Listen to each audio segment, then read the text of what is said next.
Hey you all, welcome to Just a Shinobi. Today, we dive into an exciting what-if scenario.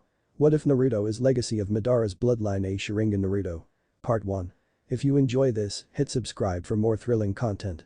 Explore my other videos, share with friends, enjoy them too, and drop your thoughts in the comments below. It motivates me. Let's not waste any time. Jump into today's what if. In a remote location one could only see destruction. As the sun was slowly rising it showed two men, one standing and one seemingly dead. All around the battlefield were weapons, craters and apparently a large waterfall no doubt created by the intensity of the fight. This place would later be known as the Valley of the End. The man that was barely standing had neck-length long black hair, black eyes, and was wearing what appeared to be worn red armor, with plates going around the arms and chest for protection. The man was no other than Hashirama Senju, leader of the Senju clan, and Shodaime of no Sado, hidden village among the leaves. Why did it come to this, Madara? Asked Hashirama to himself, overlooking the corpse of his long-term friend. The now identified man lying on the ground had long spiky black hair that almost reached his hip, covering the left part of his face, including his left pitch black eye. He also wore the same armor style. Lying on the ground with a sword impaled in his chest was Uchiha Madara, former leader of the Uchiha clan and co-founder of the Leaf Village. I'm sorry, but you chose the wrong path. Goodbye old friend, may you find peace in the afterlife, said Hashirama as he turned to walk away from the long battle he just fought. His head lowered in shame as he couldn't save his friend from his choices. Couple days later, unknown location. Oh my head. Where am I? Asked Madara slowly, opening his eyes. He immediately shot up and winced from the pain in his chest. Looking around he found out he was in a small wooden house. From the looks of it, it was a modest-looking house, small, probably only one person lived there. Easy there champ, you got wounded pretty badly, said an unknown female as she approached him. Looking at her he noticed she had long smooth blonde hair that reached her waist, blue eyes and an oval face. She was wearing a brown shirt that easily showed her cup breasts and dark blue pants. All in all, standing in front of him was a beautiful young woman smiling at him. Who are you? Where am I? Asked Madara, being a bit wary of the female even though he was still weak from the fight. Well, my name is Namikaze Hinako and wherever you are, we are in rice field country near the ocean, said Hinako, featuring a small smile that didn't go unnoticed by Madara. What happened? How did I get here? Asked an impatient Madara, trying to find out what happened since his memory was a bit fuzzy. So many questions, just lie down and relax. You got injured in your last fight and barely made it. You are lucky that I found you and brought you here and healed you. There were times I didn't think you would pull through, after all not many people survive getting a sword through their chest. Now how about you tell me who you are? Asked Hinako, taking into account that the man was probably a shinobi. I am the great Uchiha Madara, former leader of the Uchiha clan, co-founder of the Leaf Village, said Madara with pride in being a member of the Uchiha clan. A bit full of ourselves aren't we, said Hinako, giggling at Madara and getting a glare from him. Are you a shinobi? Asked Hinako with caution, not knowing yet if he could be trusted. Indeed I am. I am one of the most powerful shinobi in the world, known only to be matched in power by Hashirama Senju, the current Shodaime of the Leaf, said Madara, spitting the last word with venom. He still hated the Leaf and his clan for not following his leadership and abandoning him to follow a Senju of all people. You still got your ass handed to you. Said Hinako, chuckling and going full-blown laughter as Madara was glaring at her and murmuring something about disrespectful and troublesome blondes. Maybe Madara was related to the Naras. Well, I am going out for some food. Get some rest, it will take a couple months to get you back to full health, said Hinako as Madara was laying back in the bed, remembering his loss to Hashirama, but chuckling darkly as he remembered that he got what he was going for. 5 years later, rice field country. Many would have thought that Uchiha Madara was a cold person incapable of love or caring about another person other than himself, however this couldn't be far from the truth. In the last 5 years a lot has changed, and although Madara wouldn't admit it, he has grown very close to Hinako, actually treating her like his wife and even abandoning his plans for revenge against his fellow clan members. Maybe this is the peace I always chased, thought Madara as he watched the love of his life with her head on his chest. In past years he adopted the life of a fisherman along with Hinako and left behind all the fights and wars he once fought. Hinako also got to know about Madara and his clan and village that he created along with his long-life rival and friend Hashirama. She got to know about the life of a shinobi and Madara's Genkai, the Sharingan. Who would have thought that the great Uchiha Madara would simply live a simple civilian life away from battles? Ironic, as I always wished to die in the heat of battle at the hands of a powerful enemy, said Madara as he chuckled as he almost died at the hands of Hashirama.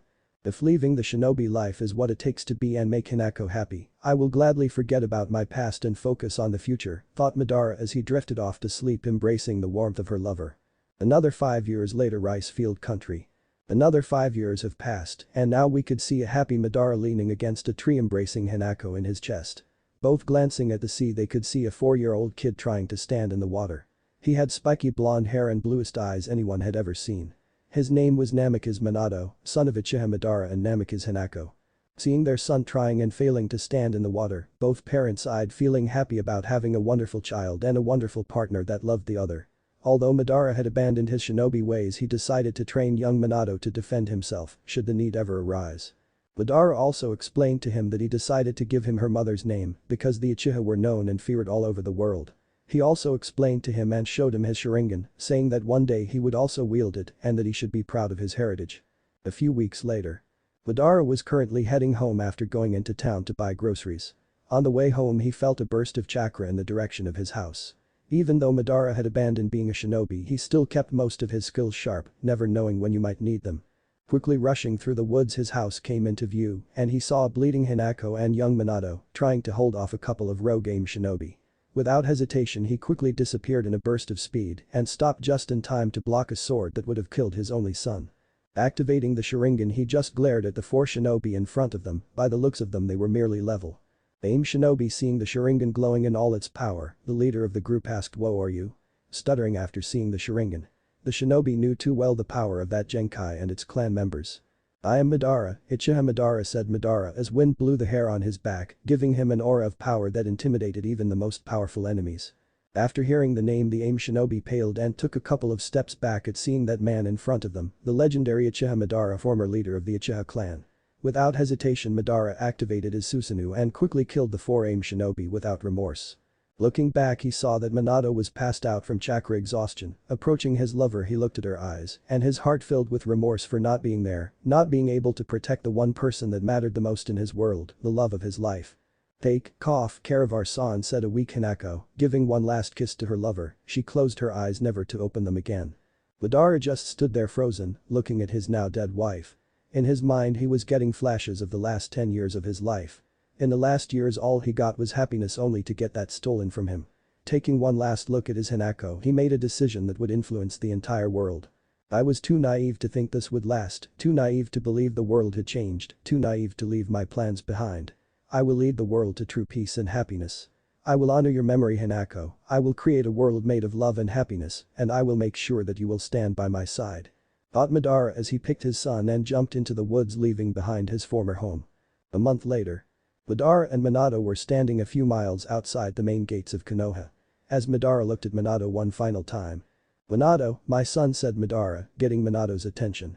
In the last month, Madara trained Minato to the ground, bent on getting his son as strong as possible so he could keep himself safe. During this month of training, Minato had activated his Sharingan, quite a feat for someone so young. "Remember to keep the Uchiha name and bloodline a secret from the village, but never forget your legacy. Even though I dislike the Senju, this village will keep you safe and strong. Never abandon your beliefs and fight for what you hold dear. Only when fighting to protect someone precious to you will you show your true strength. I am sorry to leave you alone, but this is something I must do alone. Speak to the Sandaime and tell him you are an orphan and wish to join Konoha. He will keep you safe. There may come a time when we will fight each other. Until then, good luck," said Madara as he started to walk away, leaving his son on a new path.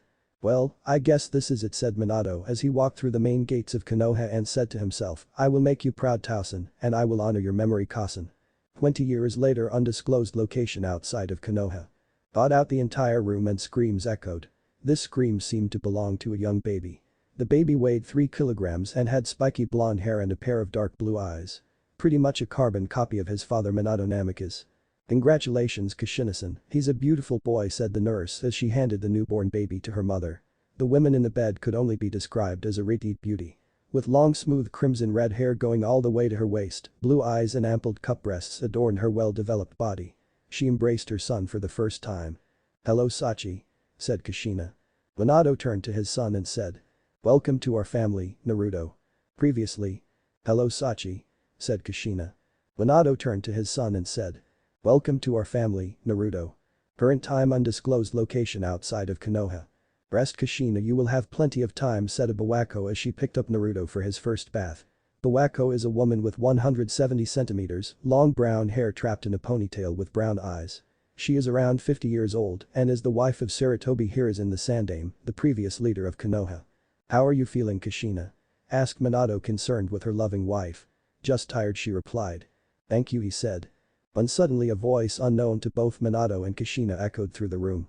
"Step away from the yondaime," the masked man said as he held Naruto hostage with a kunai at his neck. Bawako and the nurse lay dead on the floor. "Okay, just calm down," said Minato, frightened. Concern evident in his eyes. "Speak for yourself, yondaime." "I am perfectly calm," the masked man said as he threw Naruto in the air, preparing to stab with the kunai. Suddenly in a yellow flash Minato grabbed Naruto as the masked man made his way towards Kushina. Buzzing was heard as Minato realized 5 explosive tags placed in the blanket around Minato. In a burst of speed Minato removes the blanket and teleports to his safe house. Minato's safe house outside of Konoha. An explosion occurs as Minato is blasted away with his son in his arms. "That man is no ordinary shinobi," said Minato, wondering just who the masked man is. "He managed to separate me from Kushina." Teleporting to the Namikaze compound, Minato places his son on the bed, whispering, "Rest now, Naruto, I am going to save your mother. I will be back." Undisclosed location outside of Konoha. The masked man approached Kushina and warped away to outside the house. Placing his head on her stomach, he begins extracting the Kyubi. In a couple of minutes a figure is seen erupting from her stomach and materializing in the air. There stood the 9-tailed demon fox in all its glory with 9 tails swinging. With a glimpse the masked man traps the Kyubi under its control. The once red slitted eyes of the Kyubi are now red with 3 black, the Sharingan glowing in all its power. "Wait," said a weak Kushina, realizing what was about to happen. "Incredible. The Uzumaki clan is simply incredible. Not even extracting a tailed beast from you is enough to kill you," said the masked man as he commanded the Kyubi to kill his former. "It's only fitting that the Kyubi kills its container," he said. As the Kyubi is about to crush Kushina, yellow flash is seen. Standing in a tree not far away we see Minato with Kushina in his arms, bridal style. "He really lives up to his name, Minato." "Namikaze Konoha's yellow flash," he says, warping to the edge of the village. Minato flashed to the Namikaze compound, laying Kushina near her son as she embraced him. "Kushina, I am going to stop a Kyubi. Take care of him," he said, and in a yellow flash is gone. North entrance of Konoha. It was a warm, calm summer night in the hidden village of the Leaf. Lights were seen all around the village as the people followed their lives, unaware of what was about to happen. "Uchiha no jutsu, summoning jutsu," the masked man said, slapping his palm on the ground, and his burst of smoke. There stood the Kyubi ready to unleash its fury upon the unsuspecting village. Suddenly a roar is heard as the Kyubi starts its destruction. Swinging its tails and using its paws, nothing stood in his way. "Sandaime, the Kyubi has appeared in the north part of the village," said an Anbu as he bowed to the Sandaime Hokage. "Yes, I heard it. Summon the forces and evacuate the civilians. He must push the Kyubi out of the village and wait for the 4th," said the Sandaime. Minato Namikaze is seen standing on the top of the monument ready to face Kyubi when he senses a presence behind him. Quickly ducking and turning around, he swings a kunai only to phase through the head of his enemy. Suddenly everything begins to become distorted as the masked man starts to absorb in a ripple-like pattern Minato. Before it's finished, Minato disappears. He flashed away to his safe house. Safe house after Minato escaped masked man. "That technique," Minato said, pondering what he just experienced. "It's a space-time technique more advanced than my own. It happens that it doesn't require seals, or I would have seen them with my Sharingan. It is best if I hide my Sharingan under a Jinjutsu. I don't know who he is, but his chakra signature seems familiar." Suddenly a figure starts to appear just a few meters away from Minato. There it stood, the masked man preparing to face the legendary Kairoi Senko, yellow flash. The man stared at each other, each one daring to make the first move. "Who are you?" asked Minato as he wondered who could possibly have the power to not only unleash, but also control the Kyubi. "My name is long forgotten and despised in the history of this village. I was once known as Madara Uchiha, but you can call me Toby," he replied, chuckling at the irony of asking a masked man who he is. "No. I know for a fact that you are not Madara Uchiha. Although your chakra seems familiar, you are not him," Minato said, trying to find out the masked man's identity. The masked man simply stood there wondering how in the world could the yondaime know that he isn't Madara. Something here isn't right. How can he know Madara's chakra signature, Toby thought. Both warriors dashed at each other in a battle for speed. The fastest would win. Minato simply throws his Hiroshin, Flying Thunder God technique, kunai at Toby as it's phased through his head. Getting closer to each other, preparing for the face-off, Minato charges a Rasengan in his right hand, preparing to slam it into Toby. Toby is about to touch Minato, preparing to absorb him. "Victory is mine," he says, and suddenly Minato disappears from his sight, only to appear behind his back using the kunai he previously threw. Minato twists his body, slamming the Rasengan into Toby, vaporizing the area and marking Toby with Hirishin's seal. "I underestimated him," Toby says when suddenly Minato appears in front of him, stabbing him with a kunai and applying a contract to remove the seal to free them. Toby, seeing that he lost this battle, says, "I will be back and I will get my revenge on the Leaf Village," as he warps away. "Something tells me he wasn't joking, and he's a uchiha with a chakra signature similar to my father's. I wonder who he is," thought Minato as he got up, getting ready to stop the Kyubi flashing to the battlefield. Battlefield Konoha, northern part of the village. In the battlefield stood the Sandaime, leading the forces, trying his best to push the Kyubi away from the village when suddenly he heard Uchiha no Jutsu, Minato says as he drops on top of Kyubi with his summon Gamabunta to Toad Boss, pinning the Kyubi into the ground. "Try and hold him down as long as you can. Teleporting something this big requires preparation," he says to the Toad Boss as Minato prepares to teleport the Kyubi away from the village. "Are you crazy? I am not a miracle worker. Hurry," Gamabunta says. Suddenly both Minato and Kyubi disappear. Near the safe house. Arriving near the safe house with the Kyubi on its toll, Minato is panting from the massive chakra usage he just pulled to teleport the Kyubi. "Yondaime, quick, you must seal me, I can still feel that damn uchiha pushing me. I refuse to be controlled," says Kyubi, much to Minato's surprise. "He wants me to seal him," thought Minato as he teleported to the safe house, picking up Kushina and Naruto for the ritual. "Kushina, I need your help to restrain him. He's still being pushed," he says as Kushina gathers the remains of her chakra to form chains to snare the Kyubi to the ground. Minato starts performing a long chain of seals and at the end he shouts, "Shiki Fujin, dead demon consuming seal. Yondaime, get out of the way," the Kyubi shouts as it feels being driven to kill his next vessel. However, both Minato and Kushina jump in front of his claw, protecting their son. "Kushina, couch, we don't have much time. Any last words?" he asks Kushina. "Naruto," she starts, "I want you to grow into a nice young man and a strong shinobi. Remember to bathe every day and go to bed early. You need your sleep. Also, I want you to make friends, you don't need that many, only a few as long as they are true friends. Also, no drinking until you are 20 and stay away from Jiraiya. I am sorry, Minato, I took your time." "Don't worry," he starts. "Kyubi, can you look out for my son? I know he will have a hard life," he asks. "It would be my honor. I will take care of your kid," Kyubi replies, wondering just how the hell this night could have happened. "Damn," Minato thought, "I need to make sure he knows of my father's legacy. I can't let him go to the Uchihas, not with the Kyubi in him, but I never told anyone and it's too late now," he starts thinking when suddenly an idea strikes his head. Maybe this will work. Suddenly Minato gathers what's left of his chakra, pushing it to his eyes as they start spinning, and says in a weak tone, "Tsukiyomi." Minato starts waving his eyes and starts to drift off, and he says, "Naruto, listen to what your mother said and grow up to be a strong and brave shinobi," and with the last of his strength, he whispers 8 trigram seal. Chapter 3, Beginning of a Legend.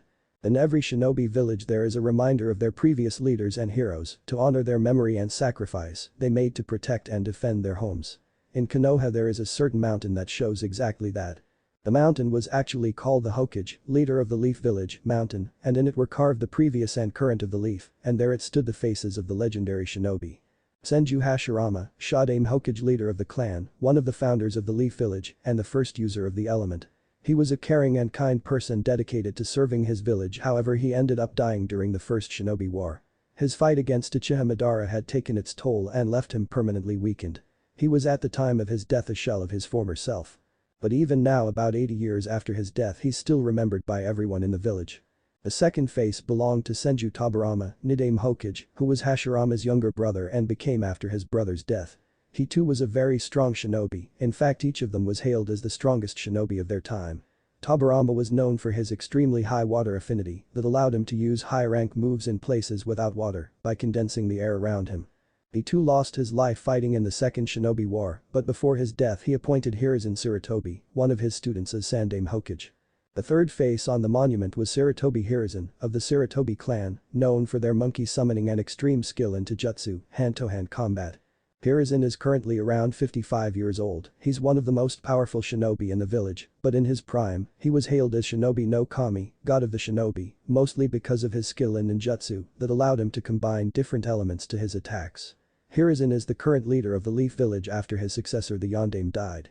The last face of the monument was Minato Namikaze, the Yondaime, hailed as the strongest of the Hokages. He was also the fastest shinobi to ever live in the elemental nations, not even the Raikages with lighting armor could compete with him in speed.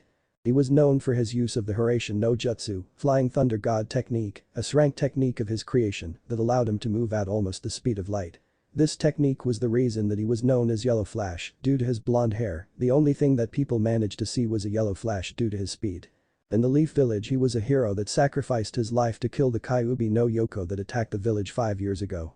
And here, 5 years later after the attack, is where our story truly begins with a small boy that despite being mistreated his whole life will rise to become the legend he was born to be.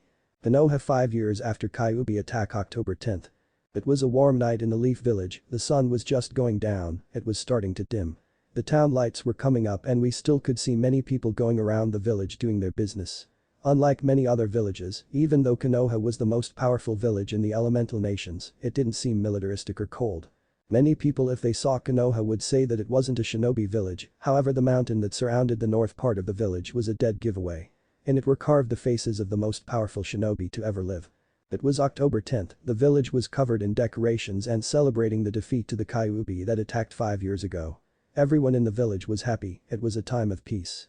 The wars were long forgotten, but not the hate and pain of many that were lost. Although everyone seemed happy, one particular kid was very sad and lonely.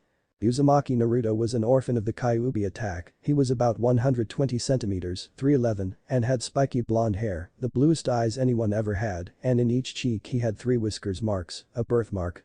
He was wearing a white shirt with short sleeves with an orange swirl in his back and black pants. Despite beginning what appeared to be a normal child, Naruto was hated and despised by most of the village, he was a painful reminder of the attack.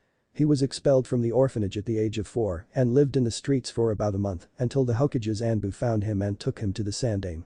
Sandaime eventually became a grandfather figure to him. He gave Naruto a small apartment and allowance to live, but Naruto was constantly pursued by the villagers and constantly abused and beaten. The stores kicked him out or sold him rotten merchandise or charged twice the price. Even in the orphanage he still received the same treatment. Growing up in this kind of life forced Naruto to mature quickly if he wanted to survive. Because of this treatment Naruto became a highly intelligent kid that could rival Nara. He became cold and calculative to everyone except his closest people, that in his case were simply himself and the owners of a raiment stand. Only 3 people cared for Naruto and wondered if he was eating or sleeping well. During his birthday things were even worse because the villagers and a few shinobi would gather up and hunt him down like an animal, and here is where we are. The scared kid was running through the streets of Konoha trying his best to avoid the villagers and shinobi in hot pursuit. The villagers were shouting. "Die demon. Let him finish what the Yondaime started." Naruto wondered what he ever did to deserve such treatment and harsh life. "Stop please, what did I ever do to any of you?" asked Naruto, running as fast as he could, his legs starting to give away. "Oh please, you know very well what you did. You killed my brother and my father," shouted one of the villagers as he threw an empty bottle. "We will finish what the Yondaime started and kill the demon," the villager said as the others supported him. Naruto kept running until he looked behind his pursuers and noticed that a couple of them appeared to be Chuunin medium-level shinobi. Even though Naruto was a stamina freak, a 5-year-old couldn't compete with the speed of A. They quickly closed the distance between him and Naruto, he took out a kunai and did a horizontal slash. Naruto seeing the kunai that would most likely kill him he ducked. As he was ducking he noticed that time appeared to be slowing down. After dodging the slash he unwittingly channeled chakra to his legs trying to jump over a fence to get away. The rest of the shinobi seeing this were actually surprised, but they couldn't let the demon get away, so all of them threw a couple of kunai at him, while saying kunai cage shuriken no jutsu the kunai multiplied to 15 and were going fast at Naruto. Naruto, knowing that he couldn't dodge them all in midair, started observing them and calculating the best way to avoid them. It was then that it happened, his vision suddenly became clear and the incoming kunai seemed to almost stop, just by looking at them he could see where they would land. Reacting to his instincts, Naruto quickly caught one kunai with his hand and started deflecting all of them, except one that managed to pass his defenses and hit his shoulder. He cried out in pain, but managed to get over the fence and to safety. He pulled the kunai off his shoulder and noticed that the wound was already closing. "I wonder why am I the only person to heal this fast," he asked himself while walking through the village hidden in the shadows to avoid the villagers, but he quickly noticed that his vision was different, it was black and white and he could see people with a blue flame inside of them that surrounded their body. He tried to push his eyes to see better and suddenly he passed out in the alleyway, the stress and exhaustion of running and taking a kunai to the shoulder was too much. Naruto's mindscape. Naruto awoke in what seemed to be a sewer. There were pipes in every wall and the floor was filled with water about 20 centimeters in height, 8 inches. He wandered through the endless corridors wondering where he was when he heard a soft male voice calling him. "Follow my voice," the strange voice said. Naruto didn't know him but was drawn to this voice. After walking for a couple of minutes, Naruto found himself staring at a big iron door with vertical bars. The middle of the door was a small piece of paper with a kanji for seal. He looked inside the cage, but it seemed empty. "Hello there, Naruto," said the voice. Naruto jumped back surprised and noticed a man leaning in the sewer wall outside of the cage. Naruto observed the man carefully. The man was about 190 centimeters in height, 6 feet 2. He had spiky blonde hair with 2 bangs that framed his face and had blue eyes. He was wearing a full-body blue suit and the standard, high-level shinobi, flak jacket. He was also wearing a white cape with red flames, and it had the kanji for Yondaime Hokage. "The Yondaime Hokage?" asked Naruto. He knew very well what happened 5 years ago. He knew that the Yondaime died to kill them. He was a hero. "My name is Minato Namikaze, and I am Yondaime," he said, looking at the kid in front of him and wondered how it happened so soon. Naruto seemed 5 at the most. "How? You were supposed to be dead. Am I dead too?" Naruto asked. "No, you are not dead, but unfortunately I am," Minato replied. "But if you are dead, then where am I?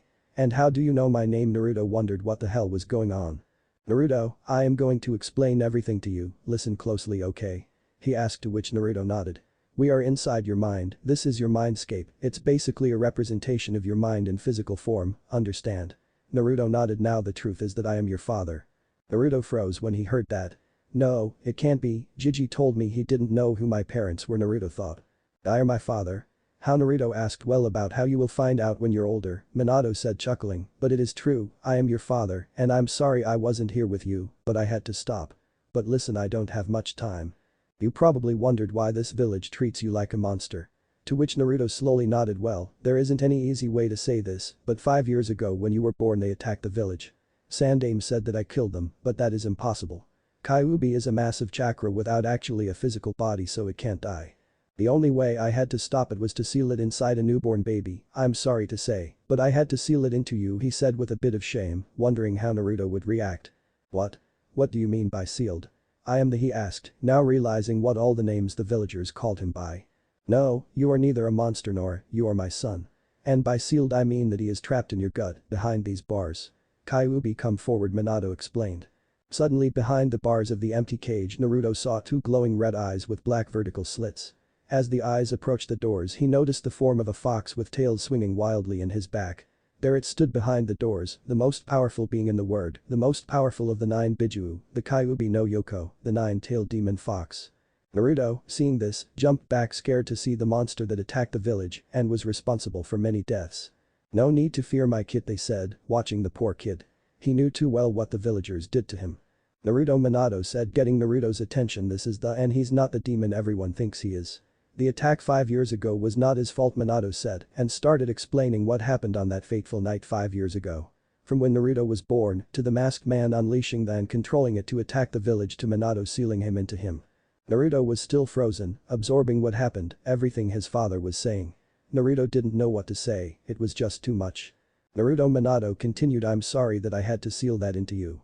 You had a harsh life until now, but I trust with this it will be slightly better," Minato said and touched Naruto's stomach, effectively transferring the seal key to Naruto and opening the cage. "What are you doing?" Naruto asked, worried that his father would open the cage and let them out. "Naruto, I told you that it wasn't Kyubi's fault that night. They will help you grow up and he'll be at your side to help you in your battle and provide advice. The only thing I ask of you is when you're close to your death that you release them. He didn't deserve to be trapped in a cage to be used as a weapon," Minato said. "Will you really be my friend?" Naruto asked, still a bit fearful of the fox. "Of course, I will take care of you and make you strong so you can protect your home and friends," they replied, and what happened next surprised everyone in the mindscape. Naruto suddenly left his father's side and jumped into the paw of the "So soft and warm," he said, getting chuckles from both Kyubi and Minato. "Now Naruto, there is more that I need to tell you, I don't know if you realized it, but doesn't your vision seem different?" Minato asked. "Actually it's all black and white with you being blue and red," Naruto replied. "Naruto, do you know who Uchiha Madara is?" Minato asked, getting a disgusted growl from the clearly showing no love to the Uchiha leader. "Yup, I know, he was one of the founders of the Leaf and the leader of the Uchiha clan that is supposed to be one of the strongest in the world," Naruto said, surprising his father. Naruto, even though was 5 years old, was very smart and did like to read, but going into the library was impossible as he was always expelled.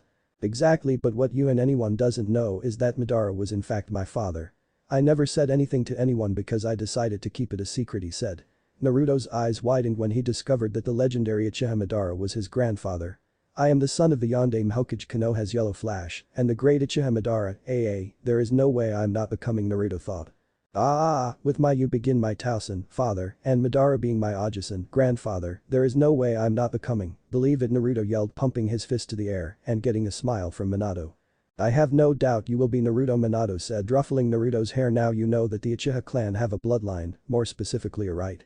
Naruto nodded. This bloodline is called the Sharingan, and you activated its first level. Look at the floor. Naruto looked down and saw his reflection in the water. His eyes were blood red with a black tomo in each eye. The Sharingan will evolve until it's fully matured, getting 3 in each eye. Minato concluded he didn't want to go any further into the. His time was ending, and he could explain it if he ever unlocked it. God, I hope he never has to go through that, Minato thought. Oh, I knew I was awesome, Naruto said happily about knowing everything about his family and finding he had a bloodline. Now Naruto, pay attention to what I'm going to say, Minato started. I know that you always wanted a family, but you can't go to the Uchiha clan, besides having the Inu, which if they find out that you are an Uchiha they will use it for their own gain. I want you to be a good person and not an arrogant power hungry like the Uchihas are. Never rely too much on the Sharingan, remember that the Sharingan is only a tool, having it doesn't make you all powerful, okay? Minato asked, getting a nod. Okay, my time is ending. Everything I have including my clan's techniques and weapons are in the Namikaze compound and only you can enter since there's a blood seal around it. Be careful so that no one finds out. I have many enemies, as did Madara. If you ever wish to reveal your true heritage, I ask you to reveal when you are strong enough to protect yourself and anyone you care about. There are people that would stop at nothing to kill you or your friends to get revenge on me, Minato said with a bit of regret. After all, during the Third Shinobi War he was responsible for slaughtering Iwa's forces. Do you know how to use chakra to deactivate your eyes? He asked for a nod from Naruto. I'm fading, my chakra is almost over. Remember Naruto, me and your mother loved you very much and I'm sorry that you had to live this life and grow up without love. Minato said, sad about how everything turned out. He asked the Sandaime so that the village saw Naruto as their hero, but he was too naive. Don't worry Tausen, I got to meet you after all. You did what you needed to protect our home, Naruto said, getting a smile from Minato as he said to fade away until he was no longer standing in front of him. Naruto woke up in the alleyway wondering if it was all a dream until he heard a voice in his head. No kid, it wasn't a dream. I'm here after all. You should deactivate your eyes for now and start training. I will help you in every way I can, and when you are old enough I will train to use my powers, Kyubi said. Thank you, at least I have you with me. I could use the company, Naruto replied happily with everything that happened. Who knew that this night would turn out to be his best birthday? You don't need to speak out loud or people will think you are crazy. Just think and I will hear it. Also, now that the cage is open you gained my second ability. You are able to sense people around you and in time with training you will be able to sense their feelings. You should tell him what happened, he will help you, but keep him in the dark about my help for now, he said, getting a nod from Naruto as he got up, deactivated his Sharingan, and started to make his way to the Hokage Tower. 15 minutes later, Hokage Tower. Naruto made his way into the office after arguing with the secretary and threatening her to tell them that she called him a demon. The reason Naruto never found out about this is that apparently the Hokage place and rank law prohibited anyone from telling him he had the Kyubi in him, and anyone who broke it was subjected to immediate execution. Old man, Naruto said, earning a smile from the old, happy to see Naruto and getting a break from the Hokage's #1 enemy, paperwork. Naruto-kun, how are you? Do you need anything? They asked. Even though he wasn't actually related to Naruto, he has grown quite close to him in the last couple of years, treating him like a grandson. I wanted to ask you if you could tell me who my parents are. Naruto asked to mess with her a bit before he told him what happened.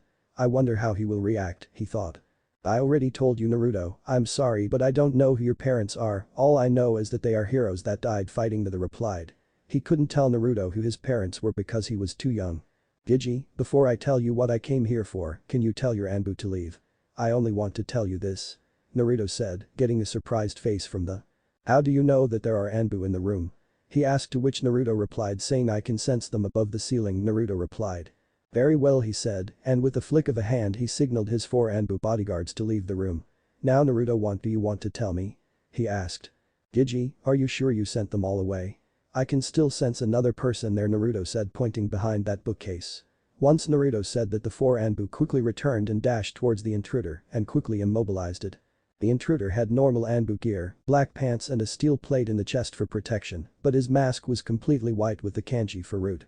Damn that Danzo, sticking his nose where he shouldn't thought. Naruto, you are indeed a skilled censor, you actually caught an intruder that was in here said oh, I knew that I was awesome, Naruto replied getting a chuckle from the old. After the room was empty Naruto approached the pictures of the previous and stopped in front of the picture of the fourth, turning to the he said anything you want to tell me. They played when Naruto asked him. How did you find out? They asked, wondering how Naruto found out. Very few people knew that Minato was his father. Now that I think about it, I could almost be his twin. I wonder how I never noticed, Naruto said and started explaining everything that happened leaving to help him being Madara's grandson and him having the Sharingan. Minato really was a genius, to think even Daddy gives me a headache the thought. Now that you know, what are you going to do? You know you can't tell anyone, they asked. I'm going to train to become strong like my father was and then I'm going to take that hat of yours, Naruto replied getting a chuckle from the old to which he said. I have no doubt you will. Chapter 04, Training begins. 1 year later. 1 year has passed since Naruto found out who his father was and training couldn't be going better with the help of the. Naruto was now 6 years old and he was never caught by the villagers except if there was a trained shinobi among them even then, Naruto managed to fool him to escape. Kyubi and Naruto training primarily in chakra control since one of the benefits of having a tailed beast sealed inside of a human is that it gave that person ungodly amounts of chakra and almost unending stamina, however, if you mix the with what you might call the Uzumaki bloodline. It wasn't exactly a bloodline, but many members called it the tailless beast curse. Members of the Uzumaki clan had unmatched amounts of chakra. The regular Chuunin of the Uzumaki clan had the same amount of kage. Naruto was only 6 years old but already had enough chakra to match most. However, with so much chakra control was extremely difficult. In the beginning any jutsu that Naruto tried he overwhelmed it with chakra, causing it to fail or blow up in his face. The first jutsu Naruto learned was Henge no Jutsu that allowed Naruto to change its appearance. Naruto actually asked him to teach him. Flashback 1 year ago. Hey old man, call you teach man, the Henge Naruto asked. Why do you want to learn it, can't you wait for the academy to start? The ask to which Naruto replied ever since I found out who my father was, I want to train and grow stronger, but I need to enter the library and I can't because they think of me as the Kyubi. The lowered his head ashamed he couldn't convince the villagers or protect Naruto. I'm sorry Naruto, I tried my best to protect you, he said. No worries, just teach it to me.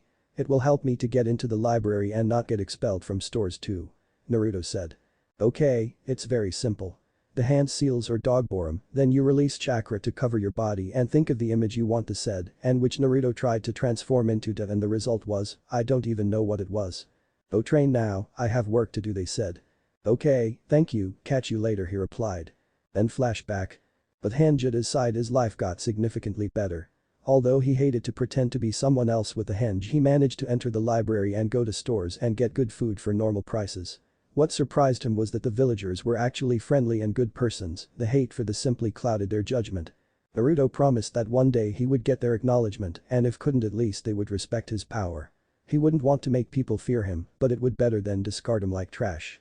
Even though Naruto wouldn't have access to the shinobi section of the library since he was a civilian, he decided to try and change into one the shinobi. It worked like clockwork.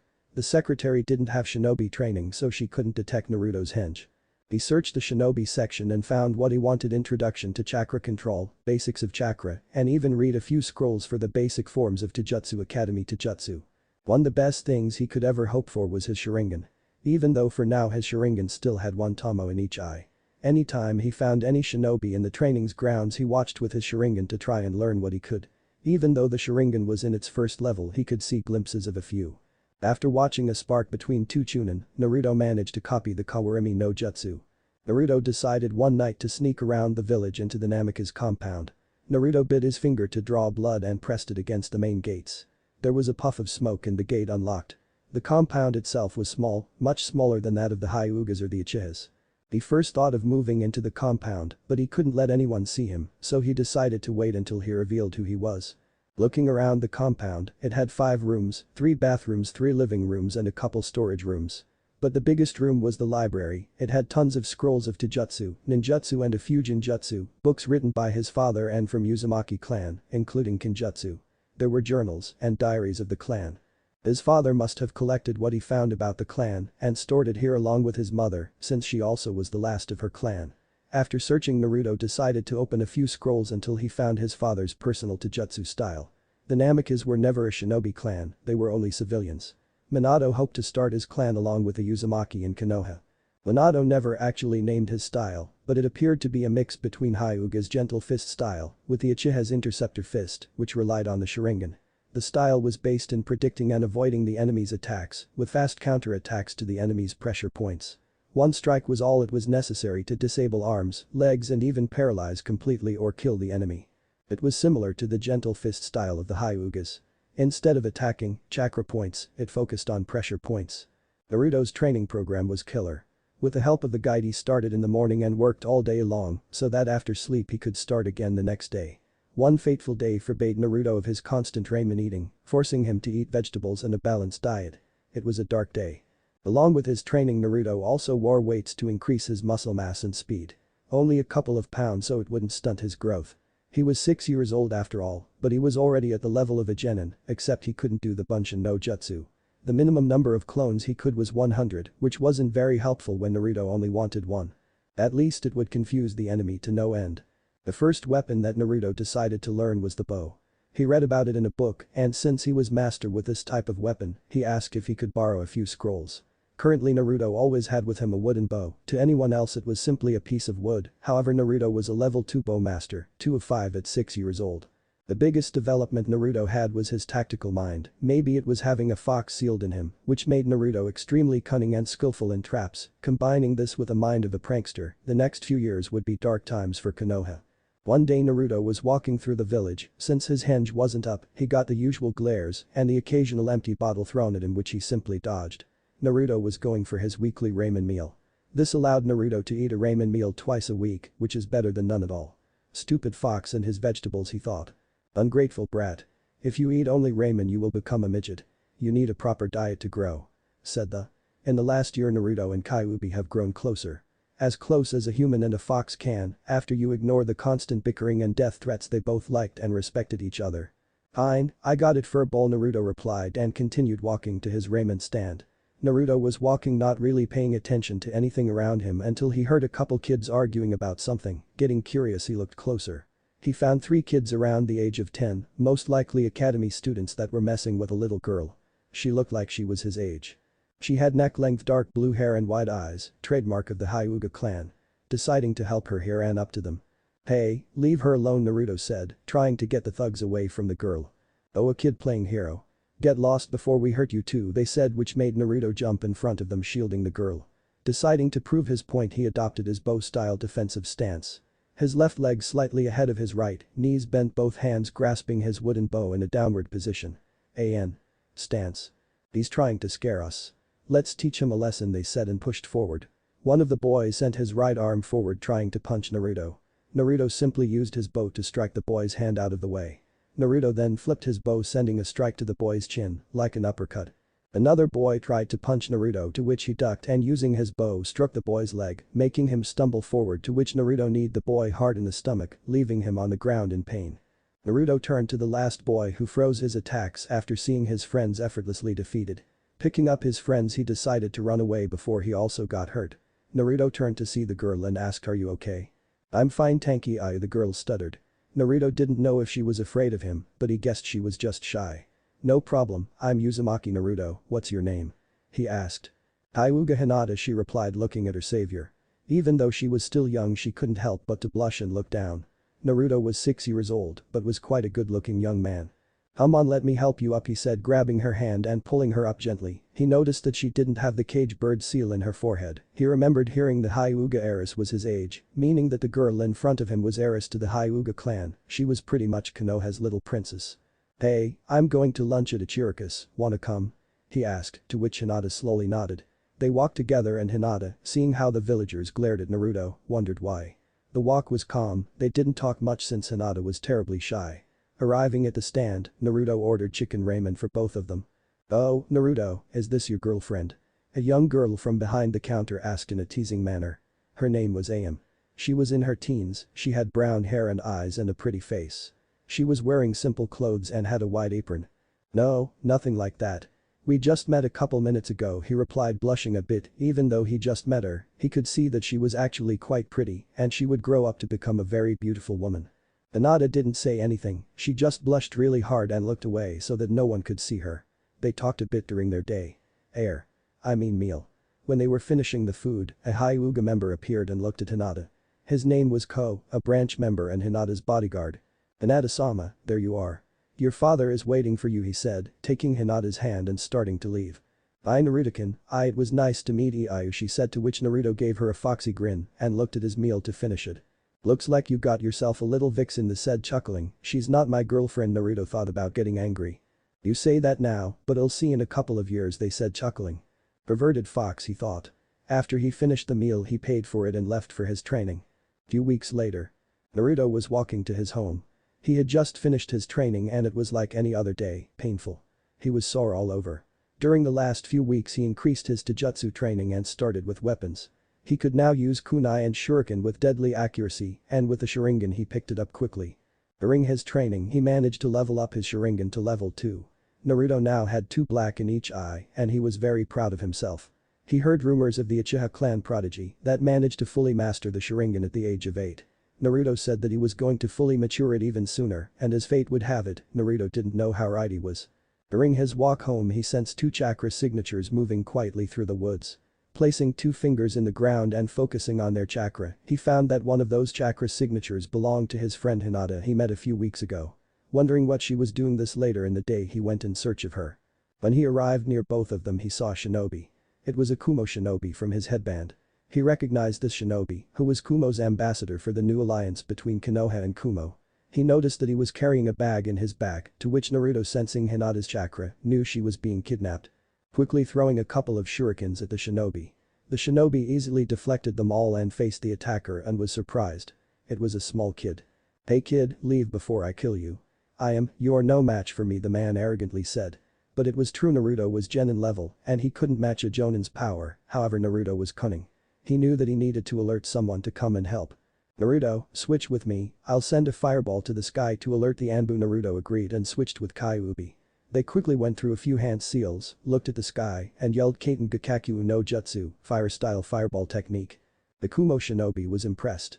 A 6-year-old performing a crank fire technique, he shouldn't have chakra for that. Naruto just knew that he had to stall the man and activated his sharingan. He didn't care if his secret got out as long Hinata stayed safe. The Kumo Shinobi decided to engage and quickly kill the kid to leave before reinforcements arrived. The Kumo Shinobi threw a couple shurikens and yelled Shuriken Kage Bunshin no Jutsu. The shuriken multiplied to a few dozen. Naruto couldn't deflect them all and jumped to the left, to which the enemy was waiting, and kicked him hard in the stomach and punched in the face. Naruto crashed into a tree and fell to the ground, clutching his stomach in pain. The Kumo Shinobi walked to Naruto thinking he just won, after all it was just a small kid. Then he noticed his eyes were the sharingan and he thought an Uchiha rescuing a Hyuga is ironic, but still I'll take him too. 2 bloodlines are better than 1 and the sharingan is one of the most powerful. The shinobi went to grab Naruto by the neck but stumbled forward when he noticed it was Naruto took this opportunity, removing his weights and channeling a bit of the Kyubi's chakra. His body couldn't take much right now, charged in a burst of speed to the shinobi with a kunai in his hand and pressing his kunai against the man's chest, effectively killing him.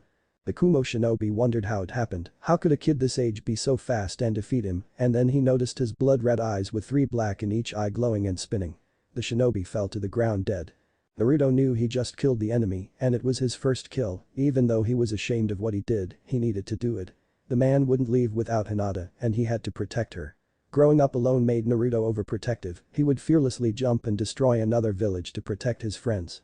Since he never had any, the few he has he would give his life to protect. Getting up slowly, he stumbled a bit forward. It looked like that kick broke a few ribs. Walking to Hinata, he opened the bag and Hinata saw her savior for the second time. It was the blonde kid she met a few weeks ago. She then quickly jumped and hugged and started crying. "Ush, it's okay. You are safe now, I won't let anyone hurt you," he whispered to her to comfort her. She was hugging him when the reinforcements arrived led by Hyuga Hiashi, Hyuga clan leader, and he saw what happened. Apparently the demon brat killed the Kumo shinobi and saved his daughter. He walked to Naruto, yanking him from Hinata.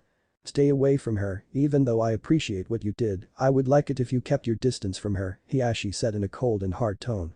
Grabbing Hinata's hand and leaving, he said, "You are still weak, you are too soft," and almost ended up being kidnapped.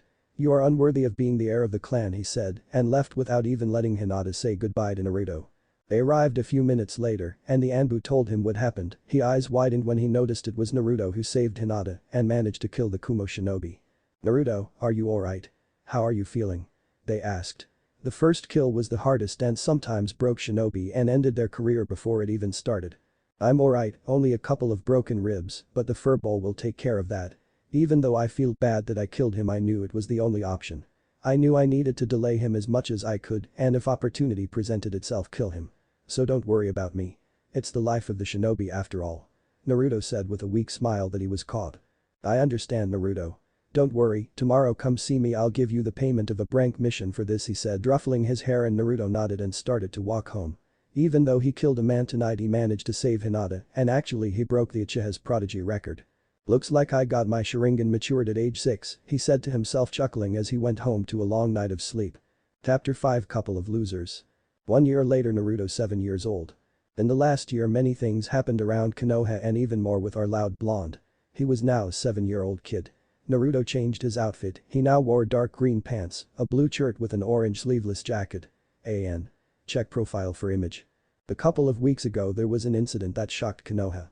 The Uchiha's clan Prodigy Uchiha Itachi massacred his own clan, leaving only his little brother alive. This event turned his little brother Uchiha Sasuke into an avenger, wishing only to kill his older brother to avenge his fallen clan.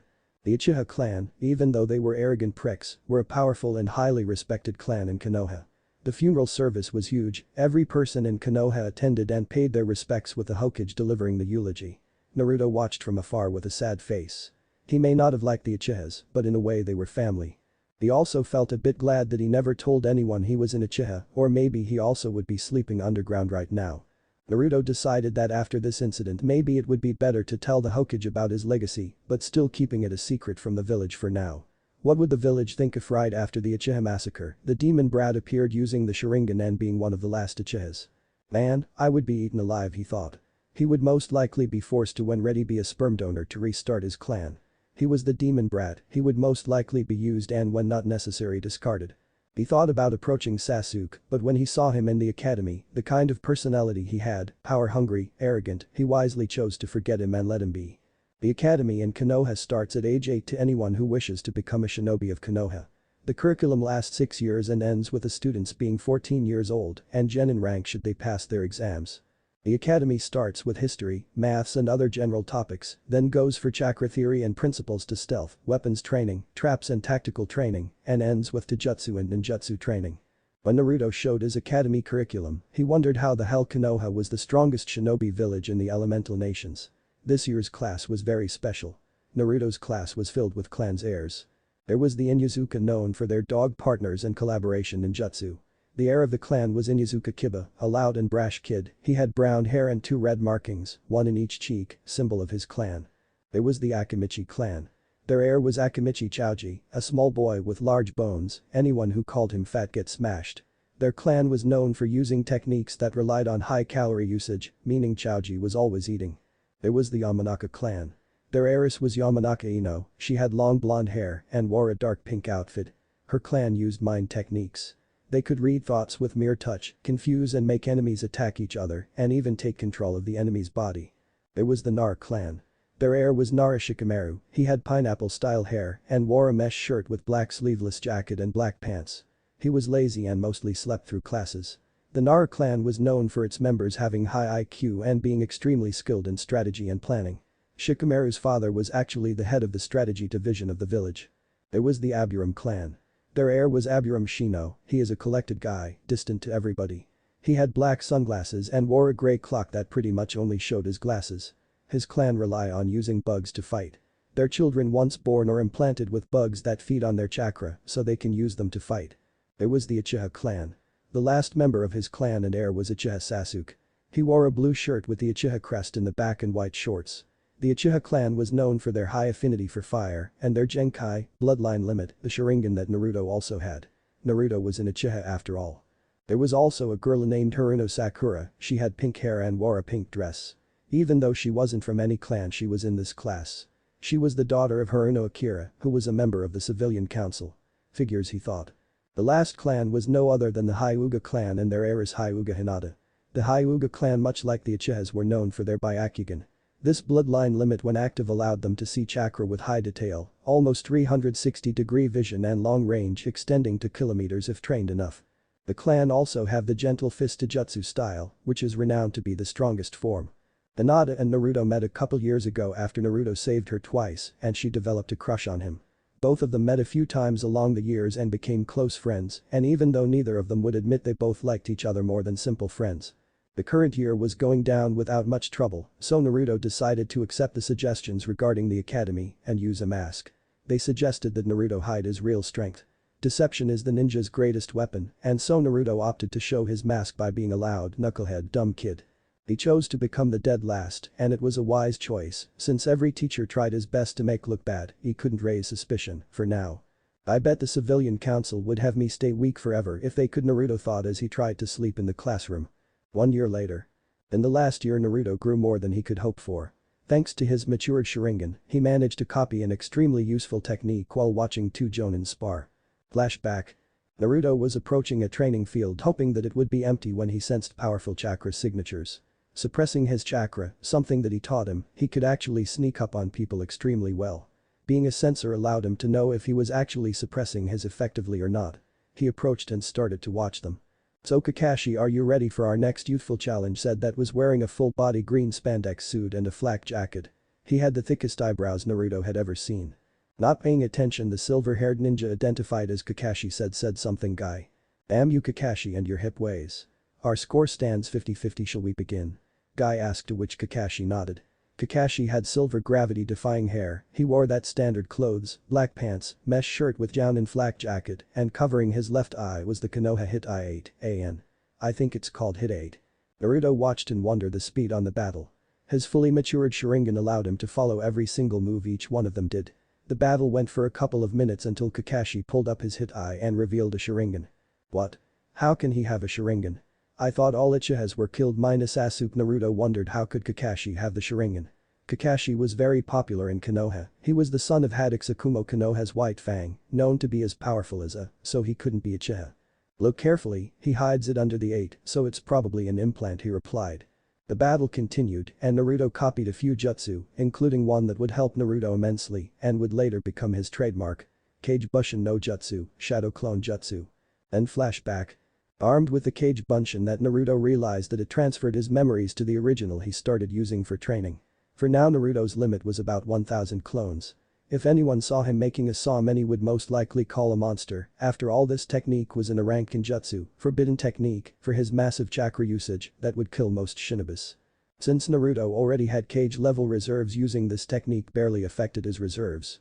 Something that Naruto wondered was if using the Sharingan gave photographic memory because he remembered everything he saw. Naruto was walking to the tower, he decided that after what happened to the Uchiha clan, it would be the best choice to tell him he had the Sharingan. Hokage Tower. "Hey Gigi," said Naruto with a foxy grin. Seeing Naruto gave him a smile, he barely got to see him nowadays and wondered if he was always training. "Oh, Naruto-kun, haven't seen you in a while. How is your training going?" they asked. "It's going very well. I actually got a few awesome techniques," Naruto said smiling. "I can probably take you on, old man," he said chuckling. "I'm not that old, Naruto-kun, so what brings you here?" they asked. "Well, I have a few things I chose to tell you if you promise to not reveal it until I'm ready," Naruto said with a serious face. That, wondering what it could be, made a hand gesture and the Anbu left the room. Naruto did a few hand seals and said Fuinjutsu cone of silence. They gasped for air when he saw Naruto perform a crank, but since he knew who his father was, it wouldn't be much surprising he was following in his footsteps. Impressive, Naruto-kun, 8 years old and studying the set, impressed. "Actually Gigi, I never told you everything about what happened when I was 6 years old, you know," said Naruto with an embarrassed laugh. "Now Gigi, pay attention to me," he said. Naruto closed his eyes and started to channel chakra to them. Slowly opening them, he showed them to them. Blood red eyes with 3 black in each, the Sharingan. The heart missed a bead and his eyes bulged out, almost popping out of his head. They simply asked how. "Well, I am an Uchiha by my father's side," he replied. "How is it possible?" "Minato never had the Sharingan," they asked, wondering how Minato never told him. "I'll explain everything," he said, disabling his eyes. "For starters, I will tell you that my grandfather was none other than Uchiha Madara." That was the final straw. Poor Hokage's heart gave out and he fainted. Naruto, seeing this, sweat dropped. "And he says he's not old," he thought out loud, picking up and laying on the couch. A couple minutes later they started to awake and saw Naruto waiting. "Are you awake already?" "Geez." Here Naruto said, giving him a cup of tea. "I'm sorry Naruto, I still can't believe it. How can this be?" They asked, wondering how Madara could have a son and no one knew. And his son was Minato Namikaze of all people, he has blonde hair for Kami's sake. Naruto started explaining what his father told him. Madara survived his battle with Hashirama and was saved by a woman who would years later become his lover. They had a son and when his grandmother was killed, Madara decided to continue with his plans and left Minato in the village. So Madara was still alive. Who would have thought Madara had a son, they said, taking in the information. "Well Naruto-kun, I will guard this secret until you are ready to show everyone who you really are. Remember you have 3 legacies to continue. Your mother's Uzumaki clan and both your father's and Uchiha Madara's legacy," he said. "Don't worry Gigi. I plan on revealing everything when I'm strong enough to protect me and everyone I care about. My father and grandfather both had a talent to piss of Iowa and I don't need problems right now," he said chuckling. "That they did the thought how I was suffered at the hands of both Minato Namikaze and Uchiha Madara. But when I reveal who I am, if they ever try to hurt me or someone I care about I will burn their village to the ground," Naruto said in a serious and cold tone. "I wouldn't put it past them, that damn Inoki is an old and stubborn fool." "Be careful," said Naruto. "I wanted to ask you how can you already fully matured Sharingan, it's very rare to even awaken it too early in life." "You see Gigi, I awakened it when I was 5 years old after some tried to attack me and I matured it when I killed the Kumo ninja that tried to kidnap Hinata," he explained, to which the nodded it made sense, the Sharingan awakens and evolves in life and death situations. "So that's how you were able to keep up with it. The Sharingan truly is a terrifying power," exclaimed, "the Sharingan allowed a 6-year-old to kill a trained shinobi." "I'm going Gigi, I just thought you should know after what happened to the Uchihas," Naruto said, leaving the Hokage's office. "He will one day really take this hat from me," the thought chuckling. Konoha streets. Naruto was walking through the streets of Konoha going to a training field to find out and start training his elemental affinities. He already knew that most likely he would have fire from the Uchiha blood, but he could have more or not even fire, better safe than sorry. Naruto was walking peacefully keeping himself in the shadows so as not to have problems until he heard someone crying, checking to see who it was, he noticed it was Hinata, she had her knees to her chest and was crying. Naruto quickly rushed to her side. "Hinata-chan, what's wrong? Why are you crying?" he asked worriedly to help her. Hinata, seeing Naruto, quickly hugged him crying even more. Naruto tried to ask what was wrong, but she didn't answer. Naruto started whispering comforting words, saying it would be alright until she fell asleep in his chest tired from crying. Naruto picked her up bridal style and took her to his apartment, he laid her in his bed, took a chair and sat by her side, grabbing her hand he fell asleep minutes later. After a few hours, it was late at night around 2 a.m. Hinata started to wake up, opening her eyes, not knowing where she was she jumped up awakening Naruto who was by her side. Seeing that he was by her side she couldn't help but blush until she remembered everything that happened yesterday. "Hinata-chan, what happened? You can tell me, I will help," Naruto said, trying his best to help her. Hinata was looking at the ground sad, she decided to tell him everything and started to remove a piece of cloth that was tied to her forehead, she removed it showing a green tattoo, it was the cage bird's seal. Naruto seeing this was shocked. They branded the heiress of the clan. "My father said I was too weak to be the heiress of the clan so he branded me and disavowed from the Hyuga clan," she said looking at the ground. Naruto was furious at how they could do that to the family, branding it a despicable decision, but to remove a member and even his daughter from the clan for being weak. "It's okay Hinata-chan, you are not weak and you have me," he said slightly blushing. "But I'm weak, I was almost kidnapped. I was the same age as you and you managed to save me. I'm nothing more than a loser," she replied crying and yelling. Letting all her anger and frustration out. "No, Hinata, you are not weak. You are a kind, loyal, hard-working and a beautiful person," he said, getting a blush from her. "Look at me," he said, taking his hand to her chin and raising her head, they locked eyes and he continued. "I'm hated by everyone in the village, they all call me demon and try to hurt me, to them I'm nothing more than a loser that shouldn't even be allowed to live, but I don't give up and I never surrender that and one day I will prove to them that I'm strong." He exclaimed getting a smile from her. "Is it because of the Kyubi?" She asked if she knew it would be a sore subject. "How do you know?" Naruto asked, stuttering, a bit shocked she knew. "Well, when I use this I can see the red chakra in your gut and father told me to stay away from you and the villagers call you demon, so I did a bit of research," she said. "Do you hate me?" Naruto asked, wondering if he would lose his only friend. "No, of course not. I know that you aren't. You are a kind, cheerful and brave person," she said, hugging him. Naruto felt a tremendous weight leaving his shoulders. "Hinata, let's work hard and prove to them that letting you go was the worst decision they could ever make. If you want I'll help you," he said. "Really?" she asked hopefully. Of course, I take care of the people I care about and love, Naruto said with a blush, lightly bending forward and softly kissing her on the lips. Hinata didn't expect that, but she also loved him, so she returned the kiss, gently moving her lips. She couldn't be happier for her best friend, her crush, her love was kissing her and saying he loved her. Naruto couldn't be happier when Hinata returned the kiss, he thought that she would never like him more than friends. Slowly backing up and ending the kiss, they were both blushing. Hinata quickly hugged him and said between sobs, Naruto-kun, thank you, I love you too. I promise, Hinata. She blushed at the affectionate name, that I will one day remove that seal. I promise that I'll protect you, and together we will show the village what a couple of losers can do, Naruto exclaimed, giving her his foxy grin and kissing her cheek until she fainted. Well, that lasted longer than I thought, he said laughing. Chapter 6, Jutsus and Dreams. Couple weeks later. A couple of days after Naruto found Hinata, he asked if she would like to live with him, to which she accepted, and they began to do everything together, living, eating and training. They would even sleep cuddled together. Naruto taught Hinata the Kage Bunshin and even thought she could only make one, it was enough. They started sending them to the academy except on days where there was taijutsu training. Naruto also took Hinata to the and explained everything that happened. To say that he was pissed was an understatement, but since she was considered an orphan now, Sarutobi agreed to give her a month's allowance until they became genin. Naruto suggested to Hinata that they keep their connection a secret until they were older. He didn't want the villagers to give her the same treatment he receives. In the academy, each took their different seats to not arouse suspicion. And so they started sending Kage Bunshin to the academy and training together. Hinata during the last days got to meet the Kyubi, and when she found him with the gates open, she fainted. Now we find the couple in a training ground. Naruto pulled chakra paper and gave one to Hinata. Okay Hinaheim, this is chakra paper, it's used to test elemental affinities, just push chakra to it and we will see, explained Naruto, pushing chakra to his paper. It crumbled all together, showing a high affinity for lightning element, then the paper split in two and burst into flames. See, I have 3 affinities. My primary seems to be lightning and secondary wind and fire, he said, as he already suspected fire and lightning from his father. After all, he was an uchiha and his Hirishin is a lightning element technique, so the wind must come from my mother.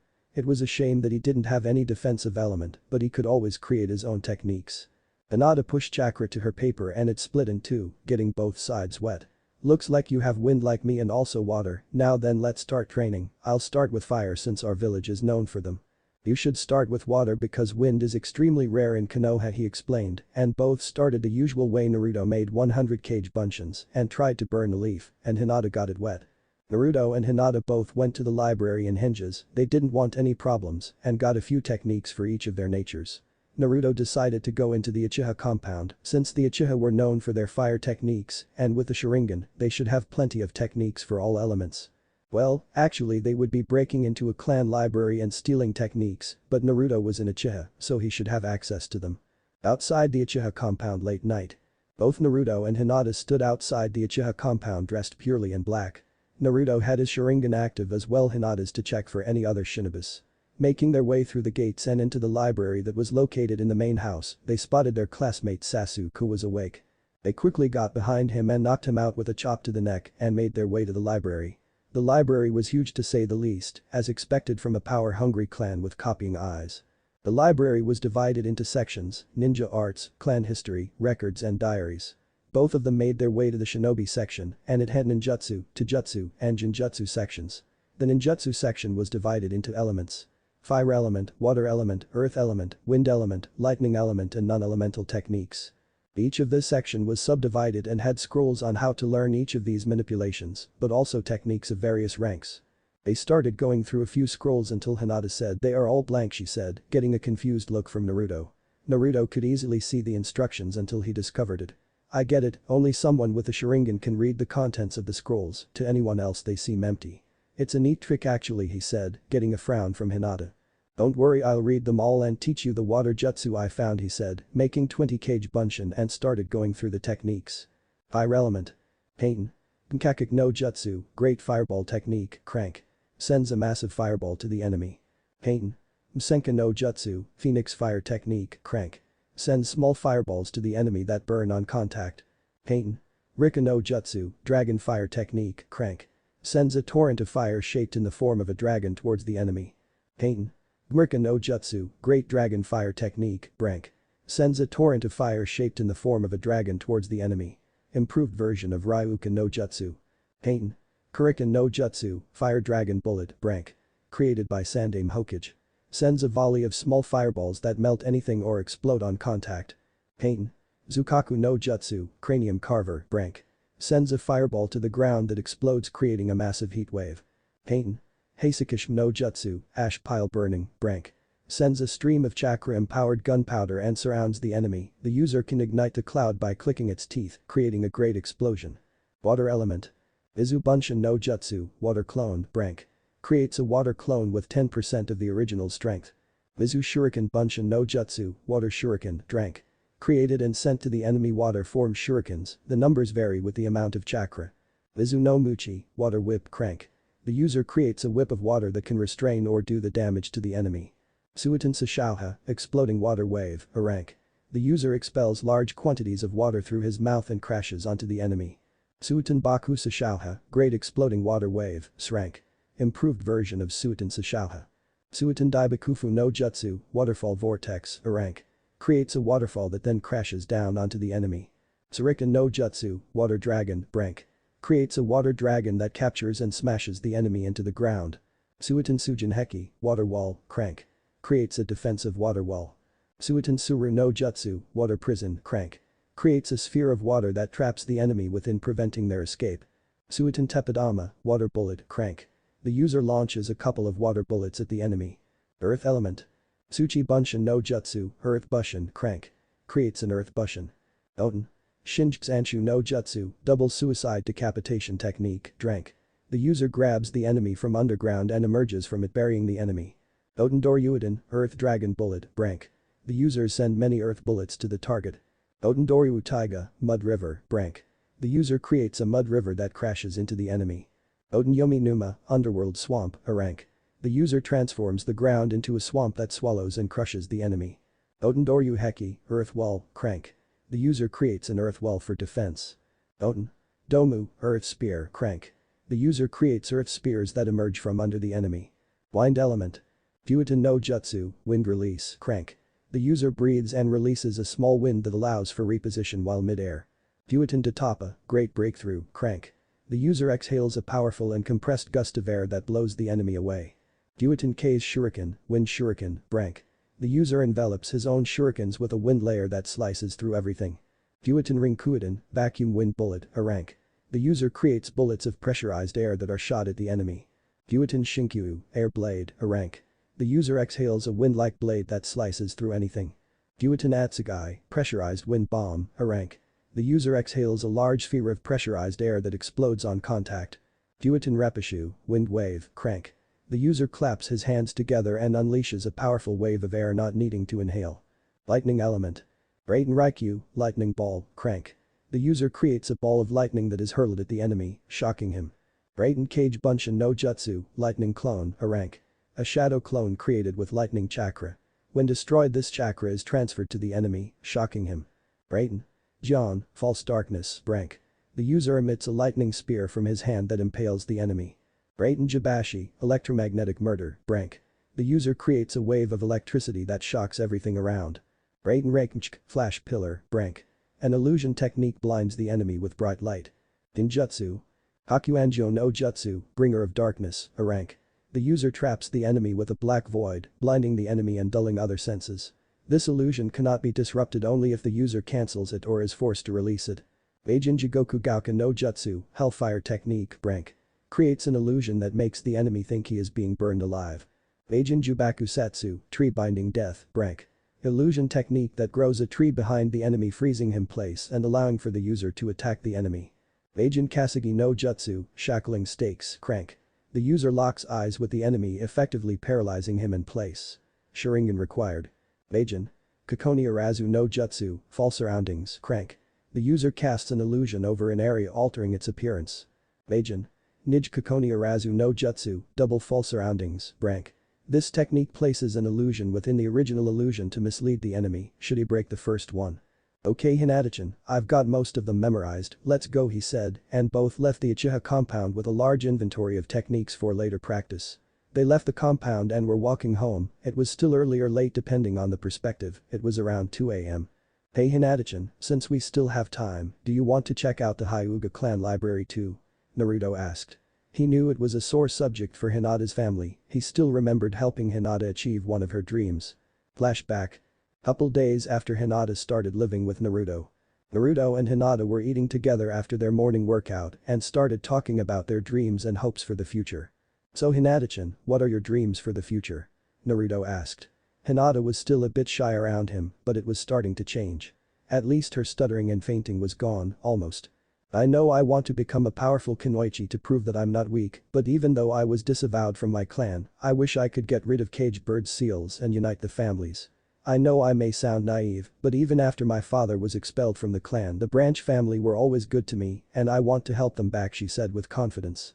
She didn't know it yet, but Naruto's personality was starting to rub on her, she was becoming more confident and even started helping Naruto in his pranks. "You're not naive. You are a kind person and I did promise to remove your seal, and when I do we can plan to help the branch family," he exclaimed. After all, with the help of his cage bunshin and his father's notes on, Naruto was progressing rather nicely. Then flashback. I don't know if it's a good idea. It would be hard to sneak in unnoticed," she said. After all, the was frequently used for scouting missions and was extremely difficult to sneak up into a Hyuga member, much less break into the compound. "Oh please, they all say they have the all-seeing eye, but that didn't stop me from breaking into the compound and placing hitching powder on their underwear," Naruto said, remembering the laughs the Hyuga received when they were constantly scratching themselves. "That was you?" she asked surprised. "Of course, they always were stuck-up pricks, but I didn't do it to you," he said, assuring her. "Okay, if you are sure we can sneak in then I am in," she said. They made their way to the Hyuga compound and watched from afar. Naruto extended his sensing ability and found 4 guards guarding the entrances, thankfully they didn't activate. They made their way closer to the walls and waited for the guard to end his routine check. They channeled chakra to their feet and climbed the wall. Once inside, Hinata guided Naruto to the library since Naruto didn't actually know the compound all that well. Once inside the library, the same thing happened in the uchihas, only a Byakugan user could read the scrolls. Apparently ninjutsu and jinjutsu were practically non-existent, they must have thought it was inferior to rely on anything else other than their bloodline. Hinata quickly opened the scrolls and started copying them and giving them to Naruto, which he was storing in a storage seal he brought. Naruto was quite good for his age, he knew how to make simple storage scrolls of all kinds and was starting on medium level. They left the compound with the specifics of the gentle fist style, which Hinata already knew the basics and the techniques they used. Aki Kuishu 8 divination signs air palm. The user concentrates chakra on his palm and thrust it forward, sending a chakra wave to the enemy. Aki Rakuju Onshu 8 divination signs, 64 palms of the hand. The user closes the main 64 of the enemy at an amazing speed.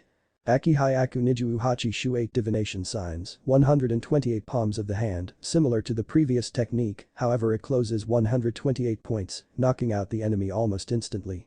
Akashu Katen 8 divination palms of the hand, heavenly spin. The user starts spinning and releasing chakra from all his and forms a protective dome around him that deflects all attacks. It's considered the Hyuga ultimate defense. Armed with new techniques, they started training with more, mostly Hinata. She wanted to master the Hyuga gentle fist to later in life, prove to them that with hard work, one can outclass a genius. Chapter 7, Joys of Dranks. A couple of years have passed and Naruto and Hinata have grown quite a bit. They were now both 10 years old and each of them were slightly taller than kids of the same age due to their constant training. Both Naruto and Hinata were very strong when compared to others of their age, if you could even compare. In the academy, physical shinobi conditioning and training only start when the students are 12 years old, in which they learn the academy taijutsu style, coupled with ninjutsu. If they were to face Naruto or Hinata, they would get demolished. They were both well-rounded shinobi, however Naruto still couldn't cast a low-level jinjutsu without Sharingan to save his life. Actually, he found it easier to cast high-ranking characters that required more chakra than low-level ones. Even though Naruto focused a lot on chakra control, bringing it to levels he still couldn't do a single. He either did at least 50 or the one will fail. Naruto finally mastered bow staff but decided to learn kenjutsu since his mother was one of the best in the leaf. Since he couldn't get in most shops, he bought a couple of books in weapons forging. Since he had fire nature, he decided to forge his own weapons with scrap metal and other weapons he found in training fields. In time he would buy chakra metal for a proper sword. In fact, both of them learned kenjutsu and the same style, however Naruto favored speed and strength and Hinata, being more flexible, preferred to dodge the strikes. This type of kenjutsu style, much like his taijutsu, was based on parrying or dodging the attacks, with quick strikes meant to end the battle in one strike. This was the kenjutsu style of the Uzumaki clan. Uzumaki Kushina before her death was on par with the 7 ninja swordsmen of the mist. This group was compassed by the greatest swordsmen of the mist and were not to be underestimated. In fact, each of their swords had special abilities that favored each of their styles.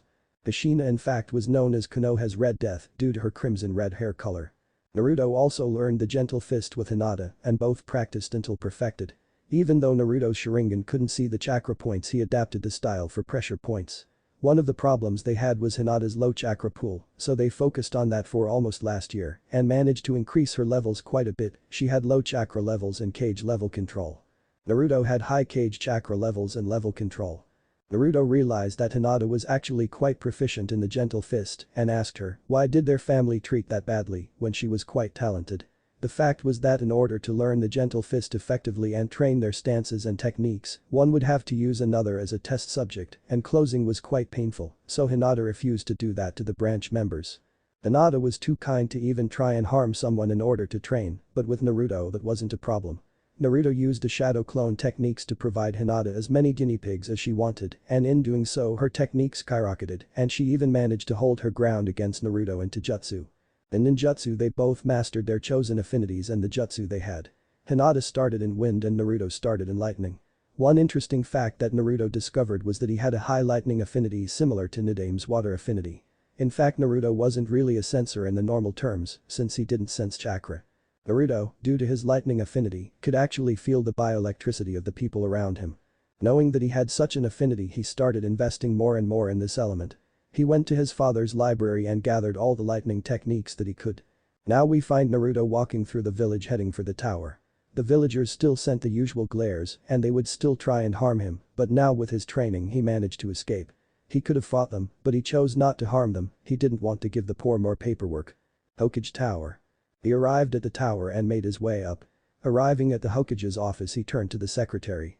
He never liked her and the feeling was mutual. She was one of the idiotic civilians who couldn't tell the difference between a scroll and sealed kunai. Just let it go, someday they will understand, they said. Naruto nodded inwardly. Good morning, I came to talk with him, is he available? Naruto asked politely as he for once didn't want trouble. She looked up and saw that thing in front of her and with a disgusting face said, what would they want with a thing like you? She spat. You should be careful on how you address me, one wrong word and I have permission to separate your head from your shoulders, he said in a serious tone while releasing a bit of killer intent as she was a civilian and too much could kill her. The Hokage will see you now, she quickly said, fearing for her life while showing a false smile. Naruto opened the door to see a smiling face. Naruto-kun, how have you been? He asked. I'm fine, actually have a favor to ask you, he said, to which he raised an eyebrow. I'll do my best. What do you need, he said. Well, you see I'm running a bit low on cash this month and I know that I'm not a shinobi yet, but would it be possible for me to get a couple of drinks? He said looking at the thinking face. They pondered the situation. Genins always hate these missions and they tend to stockpile, besides it couldn't hurt, he thought. Sure Naruto-kun, but you do realize that these missions are normally done with a Jounin sensei and their genin squad, so they will take a long time for you, he said. No problem, old man, I can create my own army if I need, Naruto said, placing his fingers in a cross form, channeling some chakra, and in a puff of smoke 20 clones appeared in the office. The jaw hit the floor seeing a 10-year-old pull a branch kinjutsu. Where did you learn that? You do realize that technique is a kinjutsu for its massive chakra usage, he said, trying to make Naruto understand the dangers of the technique. Relax, Jiji, I copied it when I was watching Kakashi and a weird guy named Guy in green spandex shouting something about flames of youth spar, besides I have a crap ton of chakra, I can easily make 1,000 clones and still be in fighting condition, he said with a smirk. They nodded slowly. Kami, he can make 1,000 clones at 10 years old. I know he's a Jinchuuriki, a person with a tailed beast sealed inside, but damn. He will be a chakra powerhouse. He thought. Okay Naruto, since you still aren't an official ninja, I'll give you the missions and later when you become one I'll add them to your file. Come with me to the mission room, they said, and they both left the Hokage's office heading towards the mission room. Konoha's mission room. So, let's see what we got here, they said, going through the available missions. How many do you want? Seeing as you can create a bunch of clones, I think you might be able to clear our workload, they continued. Naruto pondered. Give me 10 missions, if I have time today I'll do a few more, besides Hinata decided to go visit Kurenai, so I'll have the day for the missions, Naruto said, picking the scrolls and opening the first. Damn cat, Naruto thought as he read the first mission. It was to retrieve a fearsome beast, the name of said beast was Tor, the one-tailed demon cat. "Oh please, I got 8 more tails," Kyubi said. "Besides, we can always burn her crisp and blame enemy," Ninja said, chuckling, and Naruto's sweat dropped. Few hours later. "Come here, Tora, here kitty," Naruto said, trying to approach the cat without her fleeing. Naruto channeled chakra to his legs and jumped, catching the cat. Tora didn't find it much fun as she started clawing him all over the place. "Oh hell, I'm tired of this," Naruto said, activating his Sharingan. He looked at Tora and said, "Meijin Kasagi no Jutsu, shackling stakes." The Jinjutsu paralyzed Tora, and Naruto said, "Meijin Jigoku Gauka no Jutsu, hellfire technique." This new Jinjutsu made Tora think she was being burned alive. Muahaha, Naruto chuckled evilly as Tora screamed in pain. Kyubi, seeing this, sweat dropped and thought, "I got a dumbus for a container. AN. For evil laugh check." Next mission, helping farmer. Naruto made his way for his next mission. He read the scroll, and the mission was to cultivate a piece of land since the farmer didn't have enough time to do it himself. Naruto arrived at the site. The farmer's house was actually almost outside of the village, and the land itself was fairly big. Judging from the size of the land, it most likely was for planting the vegetables and later selling them. Naruto approached the client and started doing his job. The client didn't seem happy they sent the demon brat, but at least it would work for him. Almost an hour was due, and Naruto continued his work using a hoe to groom the land peaceful and undisturbed until slam. The noise echoed through the clearing as the sound of metal clashing. Naruto removed a couple inches of dirt until he saw a metal door in the ground. "What the hell is this?" Naruto thought as he moved to open the hatch. Once open, he saw a bunch of stairs that seemingly lead underground. As a curious kitty he carefully made his way down. As he was going down, he couldn't help but notice the smell. One of the things about having the inside of him was that it gave enhanced senses, primarily smell and hearing. The smell itself was of death and putrefaction. Something isn't right here, Naruto thought as he began to explore what appeared to be a vast underground base with a long corridor with multiple rooms connected. Checking a few rooms even, he couldn't help himself but to throw up in one of the rooms of skeletons of people and a few others still decomposing. Going in further and checking another room, he could see vials spread along the table with strange colored liquids, and he wisely decided it would be best not to touch them. As he continued exploring the base, he kept wondering how this could exist here and be kept a secret. Judging by the looks of it, it seemed that whoever lived here left in a hurry. The smell. Snakes, Naruto was thinking when suddenly he pieced together the facts. He read in the library about a shinobi that used snakes as summons and defected Konoha after was found doing twisted experiments with children that he kidnapped. Orochimaru, the snake, Naruto concluded, and made a shadow clone and said, "Go tell the old man." The clone left and Naruto continued exploring, gazing into the rooms so he could have a brief idea of what it contained. One of the rooms appeared to be a small study room. Entering the room and making his way to the table, he saw a few seals and a multitude of vials of blood with various names in them: Senju Hashirama, Senju Tabarama, Namikaze Minato, and a few others Naruto didn't recognize. What could possibly Orochimaru want the blood of my father, not to mention the brothers? Naruto kept wondering until he saw a few notes written in what it seemed to be a diary. He continued reading until that twisted bastard. Hokage office. Hiruzen was having a normal day in his office, and by normal I say he was cursing Minato for leaving him with the paperwork when suddenly he saw Naruto bursting through the door. "Old man," Naruto started, "I think I found one of Orochimaru's old bases," to which they yelled, "What?" "I was doing one of the missions and I was cultivating a field until I hit a metal hatch. After opening it and checking inside, it reeked of snakes and there were dead bodies all over," Naruto said. Anbuda said, and in front of him appeared with a weasel mask, kneeling before the and waiting for orders. "Bring me Ibiki and Anko." "Hi, Hokage-sama," they said, and vanished in a puff of smoke. They turned to Naruto. "Naruto, are you the original?" he asked, to which Naruto shook his head negatively. "Boss is in checking the rest of the base and making sure no one enters it," the close responded. "Then tell him to continue guarding the entrance until Anko and Ibiki arrive, then tell him to come here immediately after," they said, getting a nod before the clone dispelled. Orochimaru base. Naruto was still going through the base until the memories of the clone hit him and he stopped and gathered what he was doing and made his way to the entrance. Naruto waited a couple of minutes before a man and woman dropped in front of him. The man was about 193 centimeters, 6'4", and wore traditional black pants and a black jacket. He also wore a long-sleeved black jacket and a scarf that covered the top of his head. The man had a few scars in his face. Naruto recognized him from a couple of pranks he pulled. He was Marino Ibiki, a Takubetsu special, and the commander of Konoha's torture and interrogation force.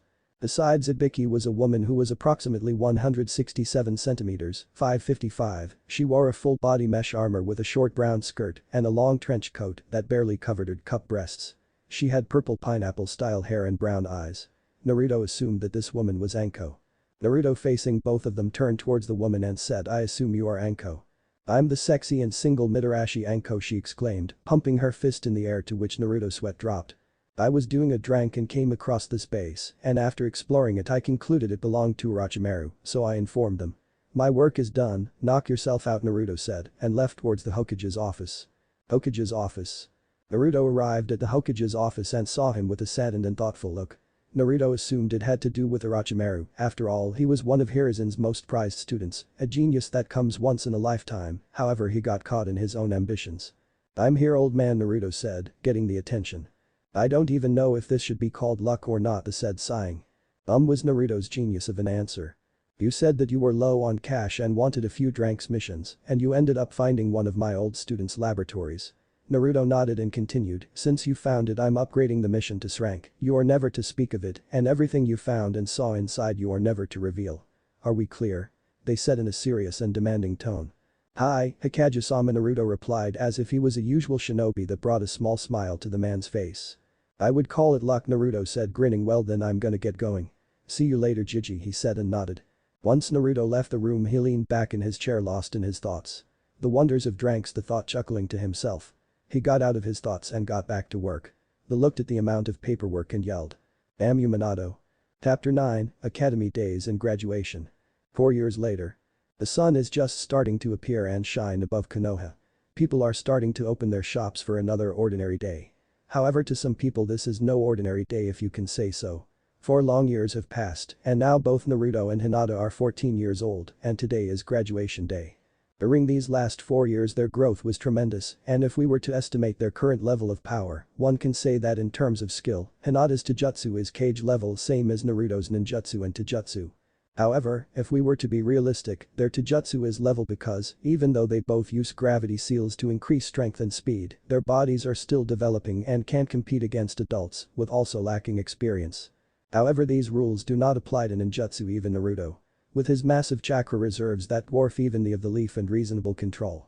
In fact, Naruto must constantly train chakra control because of his ever-increasing reserves. In fact, Naruto is a chakra powerhouse in terms of ninjutsu, with his high affinity for lightning, coupled with fire and wind natures, all of them offensive ones. There isn't much of an obstacle Naruto can't surpass.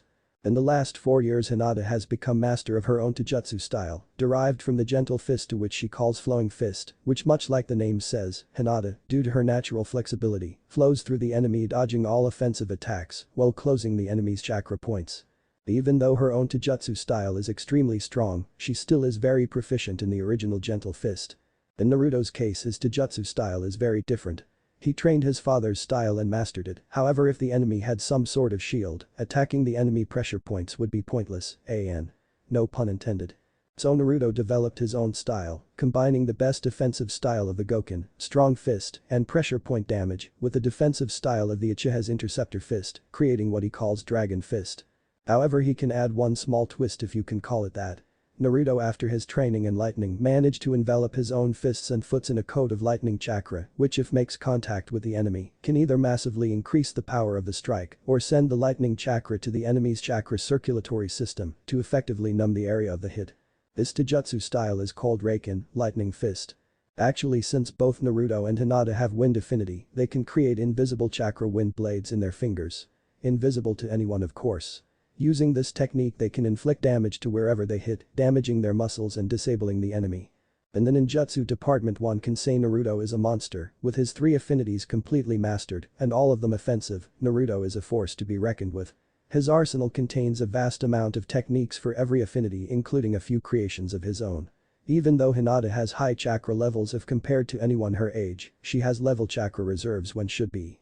Her advantage over Naruto comes from extreme high chakra control, rivaling Tsunade herself. Due to her control, she learned a few medicines for self-healing if necessary, since Naruto has the fox's chakra. Going for the Jinjutsu section, let's just say Naruto sucks at it.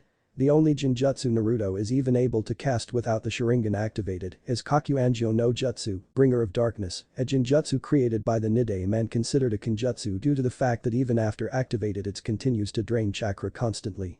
If we check Hinata, due to her control she can pretty much use all Jinjutsu she knows, but restrains from using the Kakuangyo no Jutsu, Bringer of Darkness, since she can't spend such an amount of chakra. In the weapons section both of them are extremely masterful with shurikens and senbon, but also kenjutsu. Naruto named the style he and Hinata learned Issei no Ryukin, Dragon's Cry sword style, an. Not my style, read it somewhere. Since the fact their shinobi life is about to begin, Naruto had previously forged their own swords. Naruto's sword was a straight single-edged sword created with chakra metal for his lightning affinity. It was 20 inches long without a hilt. The handle was dark orange with black stripes and in the center the Uzumaki swirl. An. Check profile for image. Hinata has a similar sword being the handle in lavender color. Naruto truly honors the Uzumaki clan. His ingenuity in the art of truly is amazing. Naruto is officially a level 10 seal master. Level 10 of 10. Actually Naruto even has some of his own creations and is currently working on his father's Hirishin technique. However, the formula of the must be created for its own user, so Naruto cannot use his father's. Since the formula is tied to the user's blood. Naruto has to admit that his father truly was magnificent in creating such a simple yet complex technique. Hinata also has training in but not as extensive as Naruto. Since Naruto used his shadow clone army to pretty much devour every book. In fact, I believe that Naruto managed to read almost every book in the library. One might not believe it, but Naruto focused a lot of shadow clones in politics and laws of Konoha since he would have to, one day, put up with the council. In the last section we have medical training. Neither of them have extensive medical training. Hinata can use a few simple techniques to heal superficial wounds. However, both of them have pretty good grasp of poisons and antidotes, but also human anatomy. It's here that the senbon comes into play. Naruto can use senbon to mix with his pressure point jutsu if necessary, but also coat the senbon with paralyzing or killing poison of his own creation. All in all, both Naruto and Hinata are extremely skilled and resourceful shinobi, even though they are actually civilians. However, any civilian that can use chakra can be considered a shinobi. Graduation day, Naruto's house. The sun was coming up, its beams breaking through the window. Naruto was peacefully sleeping but began to stir as the sun started shining through the room. Looking down he saw what most likely was an angel. Hinata was sleeping with her head in his chest, the sun hitting her pale skin, making her glow almost like a goddess. Kissing her in the forehead she started to stir and yawn. Tempted to open her eyes she noticed a hand slowly caressing her hair, she knew it was Naruto.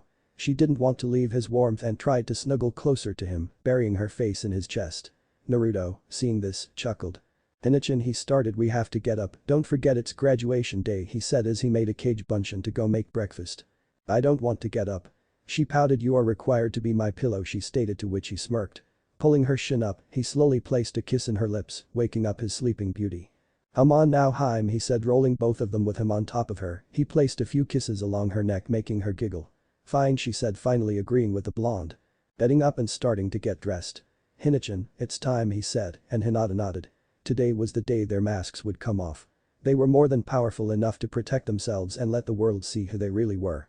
Of course they wouldn't show off to the world, but the dead last dope, loud-mouthed blonde and the shy and kind Hinata were no more. Naruto now was about 165 centimeters, 5'4", and had two fangs of blonde hair that framed his face. He wore orange baggy pants with black flames in the bottom with white strapping in his right leg. He had white jacket with orange endings and mid-length black sleeves. In the back of the jacket it had kanji for 9, he wore black fingerless gloves with metal on the back of the hand and in each wrist bracelets with storage seals for kunai, shuriken, senbon and his sword and small belt with numerous other scrolls. Anyone who saw him now wouldn't even recognize him. Hinata was slightly shorter than him, but if we would compare to the rest of the class, she would one of the tallest person there. She wore black pants with white strapping holding a kunai pouch and a white bulky jacket with white fur. She also has a lavender piece of cloth tied in her forehead, a gift from Naruto. Like canon in part 1 without the Hyuga clan symbol. You look handsome, American, she said in a sweet voice that sent shivers to the blonde. Boss, breakfast is ready, the clone said and brought milk and cereals, bacon and eggs for breakfast. They both silently ate and started preparing for the last day in the academy. Thank Kami, Naruto thought. After breakfast both left the house and headed towards the academy. Hinata was wrapped around Naruto's right arm. It didn't matter anymore who saw them. It was the beginning of their shinobi careers. The walk was rather calm, many of the villagers didn't even recognize Naruto. Arriving at the academy they realized it was a bit earlier, they made their way to the back of the classroom and sat waiting for their classmates and sensei.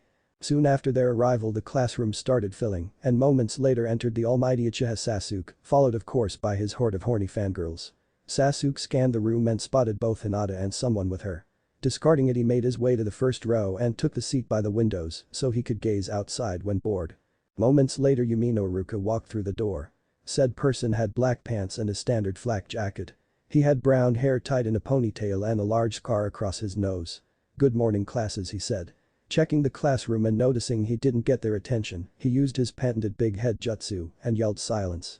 Everyone quieted down and Iruka started calling his students to mark their presence until he reached Uzumaki Naruto. Naruto was about to answer when another one beat him to it. "Looks like dope if I fail again," Sasuke said, getting laughs from everyone. "Are you all blind?" A voice from the back of the classroom said. Getting everyone's attention and looking at him like he was a ghost, he said, "Yo," waving his hand present, "Iruka-sensei." Everyone was blinking at said person, still processing that he was Naruto. "Naruto? The pink banshee, aka Sakura, asked. "The one and only," he said with his foxy grin. The whole class looked at the new look and was a vast improvement over the old one. "Gotta say the new outfit looked pretty good." Iruka snapped over the surprise and finished his list. "As you all know, Iruka, started today is your graduation exam. At the end of the day, those who pass will become Shinobi of the Leaf. We will start with a written exam, followed by weapons, taijutsu and finally ninjutsu. Now let's begin," Iruka said and started handing out the exams. As he got near Naruto, a discreet smile appeared in Mizuki. Mizuki was Iruka's assistant and like many others he hated the demon brat and tried everything so he could fail and have his revenge. Naruto sensed something strange about his exam and discreetly activated his Sharingan and discovered a well-placed ninjutsu in his test.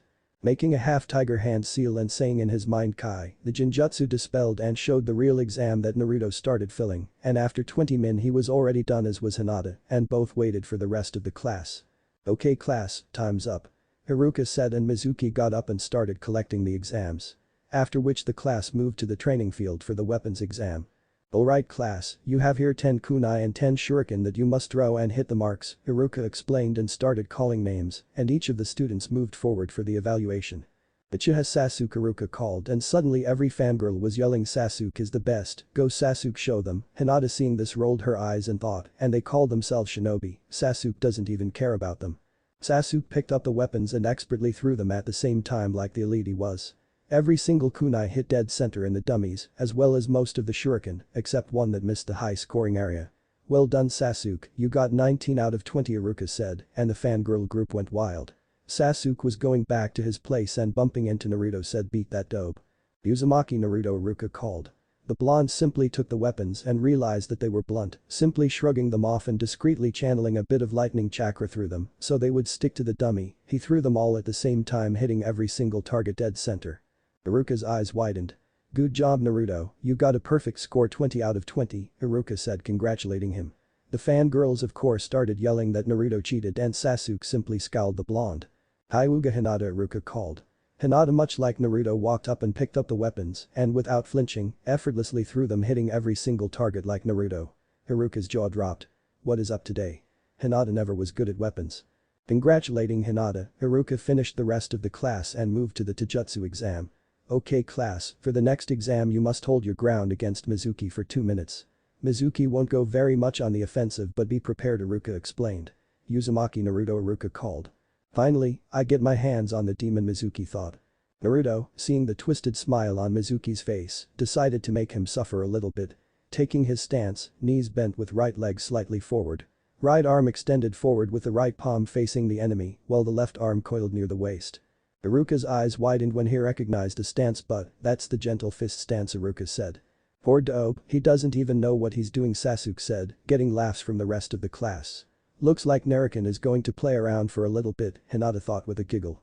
"Hajime, start," Iruka said, and immediately Mizuki shot forward with a closed fist trying to punch him. Naruto slightly grabbed his fist and turned to dodge. Seeing Mizuki stumble forward, Naruto slightly touched Mizuki's shoulder, closing one, disabling his left arm. "What did you do to me?" Mizuki was enraged as he couldn't feel his left arm. "I closed the main chakra point in your left shoulder, disabling your arm. It's over, you can't win," Naruto explained. "But how? You don't have the," Iruka said. "How in the world would Naruto be able to close?" "True, however the chakra points are fixed in the enemy's network, so I can remember where they are and estimate their location seeing my enemy. After that I send a small burst of chakra for the area of effect since I can't actually know exactly where the chakra point is. But nonetheless it works," Naruto explained. He got surprised faces from everyone minus Hinata. "I think it's possible to use a gentle fist without them," Iruka thought. "You damn brat, you are going to pay," Mizuki said and pushed forward blindly. As he came close to Naruto he simply smirked and said, "You are in my field of divination." 2 palms. 4 palms. 8 palms. 16 palms. 32 palms. Hakirakujuai Anshu, Naruto said, finishing his attack, sending Mizuki crashing to the wall and leaving him unconscious. Naruto left the ring area with everyone staring at him, he just pulled a main house secret technique of the Hyuga clan. Cheater, the fangirls yelled. How can that dope defeat it, that power should belong to me, an elite Sasuke thought, brooding in his spot. Iruka gave everyone a 30-minute interval while he picked up and took Mizuki to the infirmary. Alright, since Naruto knocked out Mizuki we are going to have the students fight in one-on-one, while I observe, Iruka explained. Hyuga Hinata vs Yamanaka Ino, Iruka called out. Poor girl, try to don't get hurt, Hinata Ino taunted Hinata while rolling her eyes. It was time to show them who they were. Hajime. Ino quickly dashed forward, Hinata simply raised her right hand aiming for Ino, channeling chakra to her palm, she said Haki Kushu, air palm, a blast of air was sent and hit Ino dead center in her chest, throwing her out of the ring and onto the ground, leaving her unconscious. You cheated, it's Taijutsu only, Sakura screeched, making everyone bring their hands to their ears. That attack is considered Taijutsu, sorry, Hinata explained. What in the world is going on here, Hinata was never that good at Taijutsu and Naruto always seemed like a street brawler, Iruka thought. Iruka picked Ino up and did a quick checkup on her and left her leaning against a wall, waiting for her to wake up so she could pit against someone since he didn't see her do much. After the Taijutsu exam was over everyone went inside the classroom while Iruka called which student individually for the ninjutsu portion. Uzumaki Naruto, Iruka called and Naruto got up and made his way down the stairs and stood in front of the classroom facing Iruka. Good luck, dope, you are going to need it, Sasuke said smirking. Fool, Naruto thought. Okay, Naruto, please perform the Henj no Jutsu, Iruka said, and there was a poof of smoke and in front of Iruka was a man that, even though Iruka knew it was a Henj, gave him shivers as he looked at his eyes. The man's eyes were glowing and it was the Sharingan. The man in front of Iruka was Uchiha Madara. Why of all people did you pick that, man asked. They despised Madara after all. You may not like him and he may have done more bad than good, but he still was a powerful shinobi, and I have his legacy to honor, Naruto thought about getting sneered at by the interesting choice, Iruka said, discarding the shivers and continuing with the exam. Now get ready for Kawarimi, said Iruka as he picked up a blunt kunai and threw it at Naruto. Naruto switched with a chair that was nearby. Well done, Naruto, now do at least 2 pushing, Iruka said. Naruto always sucked at pushings and Naruto himself knew he couldn't create a single one to save his life.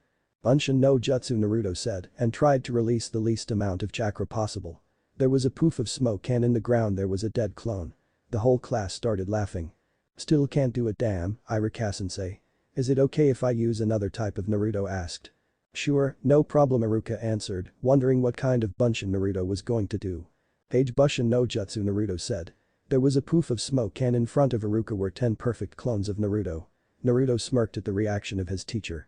Iruka jaw dropped seeing Naruto pulling and branking jutsu. Wow, Naruto, Kage is a level, congratulations, you pass, Iruka said. Naruto smirked and picked his teeth in black and tied it around his forehead. Hinata went shortly after and she too aced the exam, however she could do perfect bushing unlike poor Naruto. Okay class, the exams are over, congratulations to everyone that passed. This year's Rookie of the Year is Uzumaki Naruto and top Kunoichi is Hyuga Hinata, Iruka said, happy that Naruto passed and not only that he was Rookie of the Year. What, Kiba yelled. How can the dead last be Rookie of the Year? He asked. Very simple, both Naruto and Hinata aced the written exam, got perfect scores in the weapons exam, but also Taijutsu and Ninjutsu, Iruka explained. Is nothing but a loser. I'm an elite Uchiha. I demand a duel between us for the title, Sasuke said. It's your choice, Naruto, Iruka said. Let's go outside, Baka, Naruto said, and Sasuke smirked thinking he could take him on. Hinata just shook her head knowing where this was going. That idiot is going to end up in the hospital. Everyone left the classroom and came to the training ground. Naruto and Sasuke stepped inside the ring facing each other, each one doing half tiger seal, signifying they were ready for battle. Now this is a duel for the title of Rookie of the Year, you can use anything. However, no crippling or killing strike was understood. Iruka said. Getting nods from both of them, he said Hajime. Deciding to prove his superiority and intending to end this match quickly, Sasuke dashed forward and threw him a punch. Naruto simply sidestepped the punch, he brought his knee and hit Sasuke's stomach. Sasuke bent forward from the strike, giving Naruto an opportunity to give a chop in the back of his neck, leaving him unconscious on the ground. It's done, Naruto said, and of course the fangirls started yelling that Naruto cheated. Congratulations, Naruto, you are Rookie of the Year along with Hinata, Iruka said, and both Naruto and Hinata left the academy with her wrapped around his arm. Of course Kiba seeing this got mad that Naruto was leaving with his Hinata. However the rest of the class just kept wondering what happened today. Everyone except Shikamaru always suspected that Naruto was hiding his true strength. Shikamaru may look lazy and unfocused, but he is also extremely intelligent and observant. Naruto and Hinata were walking together going to have dinner out as a celebration for graduating and becoming Shinobi of the Leaf. They were walking to Ichiricus when Naruto sensed someone running through the woods. Of course Naruto remembered when Hinata was kidnapped, people running through the woods are always suspicious. Both of them decided to see what was happening and went after that person. Outpost. Mizuki was running through the woods with a large scroll in his back, unaware that he was being tailed. Stopping near a small shack, he sat on the ground, opened and started reading from the scroll. But the scroll of seals, Orochimaru-sama is going to give more power than I can dream of, Mizuki thought out loud. Naruto and Hinata wearing this were about to jump him and retrieve the scroll when out of the sudden Iruka dropped in front of Mizuki. Mizuki, how could you do this? You betrayed the leaf, Iruka said. He didn't understand how his best friend could betray the leaf and steal the scroll. Simple, Iruka, I want power, and when I give Orochimaru-sama the scroll, he's going to give more power than you can dream of, Mizuki said. He pulled a couple of shurikens and threw them at Iruka, yelling shuriken kage bushin no jutsu. The shurikens multiplied to 20. Iruka, seeing this, hesitated and ended up pinned against a tree. Mizuki took out a shuriken and dashed forward with it spinning, intending to end Iruka once and for all. Naruto, seeing this, jumped in the middle of them, kicking Mizuki back. Naruto, Iruka said, surprised to see him. Hinata will heal Iruka-sensei, I'll take care of him, Naruto said. Hi, she replied and started healing Iruka. You damn demon. Have you ever wondered why everyone hates you? Mizuki asked and Naruto raised an eyebrow. No, Mizuki, it's forbidden, Iruka yelled. 14 years ago Yondaime didn't kill them, he sealed it in you. You are the Kyubi reborn, Mizuki said, expecting to break the brat so he could escape. Are you an idiot? He asked rhetorically. Mizuki narrowed his eyes wondering how it didn't do anything. I've known about this since I was 5 years old, hell I've been talking to him ever since. Did you ever wonder why I have the kanji for 9 in my jacket? It's because I take pride in being a. My life may not have been easy, but I'm happy that Yondaime chose me, Naruto said, getting shocked faces from both Mizuki and Iruka. Enough talk, and since you broke the third's law I have permission to kill you, Naruto explained. Try it, demon fox, Mizuki said and took the last of the Fuma shurikens and threw it at him. Naruto dodged a shuriken and went through a couple of hand seals and said Kaiten. Kikaku no jutsu, great fireball technique. Mizuki eyes widened when he saw the fireball coming, he jumped to the left where Naruto was waiting and gave him a fierce kick to the ribs, sending Mizuki crashing to the trees. Mizuki barely got up since he got a couple of broken ribs. Trying his best to find the demon brat when suddenly something grabbed his ankle. Looking down he saw a hand sticking to the ground grabbing him tightly. Oten. Shinju's Anshu no Jutsu, double suicide decapitation technique, Naruto said dragging and burying Mizuki, leaving only his head out of the ground. Mizuki tried to get out but got nowhere. Naruto picked up the scroll of seals and caught a glimpse of a technique, opening the scroll it said Bunshin Daibakuha, clone explosion, brank. Closing the scroll he put it on his back and went to Iruka as Hinata was finishing to heal him. How are you feeling, Iruka-sensei? Naruto asked. Iruka was one of a few people Naruto cared about. I'm fine thanks to you. He replied. Moments later Anbu arrived at the scene and took Iruka, Naruto and Hinata to the and Mizuki to Ibiki. Hokage office. Anbu arrived with the three of them at the office. Naruto delivered the scroll of seals to the.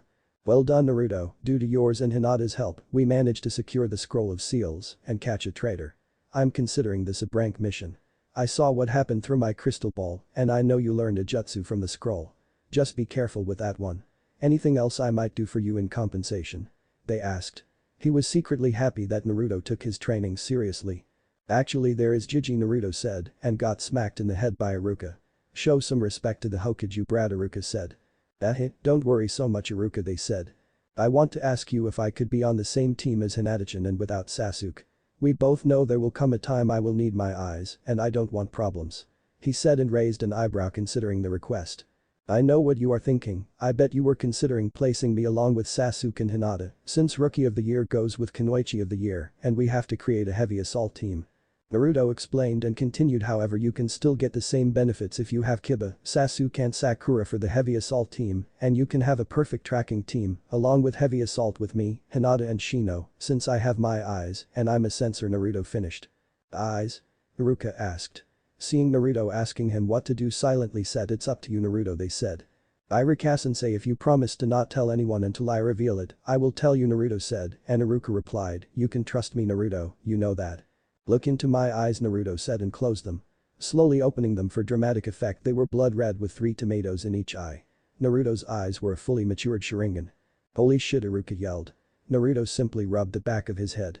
That's why you transformed into Madara during the exam, Iruka said, and raised an eyebrow.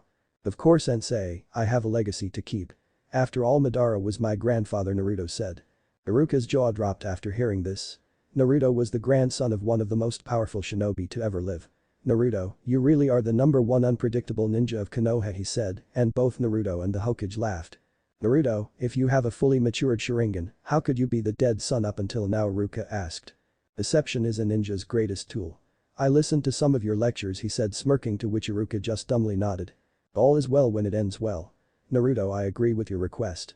Be at the academy next week for team placement. See you tomorrow. They said. Naruto, Hinata, how about I take ramen as a thank you? Iruka asked, and of course Naruto agreed, jumping in the air. He just shook his head seeing all 3 of them leaving his office. He sighed and picked up the pencil. No, the yelled, seeing paperwork pop up out of nowhere. Naruto, hearing the yell, thought maybe I should tell him one of these days. Chapter 10. Problems. Iruka, Naruto and Hinata walked peacefully to Ichiraku's ramen stand, a thank you from Iruka for Naruto and Hinata saving his life. Iruka got injured by the shuriken rain, but Hinata did a wonderful job healing them. Naruto, Iruka and Hinata sat down at the ramen stand. Oh, old man, come here, I'm hungry, Naruto yelled. Oh, Naruto, glad to see you, and Hinata Tucci said, and both nodded. Okay, since Irika-sensei is paying, you can start with 10 bowls of pork ramen for me, Naruto said, and Iruka widened his eyes thinking if it was a good idea to offer him dinner. I'll take 2 bowls of vegetable ramen, Hinata said. I'll take 1 bowl of shrimp ramen. Say, Hinata. Iruka said, were you faking with Naruto from the beginning? Iruka asked. Of course, you actually don't know, but we are boyfriend and girlfriend, she said, giving Naruto a kiss on the cheek, making the blonde blush. Who would have thought? Damn, you are some good actors, Iruka said, getting chuckles from both of them. Why did you hide your strength even in your relationship? Iruka asked. You know that I'm right. Naruto asked, and Iruka nodded, and pretty much all the villagers and almost all of the shinobi hate me for carrying him. To them I'm a painful reminder on that night. You know that they tried to hurt or kill me many times. If the civilian council knew how strong I was, they would do everything they could to stop that demon from getting strong. He said. The reason I decided to hide our relationship was pretty much the same reason. They would try and hurt her as well. I've already heard some calling her demon whore, and I'll be damned if I would let anyone hurt her. I would burn this village to the ground faster than allow anyone to place their hands on her. So we decided to stay in the shadows until we were strong enough to protect ourselves, he concluded. Iruka was surprised how the #1 knucklehead thought of everything. He would never in a million years think Naruto was so clever and insightful. You certainly fooled me, Iruka said, and everyone laughed. They started eating calmly. And you, Hinata, I get the feeling that you are not the shy girl, he said, pointing to her. She giggled and answered. I was shy when I first met Naruto, but over the years I grew out of it thanks to him. Also, who do you think helped him in his prank, she said, laughing, and Iruka's jaw dropped. Actually, I kinda liked acting shy and letting everyone else brag about how good they are. How strong are you really? Iruka asked in a serious tone. Well, we've never matched against anyone other than ourselves, but the furball says we are around in terms of Taijutsu and Ninjutsu. I suck at Jinjutsu, so around low in that. Other than that, I'm level 10 seal master. Naruto explained, and of course Iruka didn't even know what to say, poor guy. Wait, if you are level, how the hell can't you do a single? Iruka asked, and Naruto chuckled. Well, you see, one side effect of having a Bijuu sealed in you when you are young is that you tend to develop large chakra reserves. I estimate I have about 4 times more chakra than Jiji, so even though I have level chakra control, I still have too much chakra to perform a single. Naruto explained. Iruka didn't know what to think or do. The academy dead last was level, had 4 times to chakra reserve and was a seal master, besides all that he had a matured Sharingan. Iruka did what he could do and fainted. Oi, wake up, sensei, you still got to pay up, Naruto yelled, trying to wake the fainted Iruka. Council room. They were approaching a room. Standing near its double doors was an Anbu guarding it. The Anbu bowed to the and opened the doors. They entered the room, and to his left were seated the clan heads of Konoha, also known as the Shinobi Council, and to his left were a few important civilians, known as the Civilian Council. Near the Shinobi Council were also seated 3 people. They were Midokado Himura, Udatain Kaharu, and Shimura Danzo. They were former teammates to him in his genin days and are currently his advisors or elders. He made his way through the room and sat at a small table in front of the Konoha Council. Good evening to everyone. Now, may I know the reason why the council has been summoned? They asked in a bored tone. After dealing with all the paperwork he still has to put up with the damn council. Yes, Hokage-sama, said one merchant of the civilian council as he stood up. We heard that the Dem. Uzumaki Naruto graduated from the academy. You cannot allow him to become a shinobi, he's too dangerous, he said. Besides, he knew that this day would come. Naruto is not dangerous, he's already proven to be a loyal shinobi, but also graduated as Rookie of the Year, along with Hinata, he said, and Hiashi raised an eyebrow hearing Hinata was Kunoichi of the Year. This year's batch must be weak to think that she was the best, Hiashi thought. He's clearly a demon, he stole the Rookie of the Year title from the Uchiha-sama, a pink banshee yelled, making everyone shiver from her freakish high-pitched voice. You should choose your words carefully, civilian, he said, raising his kai making her sweat. My law is still in effect. But Hokage-sama, you cannot allow him near the clan heirs, he could hurt them all, a fat merchant said, while the shinobi side rolled their eyes. Enough, he said in a serious tone, many of you civilians may not know, but Naruto has already saved his village today, he said, getting confused looks from everyone. As you don't know, today one of the academy teachers, Mizuki, broke into the Hokage's vault and stole the scroll of seals. He was intercepted by Yamino Iruka and they engaged in combat. If Naruto and Hinata didn't show up, Iruka would be dead and the village without the scroll. Hinata managed to heal Iruka and Naruto defeated A, they concluded, and everyone gasped. A fresh rookie from the academy defeating A is almost unheard of. You see, Hokage-sama, he's already becoming too powerful, we must kill him now and finish what the Yondaime started, the fat merchant said, trying to reason with A and put an end to the demon. You keep forgetting that this is a shinobi village and I, the Hokage, am in command of my forces, my word is law, remember well. This meeting is adjourned, he said, rubbing his temples. I'm getting too old for this shit, he thought as he watched everyone leave the room. Later that night, everyone in the village was sleeping peacefully, including our favorite pair Naruto and Hinata. They were sleeping like usual, cuddled together. Naruto had his chest pressed against her back, pulling her closer to him. Two figures were seen dashing through the roofs. They wore the standard outfit for Konoha. The 8 in the forehead, the flak jacket and black pants with white strapping in the ankles. So you remember the plan? One of them asked, getting a nod from the other. Let's get this over with so we can collect our pay, the other said and rushed towards the destination. They arrived at the red light sector and very quietly made their way into a house. The house itself seemed old with a few patched holes in the outside walls. They approached the window and saw the sleeping pair, the demon and its whore. They decided to make entrance through the roof, seeing that their bed was too close to the window. They quickly and stealthy entered the house and made their way into their bedroom. They were approaching their bed and one said, "This is your end, demon," and quickly drove two through both of their chests. They smiled in victory until there was a puff of smoke and revealed two logs. They turned around and didn't like the view very much. They saw a Sharingan blazing and they activated. Oh, the demon has the Sharingan, he probably stole it when he killed the Uchiha clan, let's kill them, one of them said and dashed to the pair. Okay, Hinata, you take one, I'll take the other. Be careful, they might be skilled, but they have more strength than us, Naruto said. Hi, she replied and dashed to intercept one of them. With Naruto. Why are you attacking us? It's a crime to attack a fellow shinobi of the leaf, Naruto asked, knowing pretty much the answer. You know, partner to us, died demon, they responded and took the kunai and slashed horizontally. Naruto ducked and using his foot he struck the foot, making him tumble forward. Using his momentum, Naruto lifted his knee and managed to strike him in the gut. They quickly recovered and jumped back.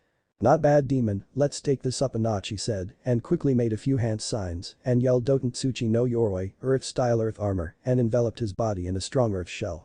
He's using an earth shell, good thing my main affinity is lightning, Naruto thought. They dashed forward and exchanged a few blows. Thanks to the Sharingan, Naruto managed to block or dodge every single one of them, however, due to the enemy's armor his strikes were ineffective and he couldn't attack any pressure point. Naruto switches to his own style, the lightning fist.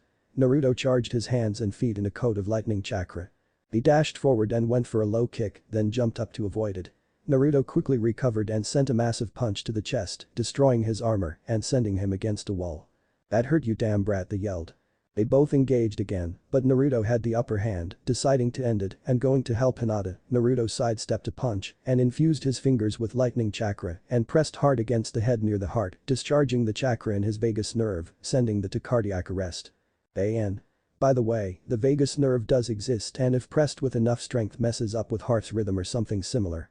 I'm not a medic, rather an engineer, but I know a few things XD. Naruto left the shaking on the floor and left him to go help Hinata.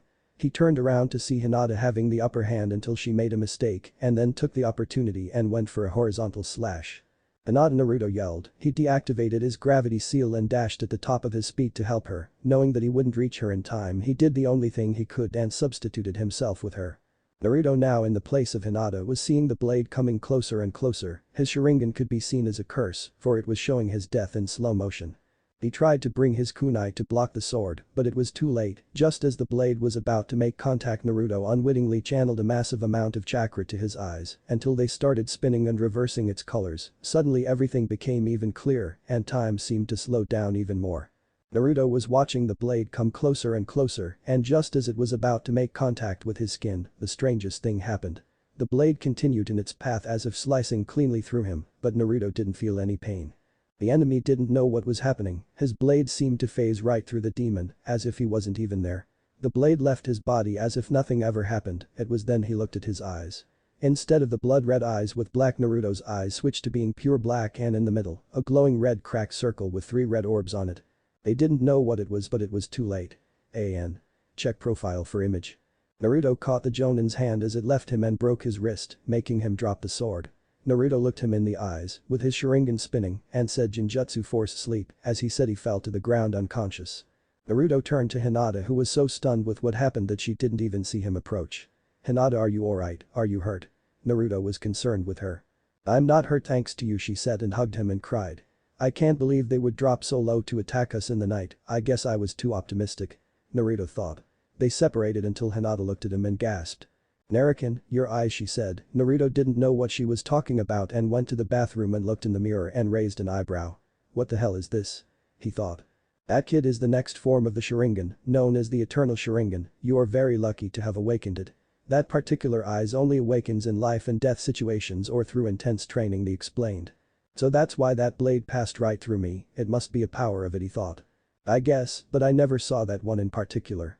I've seen Madara's techniques using those eyes, but I don't know how to use them, so you will have to figure it out. Deal with the intruders. I'll explain something about those eyes later, they said, and Naruto nodded and quickly went to the one that survived and tied him up, placing a chakra restricting seal on him.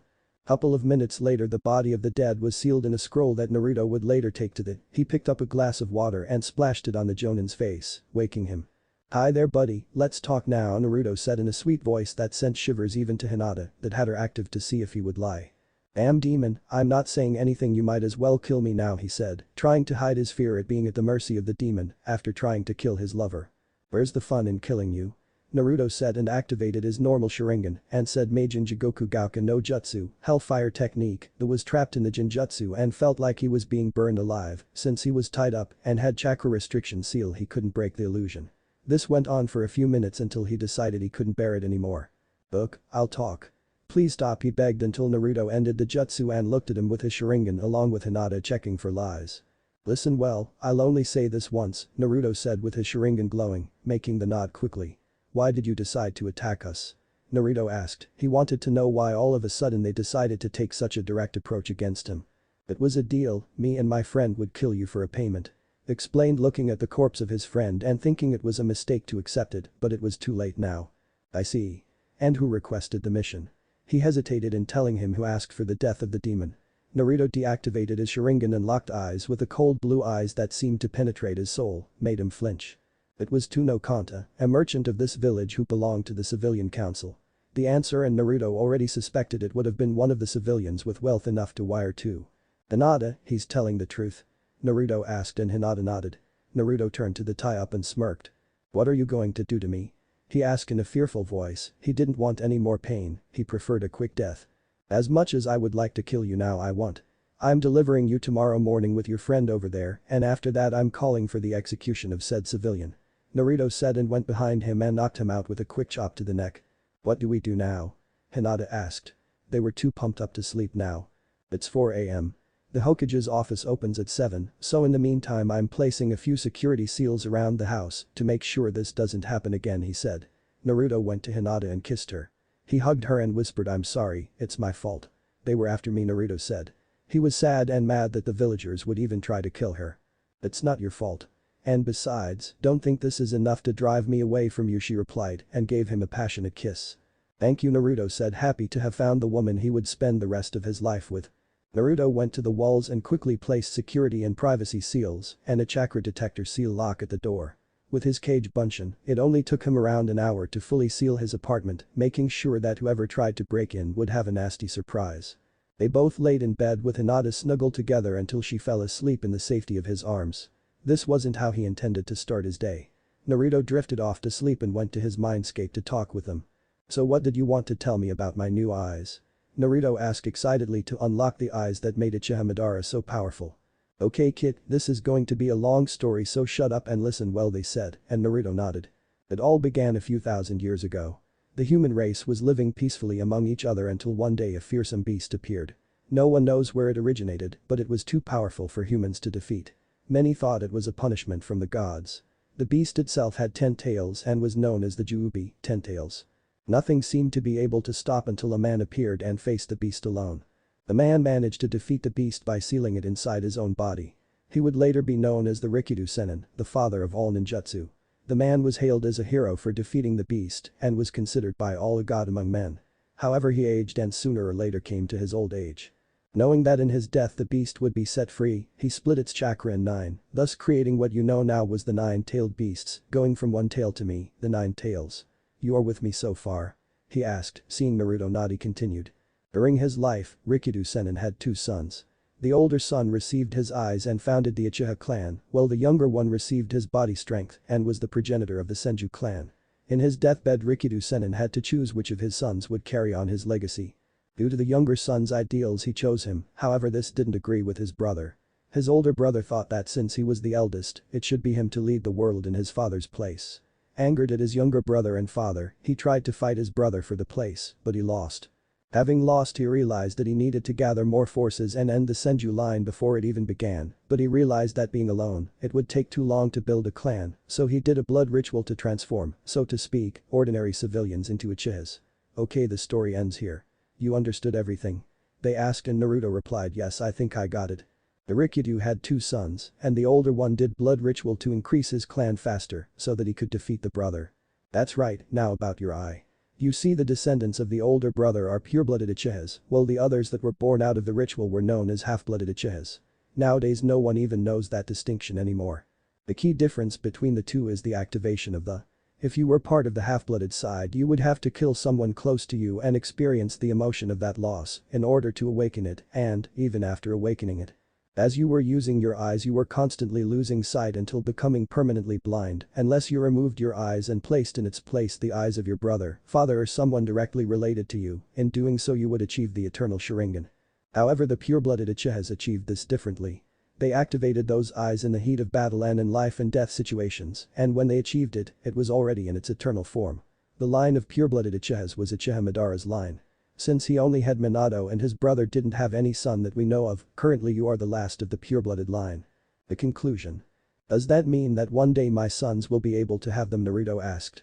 Yes, since the Sharingan gene is dominant, only one of the parents is necessary, and you being pure-blooded, your sons would awaken in its final form like you. The answer. It's good, I wouldn't even think about killing someone close to me for power.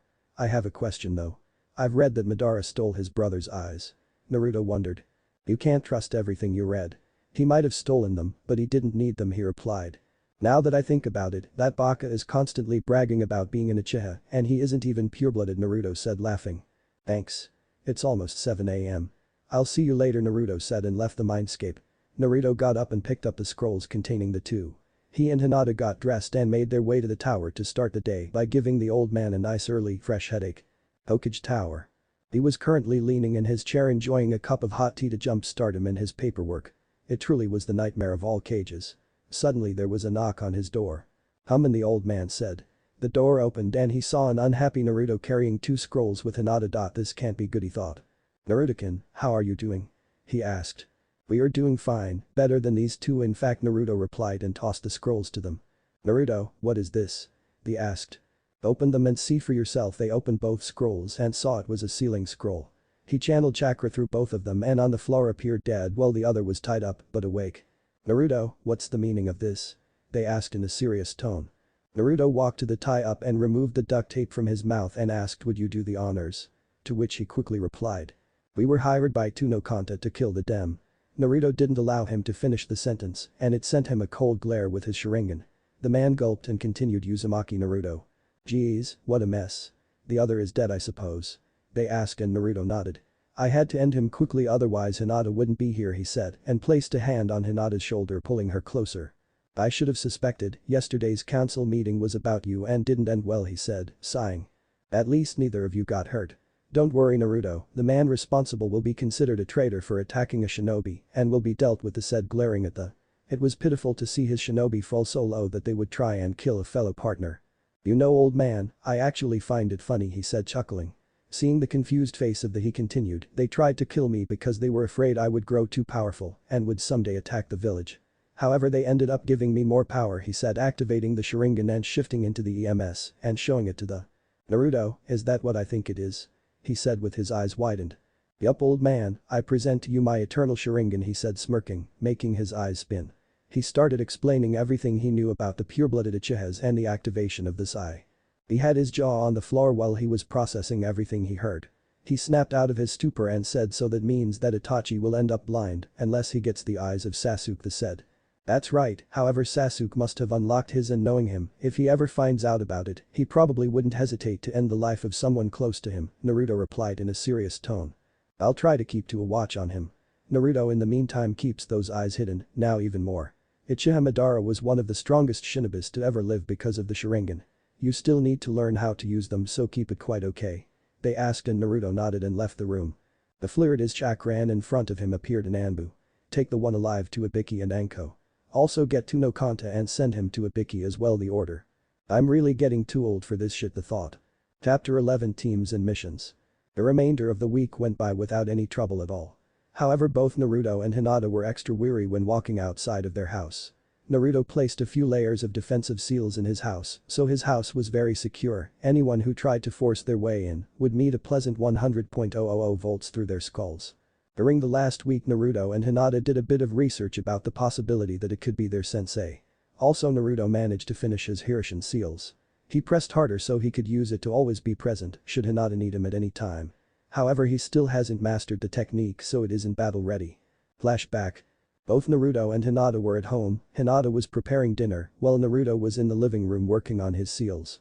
Hey Hinata-chan, come here Naruto said and Hinata walked out of the kitchen. Naruto thought she seemed even more beautiful with her hair strapped in a ponytail while wearing a lavender apron. Do you need anything Naruto-kun? She asked. Naruto approached her and gave a slight kiss on the lips.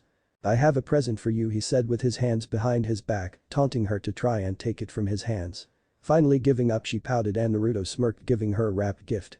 She unwrapped it, found a small ring and gasped. The ring was pure shining silver. It had the form of a fox. The ring started with the head of a fox and ended with its tail. Check profile. It's beautiful, thank you she said, hugging him. Glad you like it, but this ring is special, not only says that I love you, but also contains the formula, which means that if you are in trouble just channel some chakra into the ring and I'll be there in flash she explained and she gave him a passionate kiss, showing him her undying love. Then flashback. Another thing that Naruto tried to work on during this week was his new Sharingan. He had to admit this new form was fucking awesome. Kyubi also explained the powers he knew of the Sharingan since he saw Madara using them. Flashback. Naruto was lying in his bed trying to fall asleep but was finding it hard. Since the murder attempt on both him and Hinata a couple days ago, even though he secured his house, he was always on alert. Deciding to pass the time, he went to his mindscape to talk to them about his new eyes. Actually Naruto changed his mindscape, it was no longer that old sewer, now it was a vast forest with nearby mountains and plenty of animals, so that he wouldn't be bored. Hey furball Naruto said, and Kyubi glared at him. What do you want, brat, I was trying to sleep they said. I can't sleep, so I just thought you would explain to me the new powers I can use with my new eyes. He said. Like I told you, I only saw him use them, I can't even be sure if you can use them. For instance, that power you used last time I never saw Madara using it, so more than likely the does not always have the same powers. Explained. Well that sucks. Naruto replied. It doesn't mean you can't use them. I'll explain the powers I saw so listen well. First, one of the powers is an extremely powerful genjutsu called Tsukiyomi, God of the Moon. Once you lock eyes with the enemy you can cast a technique and the user is trapped. Inside the technique you are Kami, God, you can create and manipulate everything, even time itself. You can make the time pass differently from the outside. It can be 3 days in your technique, but in the real world it only has been a couple of seconds, the difference in this time varies with your skill. Also this Shinjutsu is nearly unbreakable. Another power I saw is called Amaterasu, God of the Sun. It's the highest level of Kaiten ninjutsu known. With your eyes you can summon or put out the so-called Amaterasu flames. These are black flames that burn anything in its path and don't disappear until the target you want is completely incinerated. It doesn't matter if you even use a Suiten jutsu. They never die until the target is gone. The last power and probably the most powerful is a defensive armor with offensive capabilities. It's called Susanoo, God of the Sea and Storms. It creates an humanoid-like shaped armor around you. The more chakra you send, the stronger and bigger it gets. I've seen the Susanoo's perfect form, and let me tell you it's not something you want to face. This humanoid armor also carries a shield for defensive purposes like deflecting more powerful focused attacks, but also a sword for offense. You got all of it. They concluded and asked for confirmation. I'm awesome, believe it, Naruto shouted excitedly with such awesome powers. He still is an idiot, the thought. Now you know. Leave. I'm going to sleep, they said ordered. Then flashback. But the final week now over, we find Naruto and Hinata at home finishing up their breakfast. Today they would find their teams and meet their Jounin sensei. Are you ready for Hinata-chan? Naruto asked for a nod, he held her arm and vanished in a lightning shunshin towards the academy. They arrived at the roof not wanting to arouse many questions. They made their way down to their respective classrooms, the room was already filled with their friends, however Iruka-sensei still hadn't arrived. Hinata made her up the stairs and sat in the back row. Naruto of course followed her, but as he was walking he was met by the glare of one uchiha Sasuke. Sasuke was still pissed by losing to the dope, the dead last of the academy. How could trash like that defeat me, an uchiha? Next time he'll beg for mercy, Sasuke thought smirking. Even though Naruto had grown up physically but also mentally, he still couldn't resist a few taunts, especially from Sasuke, a fellow clan member so to speak. They stayed like this for a few minutes, glaring at each other until Sasuke had enough and turned away, plotting the various ways he could ice his brother. Naruto walked up the stairs to join Hinata when another problem appeared in the form of Inuzuka Kiba. Hey Hinata-chan, how are you? Kiba asked as he moved to sit next to her. I'm fine, Kiba. Stop, that sit is for Naruto-kun, she replied. How come, Hinata-chan? I'm better than him, an alpha, Kiba said, rubbing his finger on the bridge of his nose. Kiba, of course being from the Inuzuka clan, had a high sense of pride and manliness due to the fact that his male and heir to the clan. I don't care what you are, Kiba, and I told you that I like Naruto, she said in an assertive tone. Kiba even took a step back. The shy Hinata he knew was no more. Kiba, stop hitting on my girlfriend, Naruto said as he approached both of them. He passed Kiba, who sneered at him and sat next to Hinata and kissed her on the cheek to further make his point on Kiba. Stop pestering her, Kiba yelled, gathering the attention of most of the class and waking up the resident genius. Damn it, Kiba, do you have to be so loud? Troublesome, Shikamaru said as he yawned and tried to resume his sleep. Just forget him and go back to your cloud watching, Naruto said. Smartest, Shikamaru replied and went back to sleep. Kiba, Hinata is with me, so I would appreciate it if you stop bothering us, Naruto said, raising his kai making him sweat and furthering his points. On top of Kiba's head was a small white dog called Akamaru. He was Kiba's partner in their collaboration in jutsu. Akamaru just said alpha, however Kiba didn't listen and tried to punch Naruto. What no one saw coming was that Naruto didn't move an inch. It was Hinata that got up and gave Kiba a strike to the chest, leaving him on the ground clutching in pain. Don't you think it was too much, Hinata? Naruto whispered to her. I'm tired of him always trying to get me to go out with him. Hinata replied, getting a nod from Naruto. I'm giving Hinata a bit of her personality from the movie Road to Ninja. Someone has to keep Naruto in check. Kiba slowly got up and went to a different seat while glaring daggers at Naruto. A few minutes passed and running was heard in the classroom. Suddenly the door opened and in came running Sakura and Ino. First play, Sakura yelled and tried her best to regain her breath. What are you talking about? My foot was clearly ahead of you, Ino replied. Sakura took her opportunity to run to the seat near Sasuke, however it was occupied by Kiba. Kiba, get out so I can sit with Sasuke-kun, the pink banshee said. Kiba simply scowled, wondering what Sasuke had that he didn't. Deciding to prove he was the alpha male in the class, he jumped into the table and started glaring at Sasuke. Their eyes are a few inches apart. Suddenly one of the students in the row below got up and pushed Kiba forward toward Sasuke. To Kiba everything went in slow motion, he was getting closer to Sasuke, too close. Thump. Thump. His face connected with Sasuke, however this connection was rather unfortunate as they connected with their lips. The entire class froze seeing the most desired male, which was Sasuke kissing the alpha male. Shikamaru woke up and stared, and the event, Choji stopped eating, even Shino slightly dropped his glasses. Looks like Kiba finally found his girl, Naruto said loud enough for everyone to hear. The whole male class laughed at the event, except the fangirls who were plotting Kiba's murder. Kiba and Sasuke immediately separated and quickly enough Kiba received his fate at the ends of the fangirls, leaving him in the ground in a bloody mess. Everyone quieted down after the event and suddenly the front door of the classroom opened and Iruka entered with a stack of papers beneath his arms. "Morning class," Iruka said and was surprised he didn't need his patented big head jutsu to silence his class. "After today every one of you is now a ninja of the leaf, but you are mere." Iruka started. "The difficult part is only beginning. You will now be divided in teams of 3 members and will be taught by a Jonin sensei. We tried to balance the teams. So here they are. Team 1. Naruto at this time dozed off. Team 7. Haruno Sakura, Uchiha Sasuke, Inyazuka Kiba, your sensei will be Hada Kakashi," Iruka said. Naruto was happy that the Sandaime took his suggestion and didn't put him with the Uchiha. Kiba of course wasn't happy he was with the Uchiha, he would need to show him who the alpha was. Team 8. Uzumaki Naruto, Hyuga Hinata, Aburame Shino, your sensei will be Yuhi Kurenai, Iruka said, and of course Naruto and Hinata were extremely happy they would be together in their team. Shino was a quiet person, he always kept to himself. He was logical, a good strategist and long-range fighter, so it was a well-rounded up team. Hinata was more skilled in Taijutsu, Naruto was ninjutsu, and they had Shino long-range support. Even if Hinata was disavowed she still kept her name since she wasn't adopted. Team 9 is still in circulation. Team 10.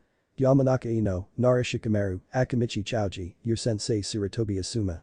I will be leaving now, your senseis will be here in a moment, Iruka concluded. Hinata-chan, can I trust Kurane-sensei? You know her right? Naruto asked. You can, she's a good and kind person but also strong. She's like a big sister to me. Are you going to tell her about the Sharingan? Hinata replied and asked.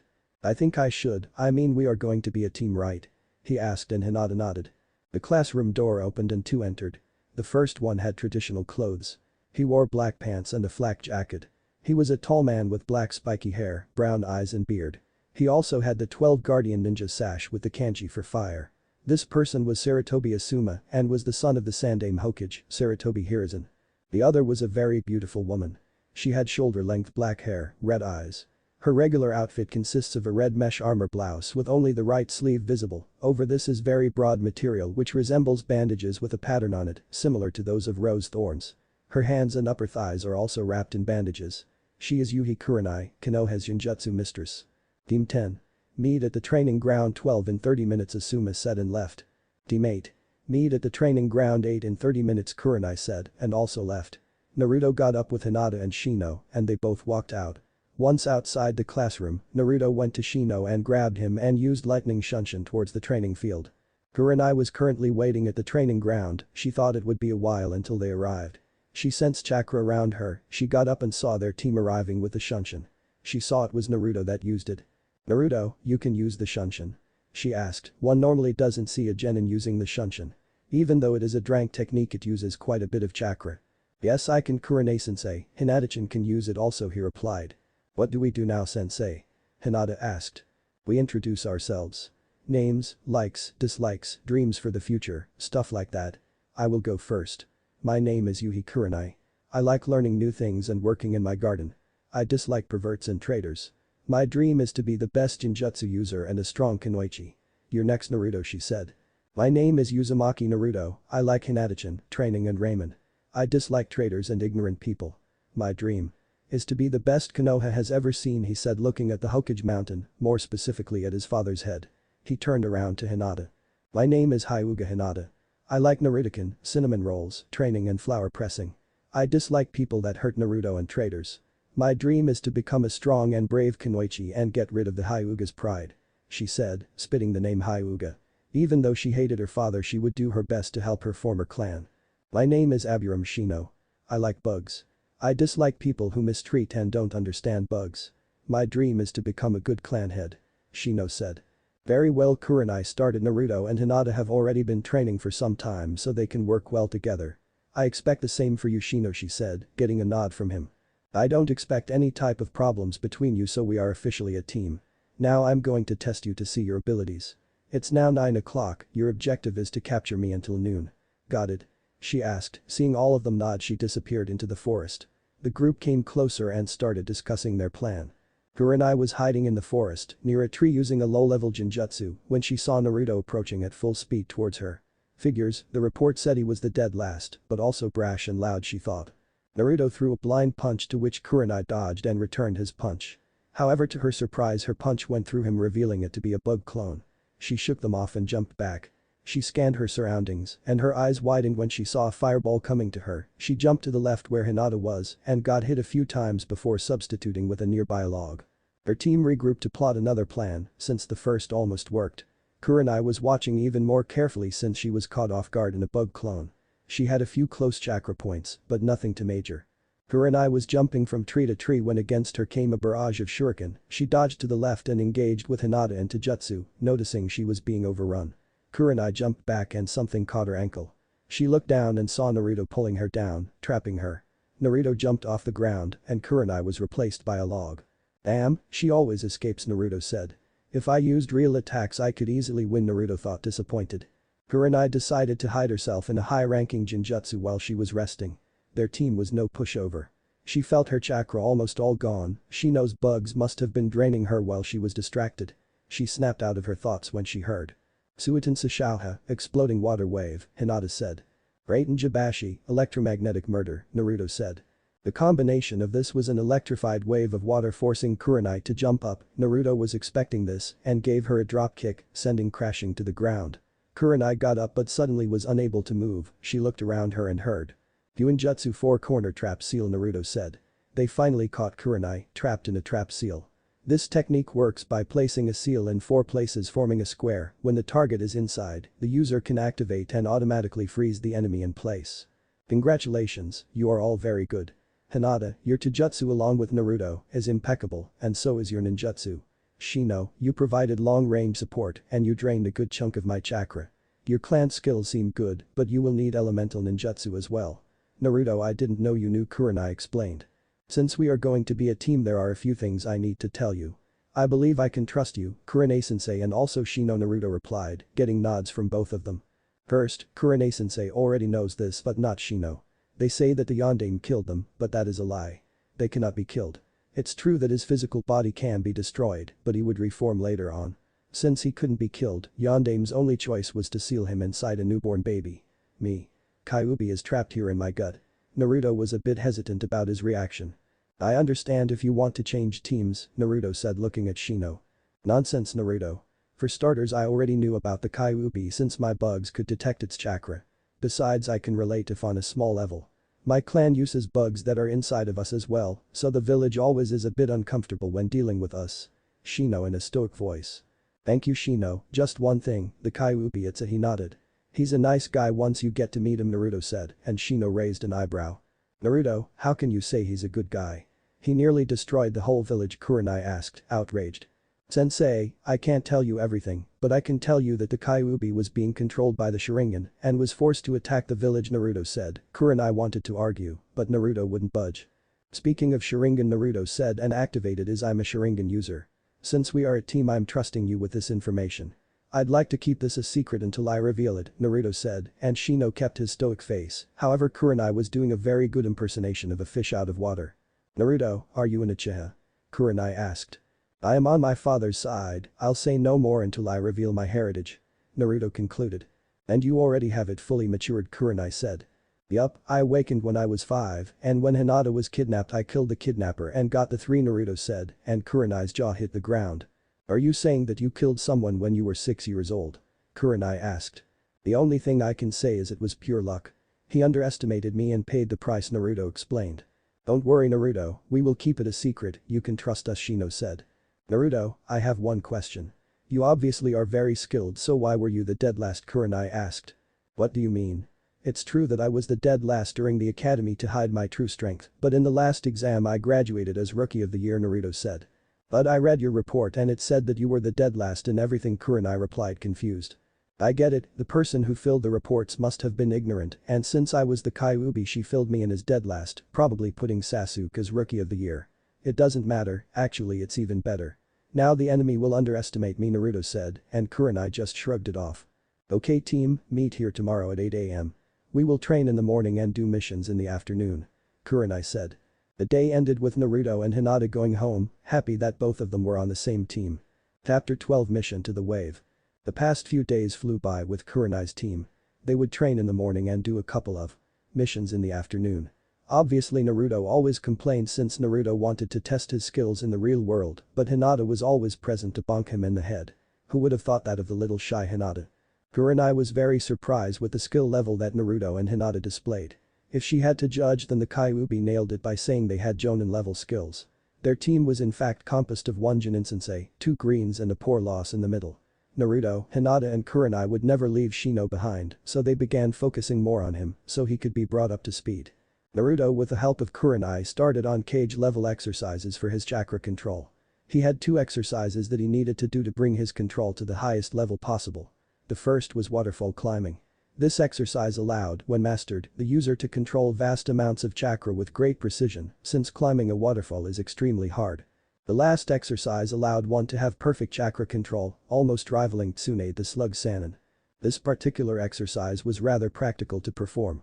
The user deposited a chunk of sand with multiple colors in his hand. The point of the exercise was to separate and align the sand by color, using only chakra.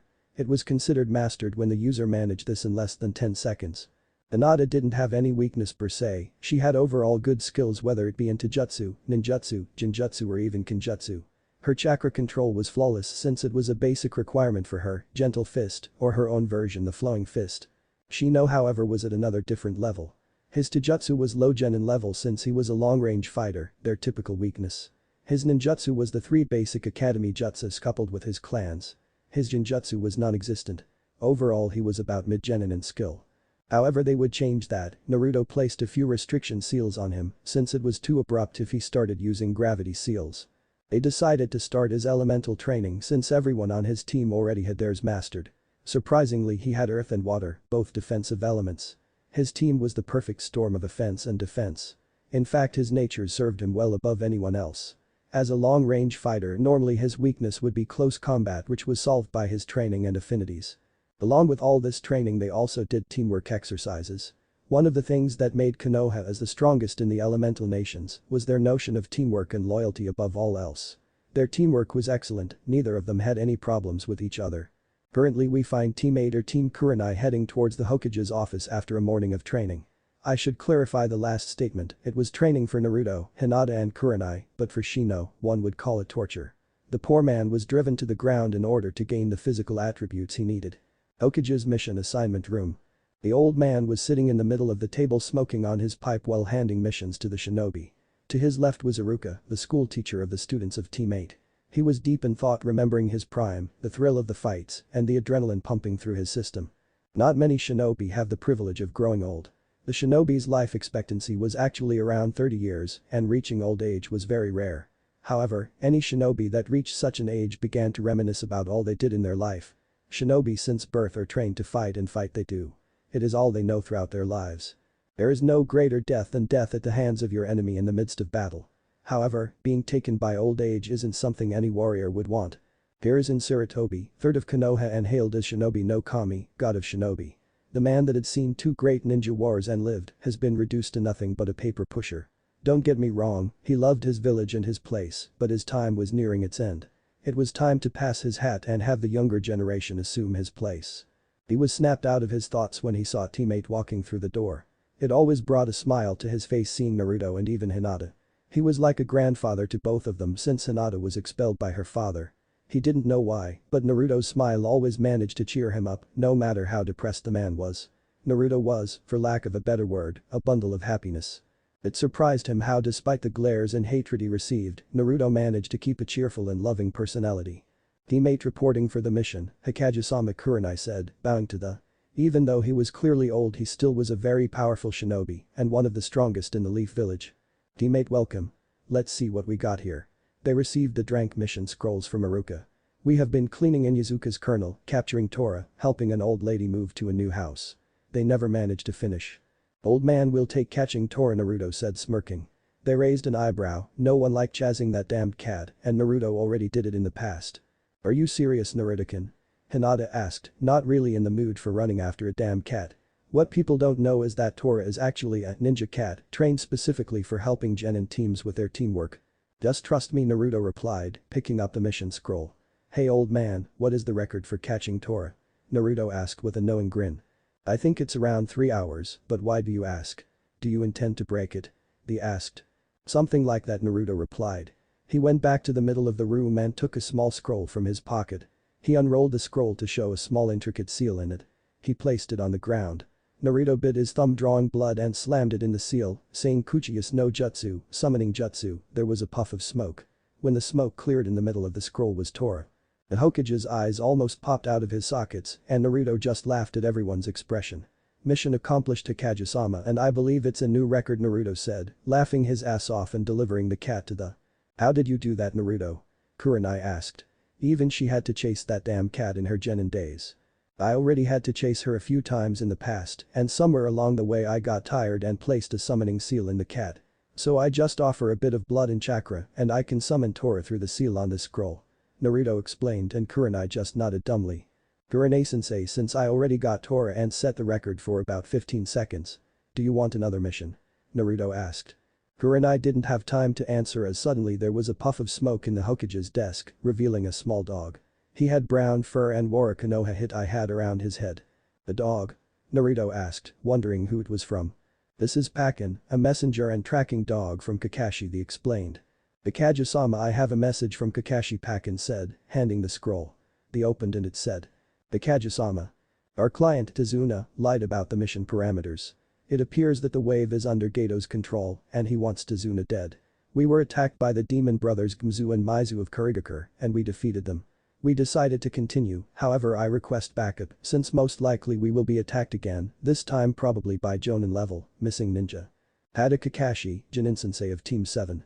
Teammate, they started getting their attention. It appears that the crank mission I sent Team 7 to was bumped into a lower rank. Kakashi requested backup, so I'm sending you. He will explain everything when you meet with him, dismissed. Hi, teammate said. Okay team, go home and get your supplies, meet me at the north gate in 1 hour, Kurenai said. They all left the room and went to prepare for their first rank. North gate 1 hour later. 1 hour later, teammate gathered in the north gate getting ready for departure. Kurenai inspected everyone's supplies as it was the duty for a Jonin-sensei. Okay, team, before we depart, everyone has their supplies.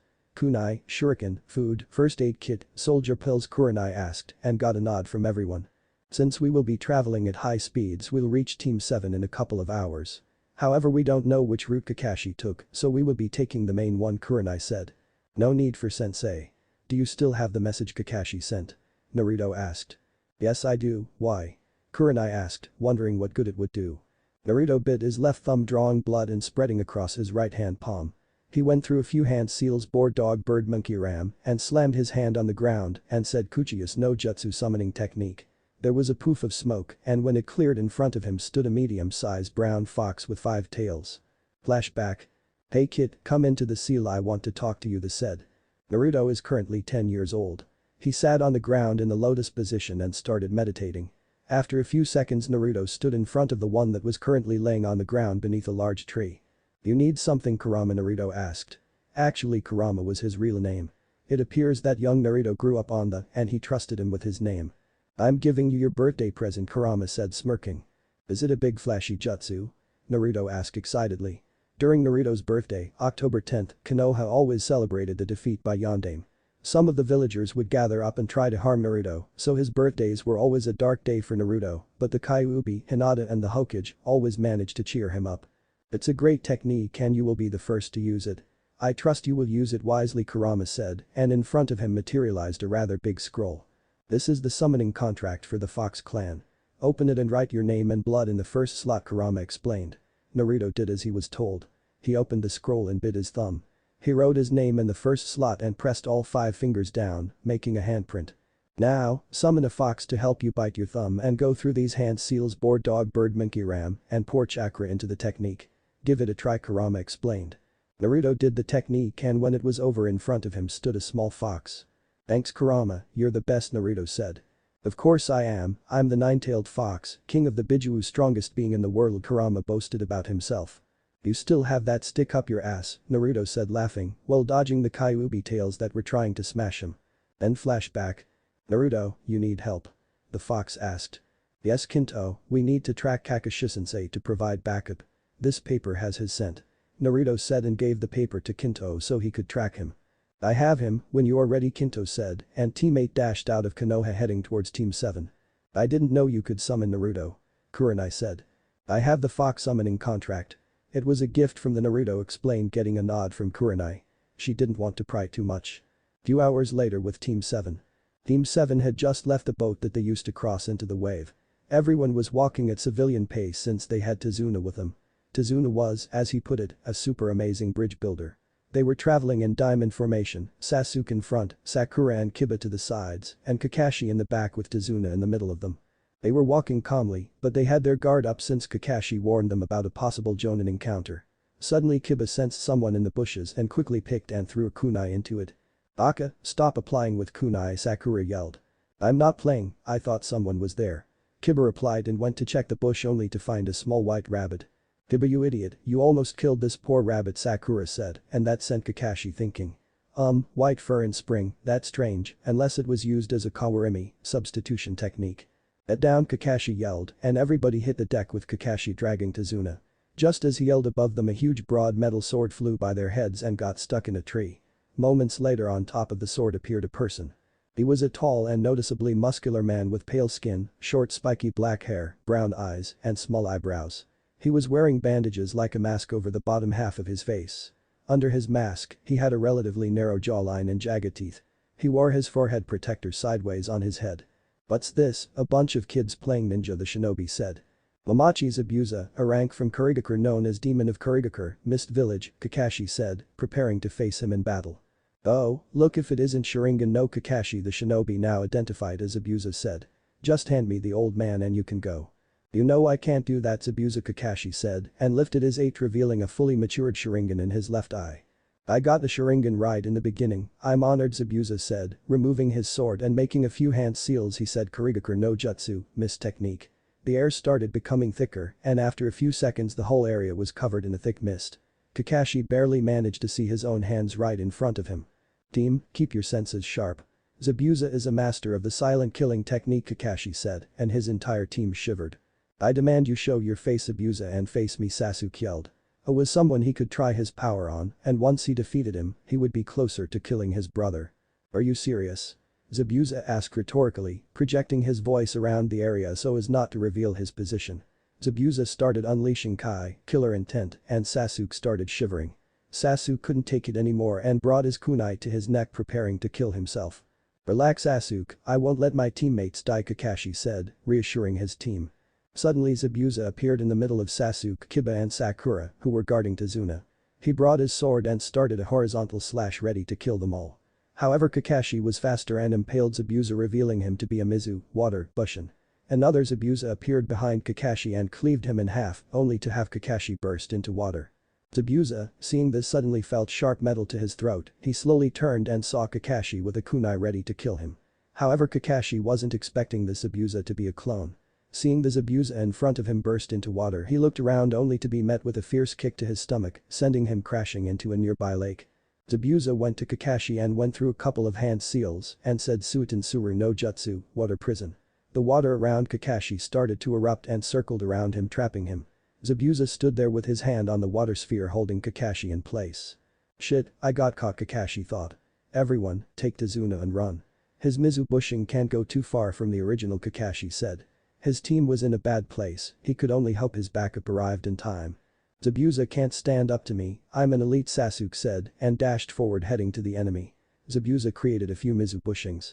Sasuke engaged in a taijutsu fight with him but quickly realized it was a bad idea. Sasuke couldn't keep up with Zabuza's speed and strength. The battle was over quickly when Zabuza gave a strong kick to Sasuke that sent him crashing to the trees hard. Sasuke couldn't even get up and could barely breathe. "You should have run when you had the chance. You can't even scratch me," Zabuza said. The arrogance of that boy got him killed. Zabuza clone picked his sword and went to finish the job. Sakura was shaking, she barely managed to stand up and Tazuna was already on the floor, his legs gave out. Kiba, seeing Sasuke in danger, ran towards Zabuza. Sasuke may be an idiot and an arrogant bastard, but he couldn't let him be killed. Kiba, arriving near Zabuza, went for a punch, but Zabuza simply caught his wrist and with the other hand, lifted Kiba by the neck and started punching him relentlessly. After a few punches he simply threw him to the ground. Zabuza was making his way to Sakura, who was still frozen in place. Sakura knew she couldn't match Zabuza. She only graduated because of her good chakra control and book smarts. All hope seemed lost until Zabuza heard. Pain. Ryuka no Jutsu, Dragon Fire Technique. Zabuza didn't have time to dodge as a stream of hot fire came from the woods, completely obliterating the clone. In front of Tazuna and Sakura arrived Naruto, Hinata, Shino and Kurenai. Naruto looked around and it didn't look good. Kakashi was trapped inside a water prison and Sasuke and Kiba were on the ground injured. Quickly gather Sasuke and Kiba around Tazuna and Sakura, Naruto said, and Kurenai and Hinata quickly picked up both Sasuke and Kiba and regrouped in Tazuna. Uchiha no Jutsu, summoning jutsu, Naruto said, slamming his hand on the ground, and in a poof of smoke, appeared a small fox with light red fur with 4 tails. You must be our summoner, Naruto-sama, my name is Kagura, a medic fox, the fox said. Nice to meet you, I need your help. Sasuke and Kiba seem injured. I need you to help them as much as you can. I'll cover you, Naruto said. Fox summons, where did he get the contract? I need to talk to him if we get out of this, Kakashi thought. Kakashi actually already knew Naruto since he sometimes watched Naruto from afar, trying to make sure he was safe. After all, Kakashi was one of the prized students of Yondaime Hokage. Page Bushin no Jutsu, Naruto said, and 4 clones appeared. They went their separate ways, making a square around Tazuna, Sakura, Sasuke, Kiba and Kagura. Ninpu Shishi Engine, Ninja Art. 4 flames formation, the clones said at the same time. Suddenly a purple barrier erupted around them, making sure that Zabuza couldn't get inside. AN. The same barrier the Sound 4 used during Leaf Invasion. Don't touch the walls, otherwise you will get burned. The barrier will stay up for your protection. Naruto explained. Oh, a genin, who knows? Maybe you are better than the rest, Zabuza said, creating a couple more Mizu bushing. Inside the barrier, both Sakura and Tazuna sighed happily that backup had arrived. Kagura was currently healing them. Sasuke had cracked ribs and ruptured lung, while Kiba had a few bruises and dislocated shoulder. Outside the barrier. First we need to release Kakashi from the prison, Kurenai said, and her team nodded. The Mizu bushings made their way towards Kurenai's team and one of them said Kurigakure no Jutsu. A thick mist appeared blocking the view of everyone. Hinata activated her but couldn't see much as the mist was laced with chakra. Naruto activated his Sharingan and extended his senses trying to find Zabuza, however he felt the presence of someone watching the fight. That person was around skill based on chakra levels. Someone is watching, since he didn't help Tazuna I can only assume he's with Zabuza, Naruto thought, and discreetly using hand signs warned his team about another shinobi watching. Fuetin to Toppa, great breakthrough, Naruto and Hinata said at the same time. They breathed in air and sent a strong gust of wind that pushed the mist away, completely making Zabuza frown. Each member of Team 8 separated and engaged in the clones. Naruto quickly destroyed Zabuza's clone with a fireball, and taking this opportunity he took a kunai, charging it with lightning chakra, he threw it at the woods with extreme speed. The shinobi who was watching didn't expect that and didn't have time to react, and the kunai embedded deeply in his shoulder. The shinobi, seeing he was caught, jumped into the fight and took his side by Zabuza. How did you know about Haku? Zabuza was surprised that they found Haku. She was rather skilled in stealth. Haku is a girl. I still can't see her as a guy even in canon. We are a team of trackers. I'm a sensor, so when you used your Kurigakure no Jutsu I extended my senses and found him, Naruto explained. It doesn't matter, let's end it now, Zabuza said, and Haku went through a few hand signs. Slamming her feet into the lake she said Sensatsu Sushim, 1,000 needles of death, and sent 1,000 water needles towards Team 8. Hinata, Naruto said just above a whisper. Hi, she replied and jumped in front of her team and started spinning. She started releasing chakra from all of her chakra points. Hakashu Kaiten, heavenly spin, she said, and a blue dome of chakra appeared around her deflecting all the needles. Looks like I'll have to start training my team seriously, thought Kakashi. He was infusing his lungs with chakra trying to gain as much time as he could. Teammate quickly dispatched the Mizu bushing. Naruto and Hinata went through a few hand signs and they said. Kaiten. Ryuka no Jutsu, Dragon Fire Technique, Naruto said. Fuetin to Toppa, great breakthrough, Hinata said. Naruto's fire attack combined with Hinata's wind attack and the result was a massive stream of fire that went quickly towards Zabuza. Haku didn't have enough time to use water jutsu because of her injured shoulder. Both of them jumped away, making Zabuza release his hold of the water prison, freeing Kakashi. Kakashi tried to regain his breath as he jumped towards teammate. Thanks, Kakashi said and crouched. Haku, we are leaving. Zabuza said and sunshine away with Haku. He knew he wouldn't stand a chance. He was up against Yuhi Kurenai, Konoha's Genjutsu mistress, but also the blonde kid and the Hyuga girl seemed good, and besides that Kakashi was now free. Naruto dropped the barrier and went to check up on his injured teammates. How's everyone? Naruto asked Kagura who was finishing healing Kiba. Sakura was surprised how strong Naruto and Hinata were and how they worked well together. I already healed them. Their injuries weren't life-threatening. This one, Kagura said, pointing to Sasuke, needs to take it easy for a few days, he had a ruptured lung. Azuna, take us to your house, Zabuza will be back and we need to be prepared, Kakashi said, and they left with Kurenai carrying Sasuke as he couldn't make any effort and was still unconscious. Azuna's house. A few miles down the road, Team 7 and 8 arrived with Tazuna at his house. The house itself was near the ocean and seemed like a simple wooden house. Tazuna led the shinobi inside. Tsunami, I'm home, Tazuna said, happy that finally got home. Father, Tsunami said, hugging him, I'm relieved that you are alright. Tsunami was a very beautiful woman. She had mid-back dark blue hair and black eyes. She wore a pink shirt with red sleeves and a dark blue skirt. It's thanks to these shinobi. They saved me, Tazuna said. Tsunami approached his protective detail and bowed, saying, thank you for protecting my father, Shinobi-san. You're welcome to our house. We appreciate it. Is there anywhere we can lay two of my students who got injured in a fight? Kakashi asked. Tsunami nodded and led the leader to the rooms upstairs. Sakura, Kakashi said, getting her attention, tomorrow we will start training more seriously. We need to be prepared for when Zabuza returns. Since Naruto injured his teammate, it will be a few days until he's ready. How come a little bit of training is going to help against a, Sakura asked, wondering if her sensei was trying to kill her. Sakura, who was it that saved us? Kakashi asked rhetorically, if I remember correctly, teammate actually put up a fight against Zabuza, while Kiba and Sasuke were simply hammered away, Kakashi explained, making Kurenai smirk inwardly. Fine, but I still don't understand how a few days will help us, Sakura kept pressing. Any training is good for you. If you have to face Zabuza, at least let's raise the odds even if slightly, Kakashi said, to which Sakura finally nodded. Kakashi got up and approached Naruto, who was chatting with his team. Naruto, Kakashi said, getting Naruto's attention. How do you know my name? Naruto asked. You may not know, but I actually watched over you sometimes when you were around 4 years old, Kakashi said. Inu, dog? Naruto asked to remember, and with a dog mask, sometimes helping him with the mob's problems before he met his father and the whole training began. But I am, he replied, giving his traditional eye smile.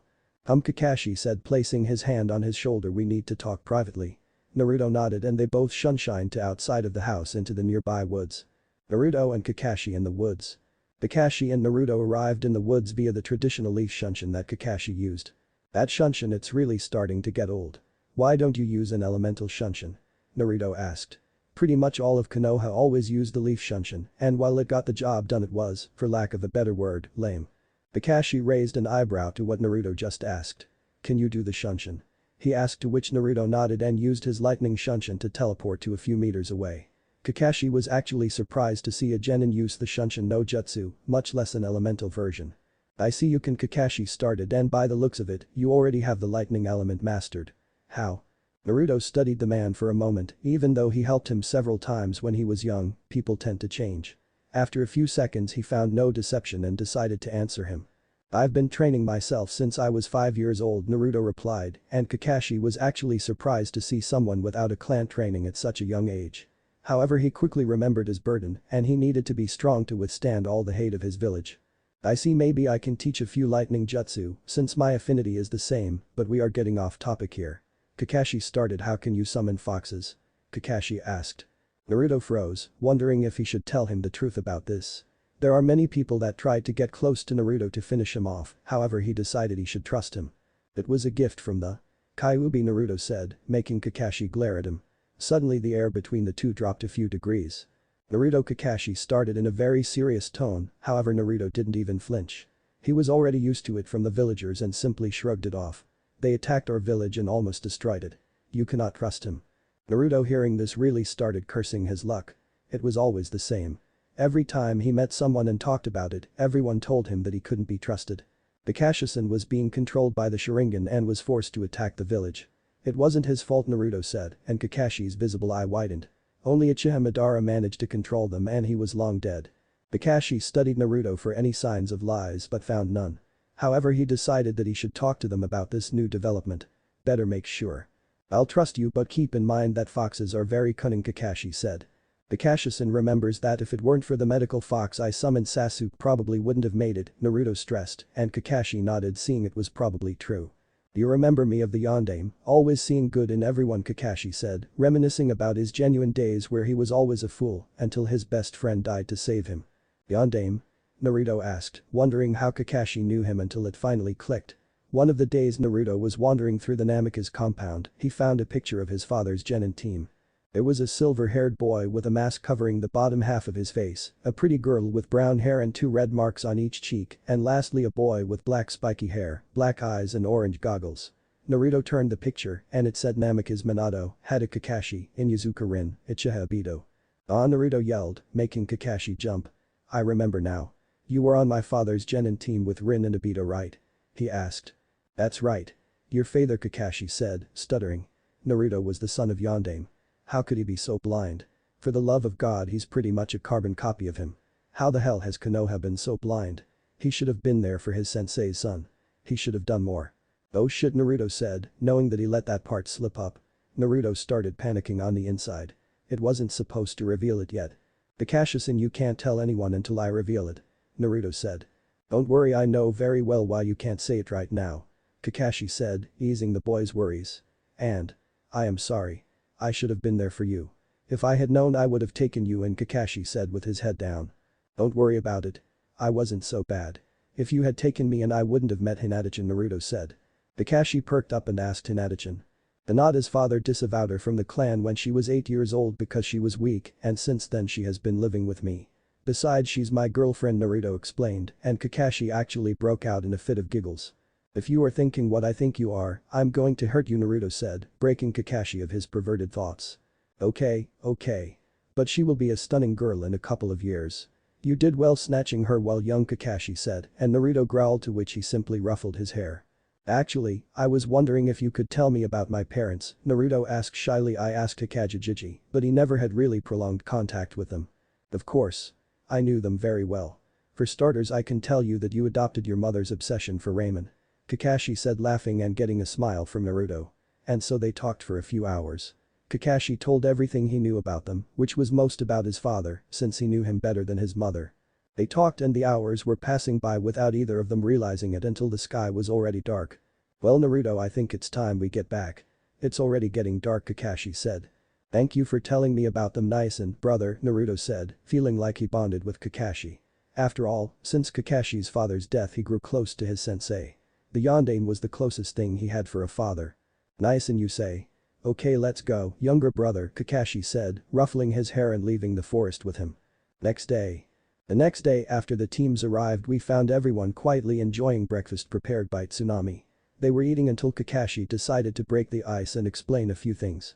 Everyone, Kakashi said, getting everyone's attention. After this we are going to train as I explained to Sakura yesterday. Zabuza will be back and probably bring some help, so we need to be ready. We will alternate between protecting Tazuna at the bridge, protecting his family and training. Kakashi explained and everybody nodded.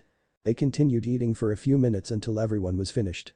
Sasuke was already getting better from his injuries and could walk, however he still couldn't do anything that was physically stressful to the body. Sakura, Sasuke, Kiba, Naruto and Hinata will come with me to train, while Kurenai and Shino stay and protect Tsunami and Inari. After the train I'll take some of you to the bridge to protect Azuna. Everybody agree? Kakashi asked and everyone nodded. A few minutes later Kakashi's team accompanied by Sasuke and Kiba left the house for training. In the woods for training. Okay, now we will train chakra control, Kakashi said. Chakra control? Sakura asked. Yes, we all know how to call upon chakra, however you don't know how to properly use and manage it. By doing this exercise you will be able to last longer in fights and learn new jutsu faster, Kakashi explained, and Naruto wondered what type of exercise it would be. Now I'll be climbing trees, Kakashi said, and Naruto's sweat dropped. Kakashi-san, don't tell me you brought your team into an A-rank mission without even teaching them proper chakra control. Naruto asked, and Kakashi actually felt ashamed of not teaching more personal skills. Don't sweat it, we already know how to climb trees, Sasuke said, and Sakura agreed. Naruto just shook his head, knowing the Sasuke didn't understand the point of the exercise. Actually, I focused more on teamwork exercises. You know how Sasuke and Kiba act. They are both brash and tend to jump into situations without thinking, Kakashi said, and both Sasuke and Kiba scowled. Wait, you called Kakashi-sensei Naya-san, I thought you had no one. Sasuke asked. He's not actually my brother by blood, but we are both orphans, and we both look at the same person as our father, Naruto explained, and Hinata raised an eyebrow. She knew who Naruto's father was, which means that Kakashi must have been close to the Yondaime. Enough chit-chat. What I want you to do is focus chakra to the bottom of your feet and walk up the trees. When you can walk to the top 2 times in a row you will move on, Kakashi explained. What do you mean to walk up the trees? Sakura asked in all her infinite wisdom. Like this, Naruto said and started walking towards a tree. When he arrived near one he simply placed a foot in its trunk and started walking up. Everyone in Team 7 minus Kakashi was shocked seeing Naruto walking vertically. Oh Naruto, you already know this chakra exercise very well, Kakashi and Sasuke seethed his teeth. Oh, how did you do that? I demand you teach me, Sasuke, and Naruto just ignored him. He already knew Sasuke all too well from the academy. Sasuke believed everyone should be grateful that he allowed them to breathe. Didn't you hear your sensei? Naruto asked rhetorically, you need to channel chakra to your feet and run up the tree. Exactly, take these kunai to mark your progress. Hinata, I assume you already know how to do this? Kakashi asked and Hinata nodded. Hey Hinata-chan, watch me. I'll get this down in 1 hour, Kiba said, bragging to her. Kiba, I already told you that I'm with Naruto-kun. If you opened your eyes you would see that there are other girls that may like you, Hinata said, and Kiba frowned. Maybe she was right. Team, get started. Naruto, Hinata, you are coming with me to the bridge. Kakashi said, and they nodded and started walking to the bridge to protect Izuna. You never know if Zabuza would try a sneak attack. At the bridge. Everyone on the bridge was peacefully working. It was a bright sunny day, and the air itself was rather warm due to the ocean's breeze. Kakashi was reading his traditional orange book and giggling like a crazy person. Naruto just sweat dropped when he saw him pull that book. Hinata was simply leaning on the bridge watching the ocean, and Naruto appeared to be working on something. Kakashi raised an eyebrow and decided to know what he was doing. Hey, what are you doing? Kakashi asked for Naruto's attention. The blonde had both hand palms slightly apart from each other and he appeared to be channeling chakra between them. I'm working on a jutsu I'm creating. If it works it will pack quite a bang, Naruto said grinning, and Kakashi raised an eyebrow. Naruto reminded him of himself when he was young. After all, he graduated as a jounin when he was 13 years old and had already created his own jutsu. That's not easy, you know, Kakashi said. You will never know until I try it, Naruto replied. Naruto decided to take a break and help in the bridge. Hey Tazuna, Naruto yelled, getting the old man's attention. I'm tired of doing nothing. Can I help? Naruto asked. The more the merrier, Tazuna replied. But before he could continue, Naruto placed his finger in a cross sign and said Kage Bunshin no Jutsu, and out came around 100 clones. Kakashi's eyes widened seeing the number of clones the blonde could do. Hinata just shrugged it off as it was a normal scenario when they were training. Okay Tazuna, tell them what to do, Naruto said, and Tazuna just nodded dumbly. Naruto, how can you make so many? Kakashi asked, still in shock. One side effect of being a is that you develop massive chakra reserves, Naruto said, and Kakashi glared at him, pointing to Hinata that was nearby. Don't worry, she already knows everything about me including my legacy, Naruto explained, and Kakashi sighed. The work on the bridge went extremely well with the help of Naruto's shadow clones. If he continues helping, the bridge should be done in 2 weeks. Later that day. Tazuna's house. The group sat down to eat dinner as a young boy came in and shot a disgusted look at the group of ninja before declaring how they were all stupid to face Gato and were just going to die, which Naruto angrily refused was the case. What would you know about pain? I bet you have all lived sheltered lives in that ninja village of yours. You don't know what suffering is, the young boy yelled after Naruto had denied what they were doing was futile. So what? Things are bad, but you know what, I have had it much worse. You still have a mother who loves you and a grandfather, a house to keep you warm and food every night. You don't know what it's like to be hated in your own village for something that is out of your control. You don't know what it's like to be beaten and kicked out of shops and forced to go through the garbage for food. You think your life is bad, fine, but don't just sit around and moan about it, do something about it, fight back, don't be a coward. Kakashi-sensei, I'm going out to clear my head, and with that Naruto stormed out the front door. Hinata got up and quickly followed him. Kakashi-sensei, Naruto's life couldn't have been that bad, right? He has to be lying to get attention, Sakura asked. No Sakura, everything he said was true. Naruto was kicked out of the orphanage at age 4 and lived on the streets for months before I found him and took him to the Hokage. The Hokage gave Naruto an apartment, but he had to learn everything for himself and was constantly being beaten and kicked out of stores. And that is the watered down version, Kakashi said, shocking the group in the room. Even Hinata, she was expelled from her own clan when she was 8 years old because her father deemed her too weak and unworthy of being the heiress of the clan. But luckily they found each other. Kakashi said, and everyone started looking at them in a new light. They were brave kids that didn't back down. Tazuna's house roof. Naruto stormed out of the house and made his way to the roof to gaze upon the dark sky. He needed to forget his previous argument with the spoiled kid. A few moments later, Naruto saw Hinata approaching but said nothing. Hinata made his way towards Naruto and sat beside him, resting her head on his shoulder.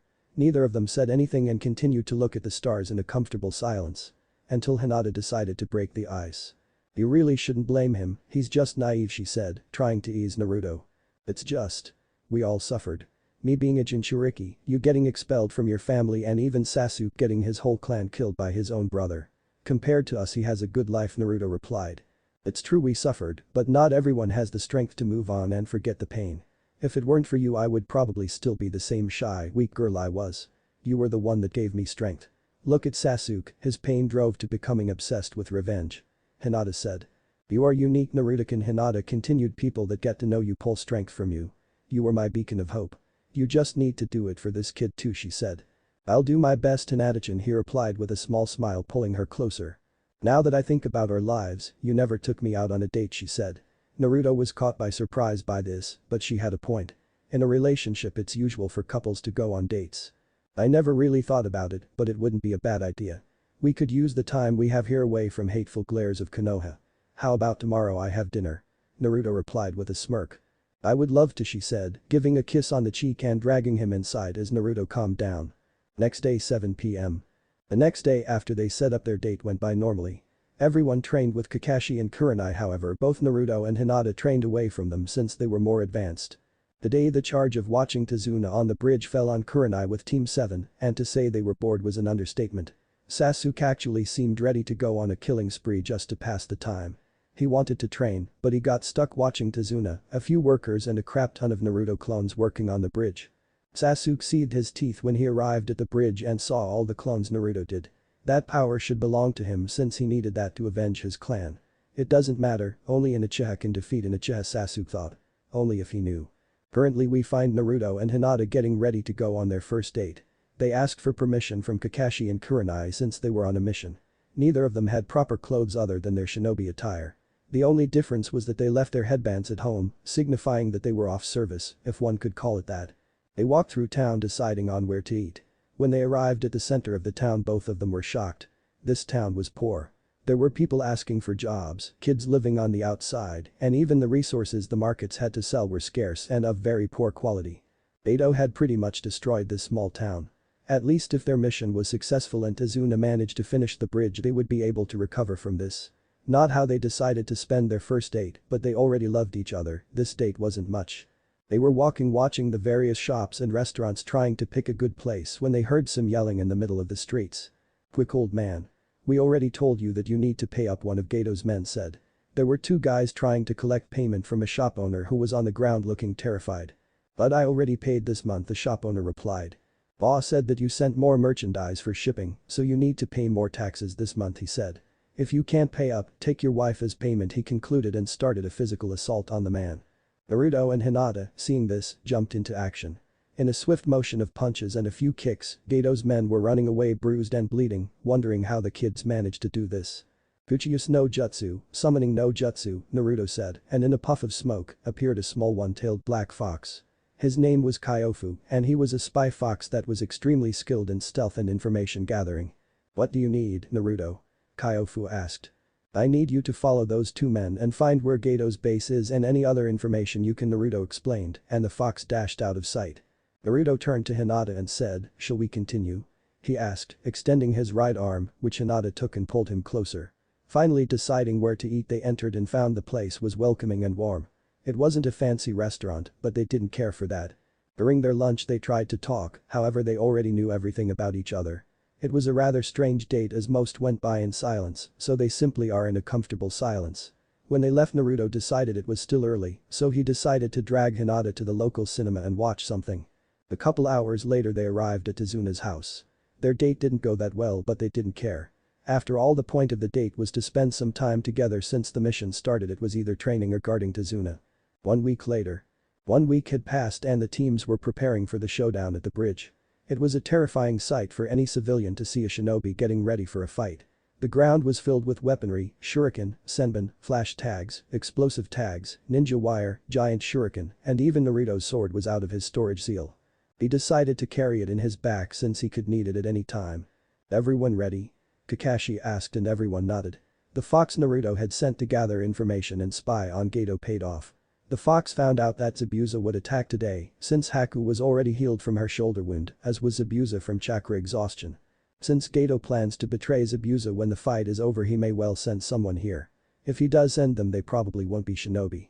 Kakashi said and brought his hand to his chin and started pondering who to stay back, keeping in mind that he would face Zabuza and Haku. How about we leave Sakura, Hinata and Kiba here since they have good taijutsu and they can easily take out any thugs Gato sends. The rest will go to the bridge. I can engage Haku with Sasuke if necessary, Kakashi-sensei and Kurane-sensei can take Zabuza, while Shino provides overall support and protects the client, Naruto suggested. Kakashi pondered. Shino will be in a tight spot if either Zabuza or Haku split past us and rush the target, Kakashi pointed out.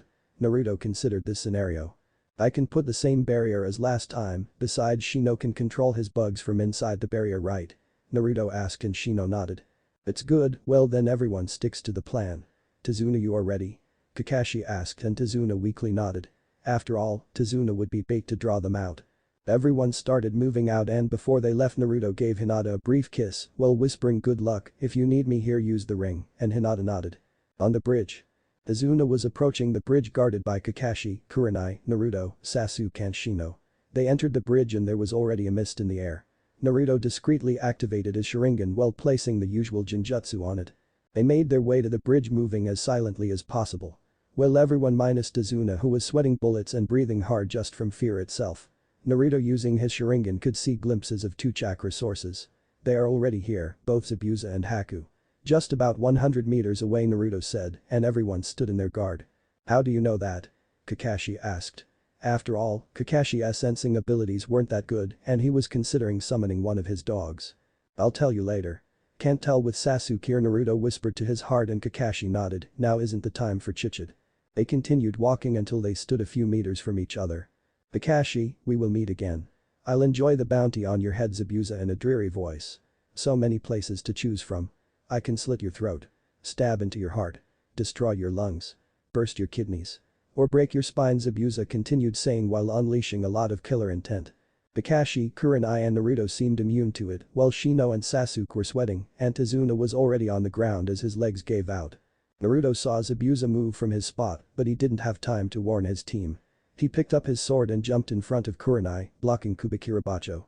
You are a very good kid to manage to find me, Zabuza said. Not many people manage to keep their head cool enough to think in these situations. Sometimes even would get caught. If it weren't for Naruto, Kurenai would already be dead.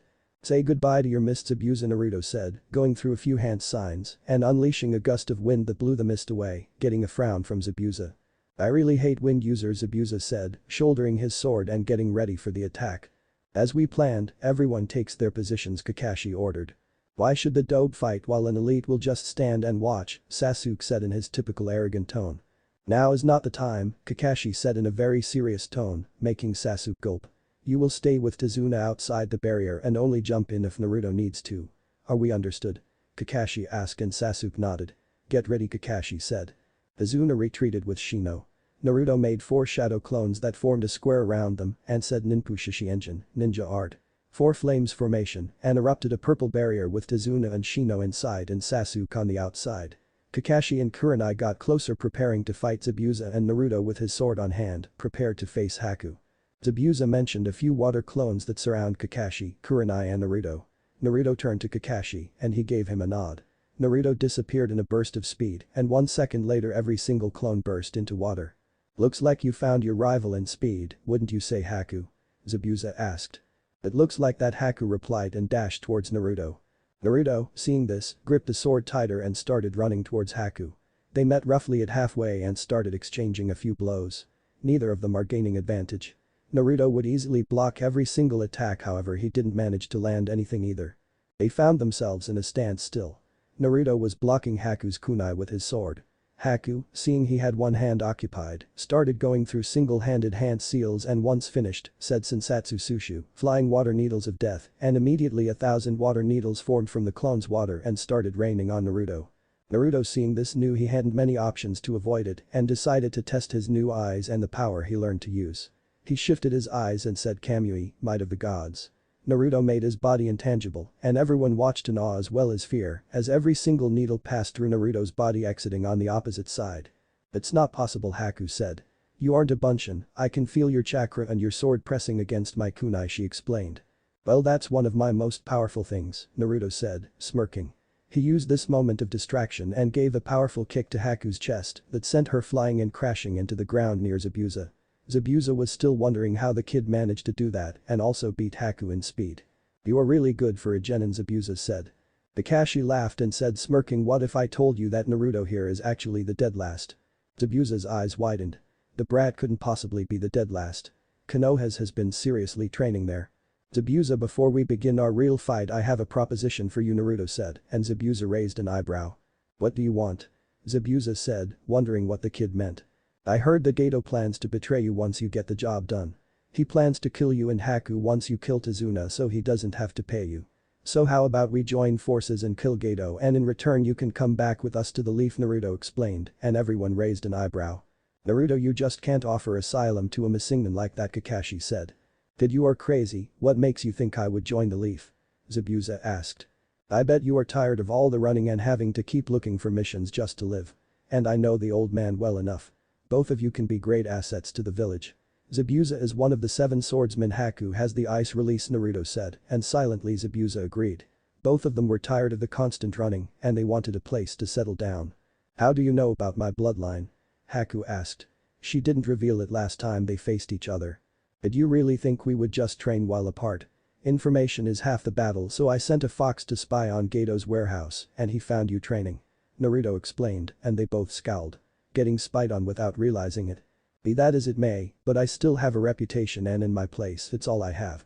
We will fight, and if Gato appears to finish me off then we join forces and then I'll decide if we'll go to the Leaf.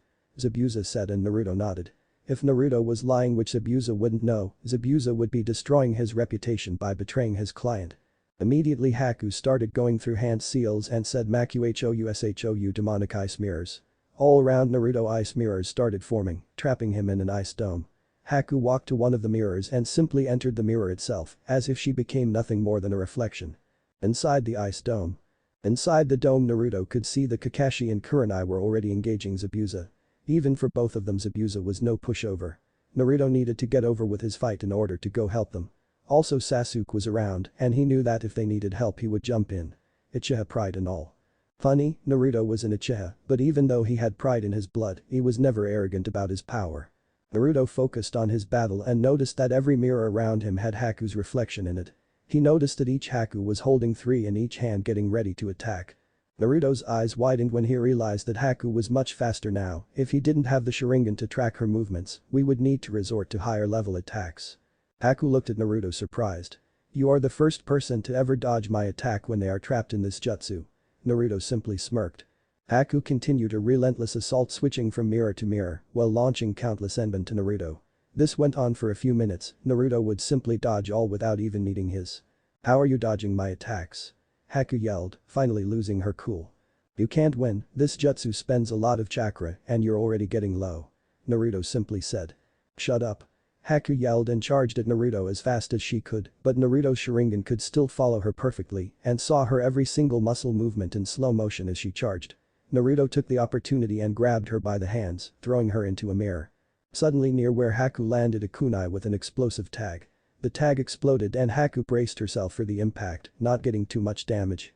Naruto looked to see who threw the kunai and found Sasuke inside the dome. What are you doing here? Naruto asked. I figured Adobe would need help, Sasuke said with his trademark arrogant smirk. Haku took this opportunity and threw a few senbon to Sasuke. Naruto noticed the senbon incoming towards Sasuke. Naruto didn't have enough time to reach him, so Sasuke got it by the senbon and fell limp on the ground. Naruto's eyes widened and he ran towards him.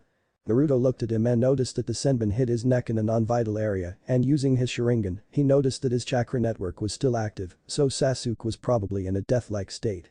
Naruto decided to finish this battle and said Kaiten. Kakaku no Jutsu, great fireball technique, and launched a fireball into one of the mirrors to see if it would be enough. To his surprise, the fireball impacted the mirror, but it remained there as if nothing happened. You can't defeat my technique with such low-level attacks, Haku said. Then let's take this up a notch, Naruto said, and made a single cage bunshin, and both went through a few hand seals. Kaiten. Garyuka no Jutsu, great dragon fire technique, Naruto said. Do it into Toppa, great breakthrough, Naruto's clone said. The combination of a brank Kaiten ninjutsu powered up by the wind jutsu and the result was a big fire dragon rocketing towards the mirrors. Haku tried pumping more chakra to his technique but it wasn't enough. The pressure of the dragon coupled with the tremendous heat made the ice dome explode, sending Haku crashing hard into the ground in pain with burns, and her mask cracked. "Forgive me Zabuza-sama, I cannot defeat this boy," Haku thought, coughing a bit of blood. Naruto approached Haku, still weary as she still could attack.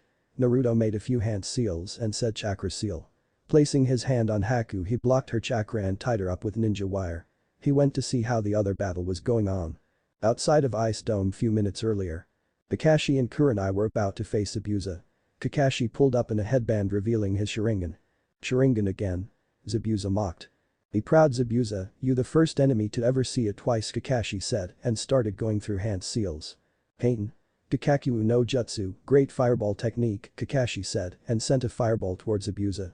Zabuza didn't even budge, he went through hand signs of his own and said Suiten Sujinheki, water wall, and created a water wall that blocked the fireball, creating a cloud of steam all around.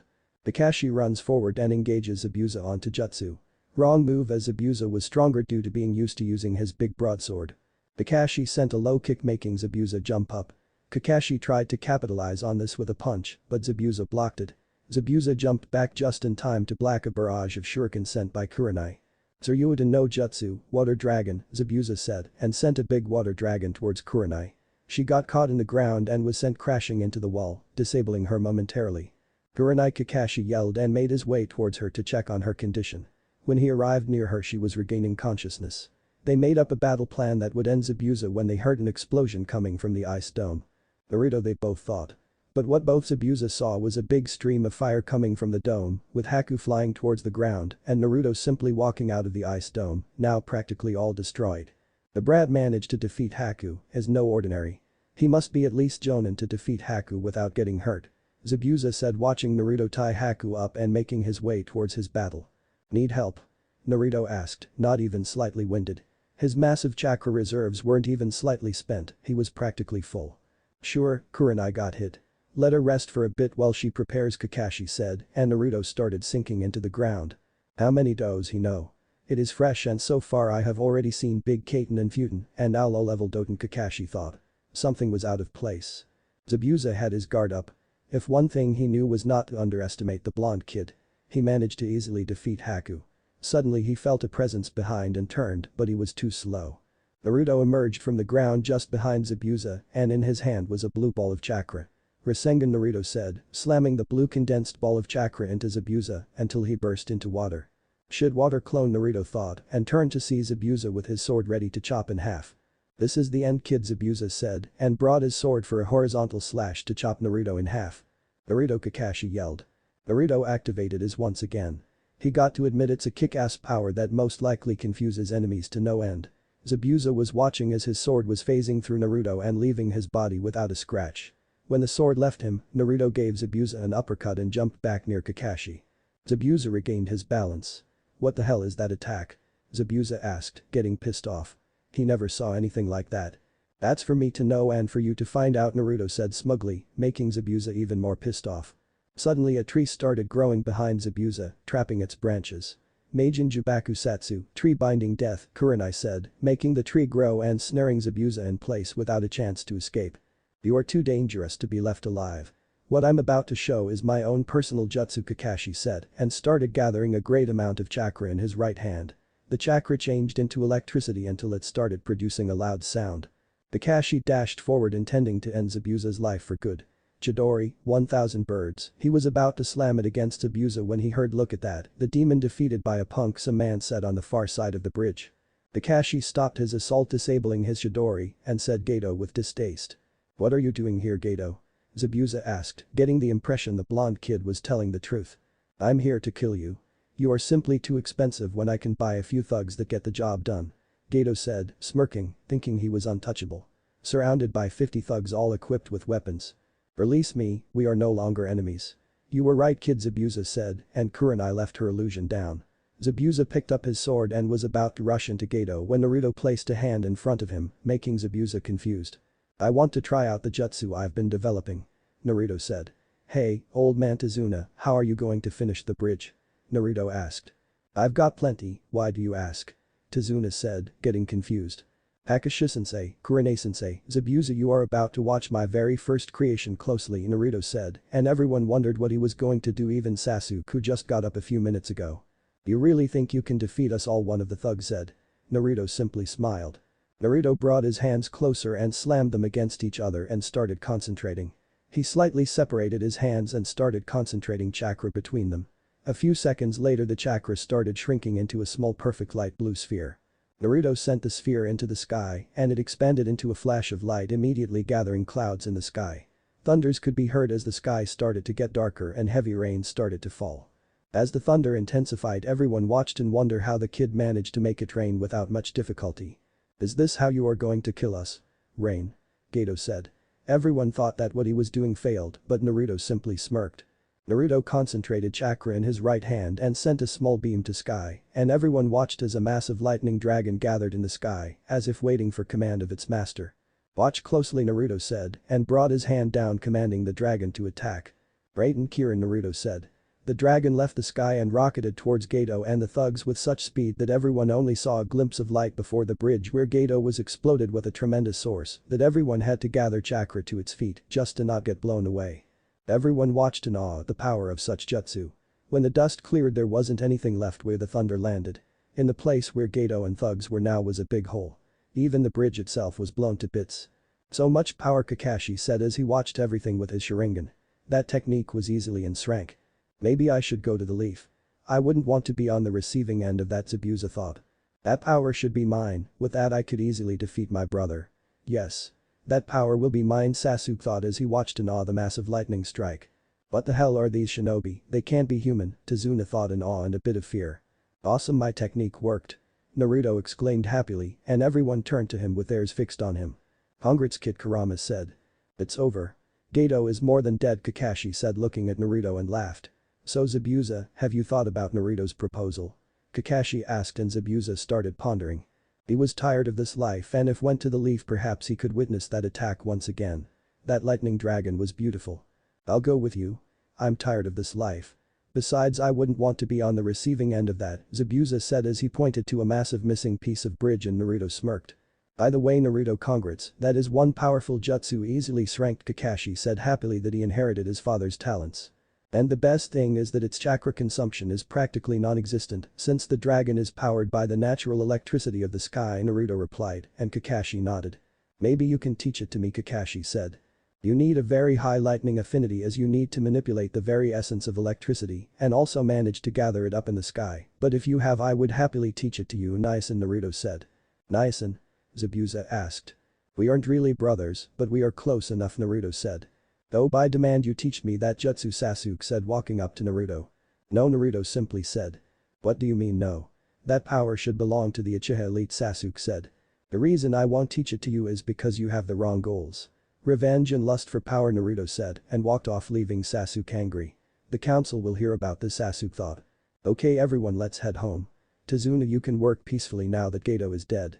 We will probably be a few more days since Naruto decided to blow up the bridge, Kakashi said glaring at him. Naruto simply scratched the back of his head. Few days later. Everyone was at Tazuna's place packing to leave. The bridge was complete and the wave was starting to recover from Gato's tyranny. Haku became good friends with Naruto and Hinata since they shared a common background. They were both hated and chased away from what they contained, whether it be a demon or bloodline. Haku recovered very well since Naruto summoned a healing fox to help her treatment. Zabuza gave Naruto a few pointers and tips on his sword style. Zabuza was surprised when he found out that Naruto was in Uzumaki, masters in the art of the sword. Kakashi was almost floored when he found out about Naruto. Flashback. Everyone had arrived at Tazuna's house coming from their battle. They found it was a good idea to leave some backup in the house as two thugs attacked and tried to kidnap Tsunami and Inari. Kakashi calls Naruto over and they both go outside of the house into the woods. So, care to explain how you could see Zabuza and Haku in the mist, Kakashi said. I know I can trust Kakashi-sensei. My father never told you this. Actually, I believe he never told anyone other than my mother. Naruto said and activated his Sharingan. Kakashi's eyes widened when he saw 3 Tomo Sharingan fire up in Naruto's eyes. How can you have the Sharingan? Neither you mother or father were Uchihas, Kakashi said. Actually, my father was an Uchiha, he just never told anyone. Did you ever wonder how he could be so fast? It's true he used the but a normal person without any bloodline wouldn't be able to react in time at those speeds, Naruto explained, and Kakashi asked why he never pondered that situation. So how many people know that you are an uchiha? Kakashi asked. So far the old man, Hinata, Shino, Kurane-sensei and you. And I'm happy I never told anyone since I awakened it when I was 5, otherwise I would probably join the Uchiha clan in the grave, Naruto said, sending shivers to Kakashi. Oh, another thing Naruto started, I kind of copied your Chidori, since that is my main affinity. Do you mind if I use it? Naruto asked, rubbing the back of his head sheepishly. I have no problem with that, besides the Chidori was created to be used in conjunction with the Sharingan, so it serves you well. Kakashi said, I wonder why sensei never told me. Kakashi wondered out loud. It's probably because of who his father was, Naruto said, and Kakashi raised an eyebrow. My grandfather was Uchiha Madara, Naruto said, and Kakashi froze hearing that name. How is it possible? Kakashi asked. Madara didn't die in his battle with Hashirama, and a few years later my father was born. Naruto said. Geez, with blood like that and how he is known, Naruto will be extremely powerful later on, Kakashi thought. You know the council will be on your ass when they find out, right? Kakashi asked. Don't worry. I already studied politics and laws. I knew someday I would need them, Naruto said, laughing. This is the reason I asked the old man not to be on your team. I knew Sasuke would be with you so you could train his Sharingan when he awakened it, and I would someday have to use it, and I didn't want to always be covering it up with a genjutsu, Naruto explained, and Kakashi nodded. I'm just picturing the council faces when they find out, Kakashi said, laughing. Let's go home and rest. You need to work on the bridge tomorrow since you blew it up, Kakashi said, and Naruto sighed. Then flashback. Everyone from town was gathered up on the bridge saying their goodbyes to their heroes. The brave shinobi that killed Gato and freed the wave. Don't cry, Inari, I'll come visit, Naruto said. Inari simply nodded. Take care, old man, Naruto said to Tazuna. Goodbye and don't forget to visit. Tazuna said, and everyone nodded and left towards the leaf. What should we name the bridge? One of the townspeople asked. How about the super great Tazuna Bridge? Tazuna said, and the tsunami bonked him in the head. How about the Great Naruto Bridge, since he was the one that killed Gato and convinced Inari to fight for what he wants? Tsunami replied and everyone agreed. The Great Naruto Bridge it is, Tazuna said, watching everyone leave. Hokage's office one day later. Everyone was in the Hokage's office giving their report of the mission. Since their group was only shinobi, they managed to get back to the leaf much faster, even having to stop a few times so Sakura could rest. Naruto has the same talent as his father, the thought reading about his lightning attack. And turned to the Missingnon in the room and started massaging his temples. You give me nothing more than paperwork, Naruto-kun, the old man said. How about this? You let Zabuza and Haku join the leaf and I tell you how to defeat paperwork, Naruto said, and in a flash, threw 2 headbands at Haku and Zabuza and started shaking Naruto's shoulder, begging him to tell them. Everyone watching the sweat dropped. 2 words, Naruto said, and focused on him. Kage Bushin, he said. He walked calmly to his chair, he opened one drawer and took a piece of paper that said smash here. He put the paper on the table and started slamming his head saying stupid, stupid. I'll allow it, Zabuza, since you are a Missingnon you will have a 6-month probation period. He said, and he nodded.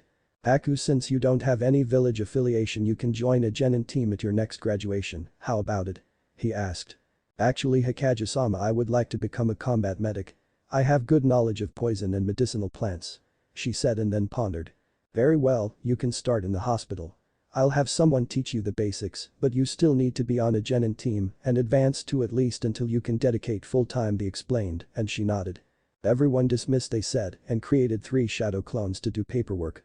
Naruto-kun, how about I take you to Ramen, they said, and Naruto started jumping in the air shouting Ramen, Ramen. This village is crazy, Zabuza said, and Haku nodded. Chapter 13. Mission to Land of the Waterfall. The next week after everyone returned from their wave mission went without much trouble. They gave them the week off so they could train and rest and do the occasional drank mission. During this week Naruto and Hinata trained with Zabuza in their Kenjutsu and Hinata in Suiton Ninjutsu. Apart from training with Zabuza, they also did their normal training with Kurane-sensei, but there wasn't much she could teach them. Also, Haku started in the hospital learning the basics of medical ninjutsu. She was really skilled in it. Naruto also trained Hinata since she started showing a lightning affinity. With this training she started developing a new taijutsu style that was rather deadly. One small touch and everything was over. This new style could be considered an improvement over her flowing fist. Currently it was around 4 p.m. and both Naruto and Hinata were resting on the couch locked in a makeout session. Naruto was on top planting kisses all around her neck making her laugh. She decided to return the favor and flipped him making her be on top. She kissed deeply in the lips for a few seconds and left him dazed. Suddenly there was a knock on the door and Naruto pouted that it ruined their alone time. "I swear I'm about to kill whoever knocked," Naruto muttered as he got up and went to the door. "Come on Naruto, be nice," Hinata said. "We can always continue after it," she said, winking at him. Naruto turned back to look at her with a devious smile that gave her chills. Naruto opened the door and saw an Anbu masked shinobi standing there. "Yes?" Naruto asked. "It demands your presence in the council room," the Anbu said and grabbed his arm, getting ready to take him away. Naruto removed his arm from his grip. "We will be there momentarily," Naruto said in a cold tone, glaring at him with his cold blue eyes. The Anbu nodded. Naruto closed the door and turned back to Hinata, who was waiting for him. "Sorry Haim, but the council wants me. Wanna come?" "It's fun," he said, smirking. "Sure, let me grab a coat," she replied. She got up, grabbed a coat and both walked out of the house. When outside they both sunshined to the Hokage's tower. Hokage Tower Council Room. Naruto and Hinata arrived at the Hokage Tower and made their way towards the council room. When they arrived there was an Anbu stationed outside of the room guarding it. The Anbu opened the door and they both walked in. The civilian council immediately started glaring at him and he simply discarded it. Hiashi was glaring daggers at Hinata, wondering what she was doing here. "What are you doing here, Hinata?" Hiashi asked. "Can't I be here for my boyfriend?" she replied, kissing him on the cheek and getting a distasteful look from Hiashi and the civilians. "Disgusting, how can you associate with it?" Hiashi didn't finish as a kunai launched from Naruto lodged itself in the wall near his head, cutting a few hairs and making the man freeze. "Careful Hiashi-sama, I wouldn't want you to break the Hokage-sama's law," Naruto said, smirking. The Hyugas were known for always remaining cool, no matter how stressful the situation. Everyone's eyes widened. If he wanted he could have killed him right here and now. No one even saw him pulling out a kunai. "You dare attack me, I can kill your precious girlfriend here only by lifting 2 fingers, Hiashi said in a calm tone. "You could try, but you would hit the floor dead before your fingers were even in the tiger seal," Naruto calmly said. "Is that a threat?" Hiashi asked, narrowing his eyes. "No, just a warning. If you do anything to harm her, well in this case you would call it the Hyuga massacre, except I would only kill the main house since they are all arrogant," Naruto said, and everyone gasped and Hiashi simply scowled. He would have his revenge but not now, trying to defuse the situation before he embarrassed himself even more. "How can you have weapons in here?" "The Anbu outside should have made sure no weapons were allowed in here," Hiashi said. They only watched the interaction with fascination. Here it was a 14-year-old boy pissing off the council, it was amusing as hell, so he just watched. "See these little things," Naruto said and showed his wristbands. "In these wristbands, I have a few storage seals for kunai, shurikens and. It's a lot easier than wearing a pouch, besides it's not my fault the Anbu didn't check them," Naruto explained. "Besides I don't understand why you prevent weapons in here, but you let in shinobi without restricting their chakra. Chakra is the shinobi's ultimate weapon, without it we are nothing more than civilians," Naruto said, and everyone pondered. "He has a point you know." Shikaku asked rhetorically and few nodded. "That's not what we called you here for," one of the civilians said. "Before we start, may I ask what Sasuke is doing here?" Naruto asked and everyone stared at him wondering how he managed to sense his chakra. Sasuke stepped out from the shadows smirking. "How did you know I was there?" Sasuke asked. "Everyone seems to keep forgetting that I'm a censor," Naruto said, sighing. "Hey old man, so." Naruto didn't finish. "Show respect to the brat," Hiashi said. "Fine, Hokage-sama, I was wondering the reason you called me," Naruto said. "That I would like to know as well." They replied looking at the civilian council who was a bit nervous. "We are here so that Naruto-san can teach Uchiha-sama that lightning jutsu you used in your last mission," one of the civilians said, and Naruto narrowed his eyes. "Sorry, not teaching it. It's an rank jutsu of my own creation, so it belongs to me, and I alone can choose who to teach it to," Naruto said, and the civilian side erupted in protest. Naruto simply waited for them to calm down. "You should be proud of teaching the Uchiha-sama," the pink banshee yelled. Her name was Sakuri and she was Sakura's mother. "I don't understand you, a couple weeks ago you bitched about me becoming a shinobi, and one of you hired 2 to assassinate me, and now you want me to teach him," Naruto said, and the shinobi side froze when they heard they tried to assassinate him. "Could you clarify your assassination attempt, Naruto-san?" Shibi said. Aburame Shibi was Shino's father and the current head of the Aburame clan. The night after the Genin's graduation, one member of the civilian side named Tuno Kanta hired 2 to kill us. They managed to break into my house during the night and tried to stab us. However I sensed them and we killed one of them while restraining the other and delivered him to the. Naruto explained. "We?" Shibi asked. "Hinata is living with me," Naruto explained, and Hiashi thought that her daughter couldn't sink any lower. After that the one who hired them was executed for an attack attempt on a leaf shinobi. Naruto explained. Oh, and just to warn you, if you try again, I already protected my house with a few security seals, so if anyone tries to break into it, they will have a nasty surprise, Naruto said, smirking evilly and giving the civilians shivers. We are getting off topic, we demand you teach the jutsu to Uchiha-sama, Sakura said, getting to the point of the meeting. I already said that I won't. It's my creation, for example, Naruto said, and turned towards Hiashi. The Kaiten technique doesn't require any type of bloodline, so anyone could learn it. Why not teach it to the general shinobi? Naruto asked. That technique is the secret of the Hyuga clan, but I wonder how you know about it, Hiashi said, narrowing his eyes. Time, Naruto said, and Hinata went to the middle of the room and started spinning with a low-powered Kaiten, so she didn't destroy anything. How dare you use a technique of the main branch of the Hyugas, Hiashi yelled, getting up and finally losing his temper and raising his two fingers to activate Hinata's cursed seal. Naruto, seeing this, dashed forward with blinding speeds and slammed both hands into Hiashi's chest, saying chakra seal, applying a chakra restricting seal with his left hand, and saying paralysis seal, applying a seal that stops all motion from Hiashi, freezing him in place with his right hand. Suddenly Anbu appeared in the room with swords drawn and pointed to Naruto's neck. Everyone's eyes were bulging out at the events that transpired just a few seconds ago. He was simply enjoying his life. Naruto's speed was phenomenal as his work with seals, only a skilled seal master could apply seals with his hands. Naruto activated his Kamui with his Sharingan hidden and simply walked through the Anbu and their sword towards Hinata. Anbu just watched him literally walk through them like he was a ghost. I told you council meetings are fun, Naruto said, and Hinata giggled while everyone was staring at the pair. Naruto-kun, remove the seals from Hiashi, they said, and Naruto complied and removed his seals from him. And Hiashi, refrain yourself from disturbing actions, the conclusion. Hiashi continued glaring at the pair, releasing a little bit of Kai that didn't even affect them. Now, I won't teach it to Sasuke for 3 reasons, Naruto started first. He doesn't deserve it, he's an arrogant kid who thinks everyone should kneel before him. Second, you need a very high lightning affinity to be able to use it, your affinity must be on the same level as Nidame's water affinity, but in this case for lightning. Third, I'm a shinobi so you have no authority over me, Naruto concluded. Sasuke, seeing this, seethed his teeth as Naruto was explaining. You don't deserve that power, and everyone should kneel before the Uchihas, Sasuke said and rushed Naruto with a kunai. Naruto sidestepped him and placed him in a chokehold. After a few seconds he dropped him into the floor unconscious. You killed him, Anbu killed the demon, Sakura yelled, and Naruto simply sighed. He's just unconscious. As much as I hate him, I wouldn't kill him just because of his temper. Naruto explained. And your worship for the Uchiha will be your downfall one day. Care to explain how he managed to pull a kunai from his pouch? Naruto asked. Nobody answered. The Shinobi Council didn't like the Uchiha much, he was an arrogant fool, but the civilians pampered his every demand. Naruto-san, we agree that jutsu is yours, and only you should choose who to teach to, Shinobi said. Thank you, Aburama-san. Naruto said, glad this was over, however he hoped he could still have a bit of fun with anyone else. However, could you explain the requirements and disadvantages of the jutsu for classification, Shinobi said. That jutsu could very well be a kinjutsu. Not a problem. For starters, to use this attack you need high lightning affinity because you need to be able to draw the energy from the Earth's electromagnetic field. Once you manage to gather enough of it in the same place, clouds will form and create thunder. Once this is done, I can manipulate the thunder and redirect it to the enemy. Due to using nature's energy instead of chakra, the attack is extremely powerful.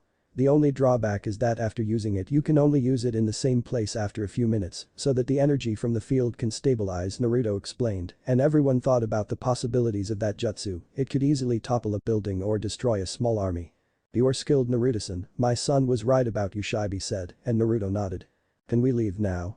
Naruto asked, and on seeing the nodding started walking out of the room until they heard one of the civilians whispering demon, but everyone heard it. For Kami's sake, how the hell can I prove that I'm not a, Naruto asked, but everyone remained silent. Naruto decided to scare the crap out of them and said, oh, I know a way, and everyone perked up. Hey Kyubi, wake up, Naruto said to Kurama, but out loud so everyone could hear him. Everyone wondered what he was doing, but the civilians were all sweating bullets. What kit do you want? Kurama asked. How about we play with them for a bit, just don't kill anyone, Naruto thought, and Kurama smirked. Page Bunshin no jutsu, Naruto said and made a single clone. In the clone, Kurama took control.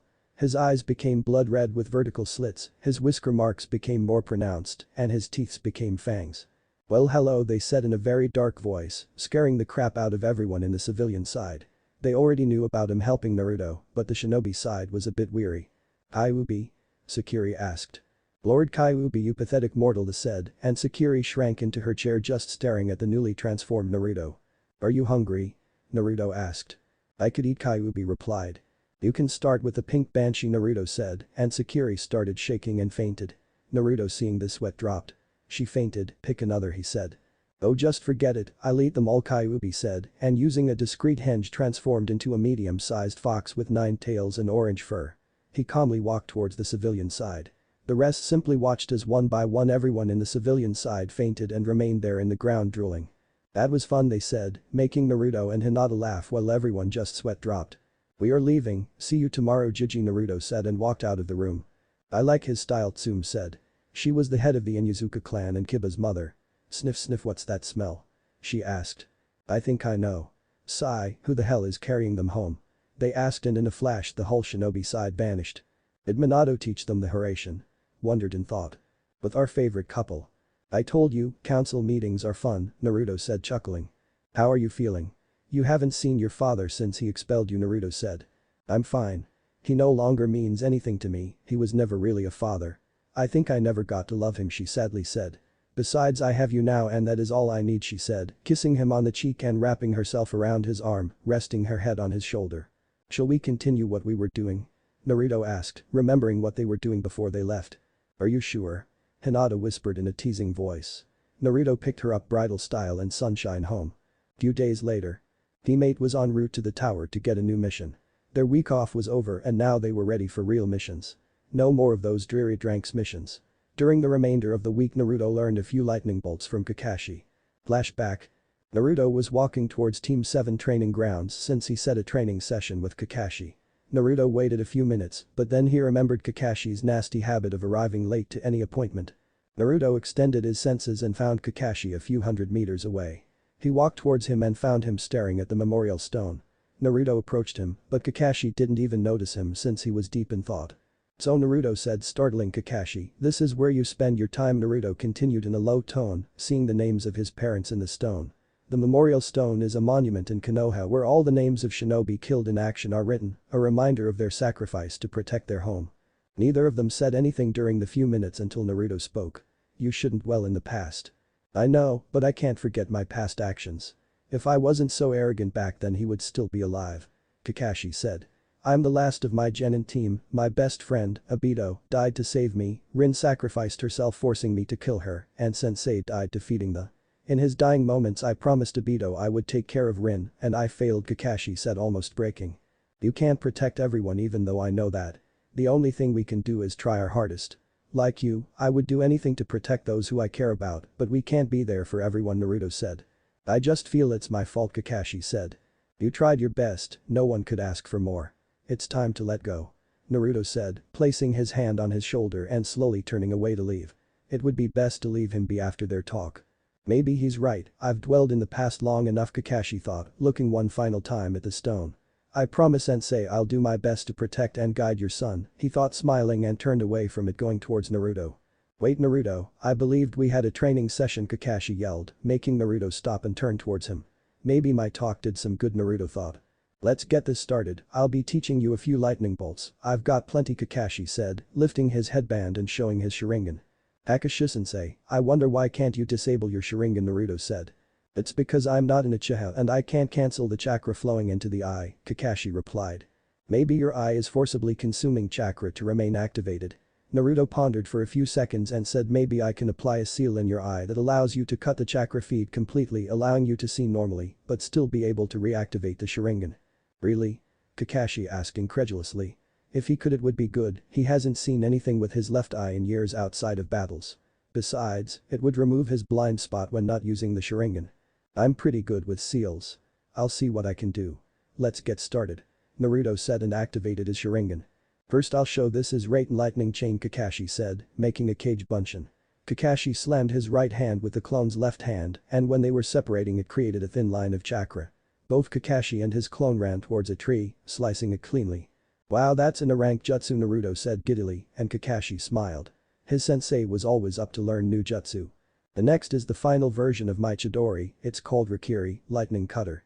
Instead of gathering lightning chakra in the palm of your hand, you envelop your hand in it. By doing so you increase the piercing power of your hand, making it possible to pierce or slice anything. This is why it's called Rikiri, because I used it to cut through lightning. This technique requires more chakra control over your element and it's an rank technique. Kakashi explained. An. Rikiri it's like Sandaime Reikage attack. Then flashback. Mission assignment room. They arrived at the mission room and saw the traditional setup. In the center of the table with Iruka to his left. Also in the room, near the edge of the table, was a girl. She was around Naruto's age. She wore a clip in her green hair and a color that matched her orange eyes. Her ninja outfit consisted of a short sleeveless white shirt with fishnet armor underneath, long wide armlets, and fishnet shorts with a short wide apron skirt over it. Her forehead protector was worn on her right arm. Naruto stared at her, getting a weird vibe from her. They simply watched Naruto analyzing the young girl. Naruto, it's rude to stare. Kurenai scowled at the blonde. Shino remained stoic like always. Kid, I'm getting a reading on demon chakra from her, she's Nanabi. Kurama said and Naruto nodded. Nice to meet you 7, I'm Uzumaki Naruto said and everyone wondered what he meant by calling her 7. Nice to meet you too 9, I'm Fu she replied and both teammate and Iruka stared at the young girl when she called Naruto 9. Seeing that Naruto called her 7, that could only mean she was also a. Who would figure? So old man, I guess the mission involves Fu.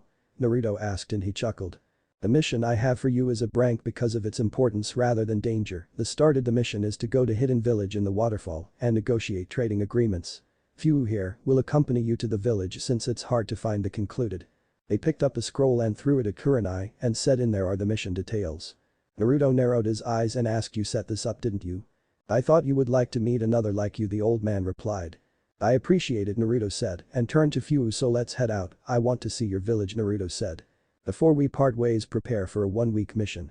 Gather at the West Gate in 1 hour Kurenai said and everyone left the room. West Gate 1 hour later. About 1 hour later everyone stood ready at the gate. After they signed their release forms they left the village traveling at shinobi pace towards Fu's village. Their travel was uneventful. They were attacked by a few low-level thugs, nothing they couldn't handle. So Fu, what's your village like? Naruto asked and Fu got a bit hesitant. The only thing I can say is that it's beautiful Fu replied. The thing I love most is that it has the most beautiful sunset she explained and Naruto nodded. Another thing is that my village's atmosphere tends to be a bit moist from the waterfalls so it's perfect for finding new bugs she concluded. Bugs? Shino asked, raising an eyebrow. Oh that's right. You're from the Aburam clan that specializes in bugs right? She asked and Shino nodded. One side effect of me being the Nanabi is that I can communicate with bugs and use them as a weapon she explained. By the way, how is Nanabi? Naruto asked. If you want we can open a channel Fu asked and Naruto nodded. Kurama opened the channel and they were dragged to what appeared to be a very dark room and in the center there was light. Few seconds later 2 figures appeared in the room.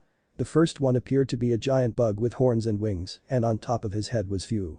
The other was a big fox with 9 tails and orange fur and on top of his head was Naruto. Tame long time no see Kurama said. It's been a while Kurama-chame replied. You know, I never thought of seeing you friendly with your container Chame said smirking. Laugh if you want. But it gets boring being sealed for 100 years and I need something to entertain myself, besides the kit is not half bad. Kurama replied. You damn right I'm not bad Naruto replied and then used his tails and knocked him down from his head and sent crashing to the ground. You're still a brat Kurama said and Fu laughed. Naruto simply stuck his tongue out to Kurama. Damn furball he muttered. It was good seeing good. Until next time Kurama said and both of them exited their mindscapes. What happened to Naruto? Both of you spaced out Kurenai asked. We were just talking amongst ourselves with Nanabi, they haven't seen each other in a few years Naruto said and seeing the confused look of Kurenai Fu decided to elaborate. Jinchurikis can create a mental link with other Jinchurikis and talk through our mind. Fu explained and everyone nodded. Few hours later near the waterfall village. Teammate and Fu were arriving at the village entrance when Naruto's instinct kicked in, making him slightly jump out of surprise. What's wrong with Naruto-kun? Hinata asked. There wasn't much talk after what Naruto said. Naruto-kun is it? Is she your girlfriend Fu teased, wanting the juicy details. She is but I sense 3 chakra signatures coming towards me at high speed, all level Naruto said and everyone got in position. Fu what's your rank? Naruto asked. I'm Genin level alone, but if I use Nanabi's chakra I'm around level, but I can't control it. I passed 2 tails she explained and Naruto nodded. They may not be enemies, however let's take precaution Naruto said and Kurenai took charge. Since they are 3 we will need to split up. Naruto, can you take one by yourself? Kurenai asked and Naruto nodded. I've got a few tricks up my sleeve and if need be I can use the Kyubi's chakra Naruto replied. Then Naruto you take one, Hinata and Shino the other and me and Fu will take the last, Kurenai ordered. Moments later 3 figures rushed out of the woods and jumped in front of teammate and Fu. The middle figure that seemed to be the leader wore a full-body sleeveless suit that was mostly black, with the sides being light purple. He had green hair and purple eyes. The other 2 wore the same outfit that consisted of a full-body black suit and on top a light purple mid-sleeved shirt with black belt in their waist. The faces were completely covered by a black mask revealing only the eyes. However, what all 3 of them had in common was the 8 that had the design of a musical note. "Who are you? And what do you want?" Kurenai asked, keeping her guard up. "My name is Rikusho Aoi and we are here to take her," he said, pointing to Fu. As he said that, everyone took a defensive formation around her. In this fanfic Aoi joined Odo instead of Aim. "Rikusho Aoi, you are from the Leaf Village," Kurenai said. "What do you want from me? And I don't recognize your 8 symbol," Fu asked.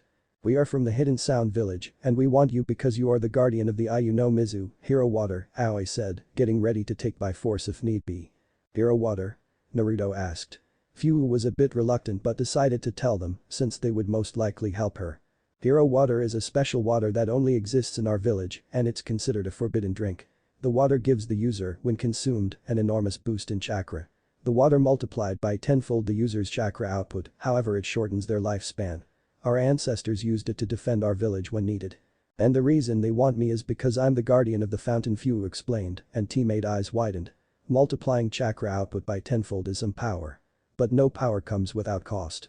"Well, you aren't getting Fu," Naruto said and took a step forward. "A brave little are you?" Smirked Aoi and withdrew his sword. Naruto's eyes widened when he saw the sword. "That's the No-Ken, sword of the Thunder God," Naruto said, and Kurenai wondered how Nidame's sword could end up in possession. "Enough of this, if you don't surrender the girl we will take her by force," Aoi said. "We are not letting her go, so that means we fight." "Kurenai-sensei, I will take Aoi because of the sword, my affinity should do well against him," Naruto said. He channeled chakra to his storage seal and in a poof of smoke, stood in his right his. He channeled chakra through it and it began to sparkle with a light blue aura around it. Naruto vs Aoi. The group split apart until only Aoi and Naruto remained. They both eyed each other before anyone made any move. "You have a lot of nerve to face me in battle. With this sword I'm invincible," Aoi said, smirking. Naruto shook his head and said, "You are too overconfident. No shinobi is invincible, there will always be some weakness or mistakes we will make." Aoi dashed forward intending to kill the annoying blonde. He brought his sword down with a vertical slash, trying to kill him in one swift motion. However, Naruto blocked them with his own sword and both fought for dominance, leading to a standstill. "How can that be? How can you block the sword like that?" Aoi asked, getting annoyed. His sword was supposed to be the most powerful sword in existence. "Like I said, no one is undefeatable and that sword isn't all powerful. My sword is made of chakra metal and I have a very high affinity towards lightning, making my sword almost on par with yours," Naruto explained, smirking and pissing Aoi off. "Senbon shower," Aoi said and picked his umbrella and threw it in the air. The umbrella started spinning and launched massive amounts towards Naruto. Naruto saw no way to dodge them all and went through a few hand seals, Dotendoryu Heki, earth wall, Naruto said, and an earth rose from the ground blocking the senbon. "You are not bad for a genin," Aoi said. "Genin only in name," Naruto said, smiling and going through more hand seals. "Pain. Kikakyu no Jutsu, great fireball technique," Naruto said and sent a fireball towards Aoi. He simply brought his sword up and in a downward slash he cut through the fireball, making it disappear. Aoi dashed towards Naruto, but this time he channeled chakra to the sword and tried to shock Naruto. The sword sent a shockwave towards Naruto, who stood his ground, not moving an inch. Aoi laughed thinking he got Naruto, but quickly quieted down when he saw Naruto getting shocked but standing there as if nothing was happening. "How can I stand there?" Aoi asked. "I said I have a very high lightning affinity. By coating my external body with chakra, any lightning attack I receive is ineffective. Basically anything shorter than Shrank Jutsu or other extremely well concentrated, I'm immune to lightning attacks. That's the reason why I decided to fight you," Naruto explained, and Aoi seethed his teeth. "It doesn't matter, I'm going to kill you anyway," Aoi said and once again tried to slash Naruto, but he blocked again and jumped back. "Let's see what you can do without your precious sword," Naruto said and activated his EMS. It would be the first time using the long range of this. Pamui, Naruto said and focused on the sword. Moments later appeared what seemed to be a small rift, sucking the sword into it and closing.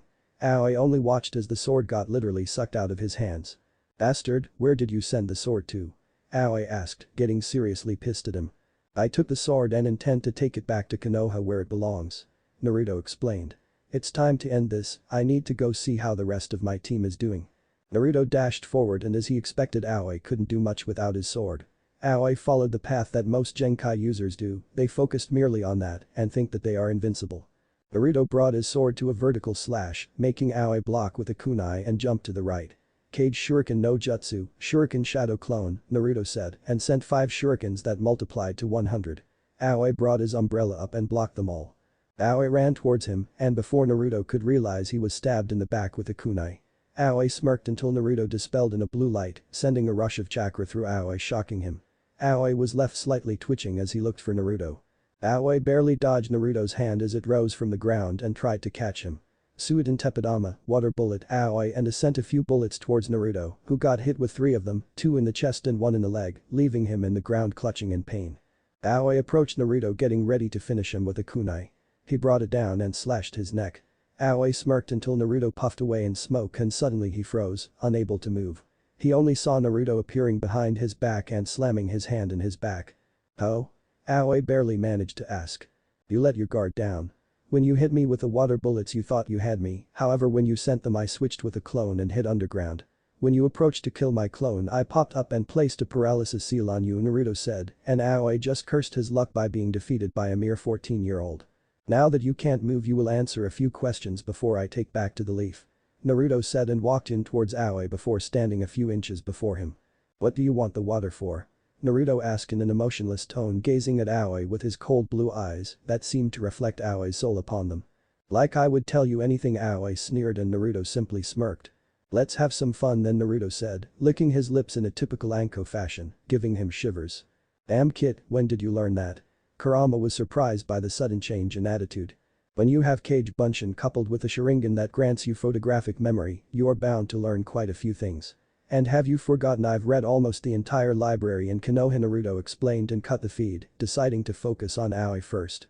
Naruto activated his Sharingan, but only gave him shivers. Aoi wouldn't budge. "Let's try this Meijin Jigoku Gauka no Jutsu, Hellfire technique," Naruto said, trapping Aoi in an illusion that gave the idea of being burned alive. This went on for a few minutes, and yet Aoi wouldn't crack. "That alone isn't going to cut it," Aoi said weakly. Even though he didn't succumb to the illusion he was weakened by it. "I wonder why you won't talk. I mean, you are going to Konoha anyway, so why not make it easier for you?" Naruto said, trying to rationalize with him. "It isn't Konoha I'm afraid," Aoi replied, and Naruto raised an eyebrow. "Hey Kurama, I can't use Tsukiyomi yet, can you lend me a hand?" Naruto asked. "Of course, I'm always up for some fun," Kurama said, smirking. Naruto deactivated his Sharingan and channeled Kyubi's chakra to his eyes, turning them into blood red with black vertical slits. Naruto gazed into Aoi and suddenly he was dragged into Naruto's mind. Aoi wondered where he was until he was faced with steel cage doors that seemed to be meant to keep something locked up. However, that thought sent shivers as the doors were fully unlocked. Aoi gazed inside only to see 2 blood-red eyes glowing in the dark. The eyes were increasing in size as a figure could be seen approaching. A few seconds later the figure revealed itself to Aoi, making him freeze in place. In front of him was an orange fox with 9 tails swirling. In front of him was the Kyubi no Yoko, the most powerful Biju of all. "Oh, a snack. You are too good for me," Kid Kurama said, walking slowly towards Aoi, who remained in place but apparently lost control of his bladder. "I told you I wasn't a bad guy," Naruto replied, simply watching Aoi wet himself, literally. Kurama approached Aoi, licking his teeth, getting ready to devour him. "Look, I'll tell it you of everything too." No, Aoi stuttered, not really managing to control his body at the moment. "That wasn't so hard now, was it?" Naruto asked rhetorically. "Why do you want the water?" Naruto asked. "It was a mission. Our village leader makes acquiring the water a priority mission. But I don't know what he wants it for," Aoi quickly answered. "I see, and who is your village leader?" Naruto asked. "Orochimaru, the snake," Aoi replied, and Naruto raised an eyebrow. "Orochimaru founded his own village. Interesting, I'll tell the old man when I get back," Naruto thought. "Anything else I should know?" Naruto asked and Aoi quickly shook his head saying no. Naruto released the illusion and went behind him, giving a chop to the neck, knocking him out. Naruto released the paralysis and applied a chakra seal instead. He tied him up with ninja wire and sealed him in a stasis scroll to keep him alive. "Thanks Kurama," Naruto said. "But the others?" Naruto made their way to the others' battle just in time to see them end. "Naruto, are you good?" Kurenai asked. "Yes. I have his sword and he's sealed in a stasis scroll. I will take him back to questioning, but I did manage to find out that his village is run by Orochimaru," Naruto explained. Orochimaru? Kurenai asked. Yes, we will inform Jiji when we arrive at the village, Naruto said. How is everyone? He asked. We are good, Shino and Fu are a little out of breath, a few bruises and scratches, but nothing too major, Hinata replied. Let's go to the village to rest and report the details, Kurenai said. Village gates. Teammate led by Fu was approaching the gates of the waterfall village. They arrived near the gate and were stopped by 2 guards. The guards turned to the approaching people and spotted a Konoha team with Fu. So, you are back already? One of the guards asked Fu, clearly despising her. She frowned but nodded. Teammate caught this and weren't happy, primarily Naruto. My name is Yuhi Kurenai, I'm here with my team, Abiram Shino, Hyuga Hinata and Uzumaki Naruto for negotiations, Kurenai said, handing them the scroll with the Hokage's stamp. Welcome to the waterfall village, the same guard said and allowed them passage. They were walking towards the village's center where the village leader lived. Teammates seemed to notice that Fu was getting the same hateful glares and the casual insults as Naruto did in Konoha. It seems that you two aren't liked here, Naruto stated sadly. It's the fate of all, we are all treated badly, but even then there are some people that see us for us, and not the beast, Fu explained. I don't understand why people can't see the difference between a scroll and a kunai. You are humans just like the rest of us, Hinata said. Naruto chuckled, but this laugh was filled with irony and got confused looks from everyone. Jinchuriki, the power of human sacrifice, Naruto started getting the attention of everyone. I've thought a lot about this, and the more I think the more I realize that. We aren't humans, Naruto said, getting gasps from everyone. Even the Nanabi were listening. Naruto got into thinking pose before continuing. The moment the Biju are sealed into a human being, either it is a newborn or adult, we are bound with him until the end of our lives, since if you remove the Biju from the host he dies, Naruto said, and got gasps from everyone. It is a strange thing for the Biju and their host. We do not need them and yet we cannot live without them, the moment they are trapped in us they become part of us. Naruto said and everyone stopped walking and just stood there listening to the blonde. If we combine forces we are unstoppable, and yet a piece of paper with ink can cripple us, making us strong yet fragile. Once we are bonded, each of the hosts gains special abilities that neither someone with Genkai can achieve. Our chakra starts changing to adapt to the Biju demon chakra, making it stronger than other humans. So you see, I'm not the beast, but I'm not the same human I was born. Naruto concluded and no one said anything. Everyone just started walking and thinking about what the blonde had said. Is it true? Few thought. The kid is right, you know. The moment we bond you become something else, because you aren't me, but you become different from the others. But even I don't know what Jimei said. Hidden, I thought you were a brat. Kurama said, chuckling to think you could come up with something like this, Kurama said, but Naruto only nodded and didn't say anything. Everyone just continued their path thinking about what the blonde said. Waterfall Tower. They arrived at the center of the village and stopped in front of what was supposed to be the waterfall tower. They could see stairs going around the tree and the tree itself was the building. They made their way up the tower and stopped facing 2 red doors that according to Fu lead to Shibuki's office, the village leader. They knocked and heard someone say enter. Teammate and Fu quickly complied and opened the doors and found themselves in a small, modest-looking office. There was a shelf with books, a small couch, a few pictures, and in the back was a desk with Shibuki behind working. Shibuki has black eyes and has long dark brown hair. He also wears a forehead protector symbolizing his shinobi status. He had gray pants, a green shirt, and ninja sandals. "Oh Fuchin, welcome back," Shibuki said smiling. Apparently he was one of the people Fu said that treated her well. "Hi, mission accomplished," Shibuka-sama Fu replied and stepped out of the way so teammate could present themselves.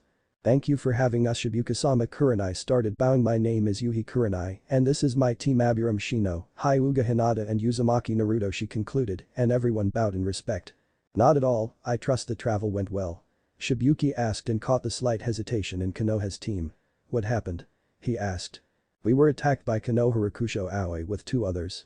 Apparently they were from a new hidden village that was founded recently in the rice country. They were after me and their objective was stealing the hero's water. Fortunately we managed to win. Aoi was captured, both were killed," Fu explained, and Shibuki brought his hand to his chin and stood there processing the information. "Did you find out why they wanted it?" Shibuki asked. "I interrogated their leader Aoi and apparently their village is called the Hidden Sound Village and their leader is Konoha Orochimaru." The snake-san and Naruto stepped forward and explained. "This is troubling news." Shibuki started. "The water is very dangerous, even more in the hands of Orochimaru. I'll increase security in the borders and in the fountain to make sure," he finished. "We will take Aoi for interrogation back in Konoha and we will send you the information we find," Kurenai said. "Thank you, I appreciate it," Shibuki replied. "Now, Kurenai-san, shall we discuss the trading agreements?" he asked and Kurenai nodded. "You, accompany them to the hotel until we finish our talk," Shibuki said. Everyone bowed and left the room. Around the village. "You were right, this village is amazing," Naruto said as they were walking towards the hotel. The village had a very naturalistic tone to it. There were trees, grass and other plants everywhere, even the terrain was earth itself. "Yes, and it seems to have many different bug species around," Shino said, observing the village trying to find out the different bugs around. "Is that all you think about? Bugs?" Naruto asked, getting a bit creeped out. "You do realize that bugs are my weapons," Shino said in his usual stoic voice. "You know, Naruto. Few began since you never used bugs, you don't realize how helpful they are. They are excellent for spying, they can steal chakra from the enemies, poison them or remove poison in you and many other things." Few explained. "I guess it is true, however for information gathering I have my Kage Bunshin and for poison he takes care of that," Naruto said and noticed that Shino was talking to Few about bugs. "I guess those two won't shut up about bugs too soon. It's getting late and it's nice weather, how about we go see this amazing sunset?" Naruto asked. "Who would have thought you were so romantic?" Hinata asked rhetorically, kissing him and dragging him along. Watch V equals IHG8 VPK QPSG, start. And that they did. They managed to find a tall tree. They climbed it and sat on the very top overlooking the darkening sky and light of the village. "She's right, it's beautiful," Hinata said as she looked at the sky. The sun was going down, just dimly sending light to the earth. The few clouds that existed seemed that they were on fire. Hinata was smuggled into Naruto's chest leaning her head on his shoulder. His arms were wrapped around her in a protective manner. "You know, these are the moments that treasure most," Naruto said, embracing Hinata tighter into him as if he let go she would slip away. "When you're with me," he said, caressing her silky hair. "I wouldn't trade it for anything. I've never been happier than I am right now, with you," she said. "Having you here with me makes me forget everything else, I don't even care that my father left me. They couldn't be called family. If it meant being with you I would have left well before," she said turning around facing him and staring at his deep blue eyes and his hair that seemed to dimly glow. "I don't care about the rest of the world. You were the first person that ever showed me real love," Naruto said, "and I will treasure you and protect you forever," he said, making her smile. Her dark blue hair flowed in the wind and seemed to shine as the moon made its way up to the sky. "I love you, Naruto," she said.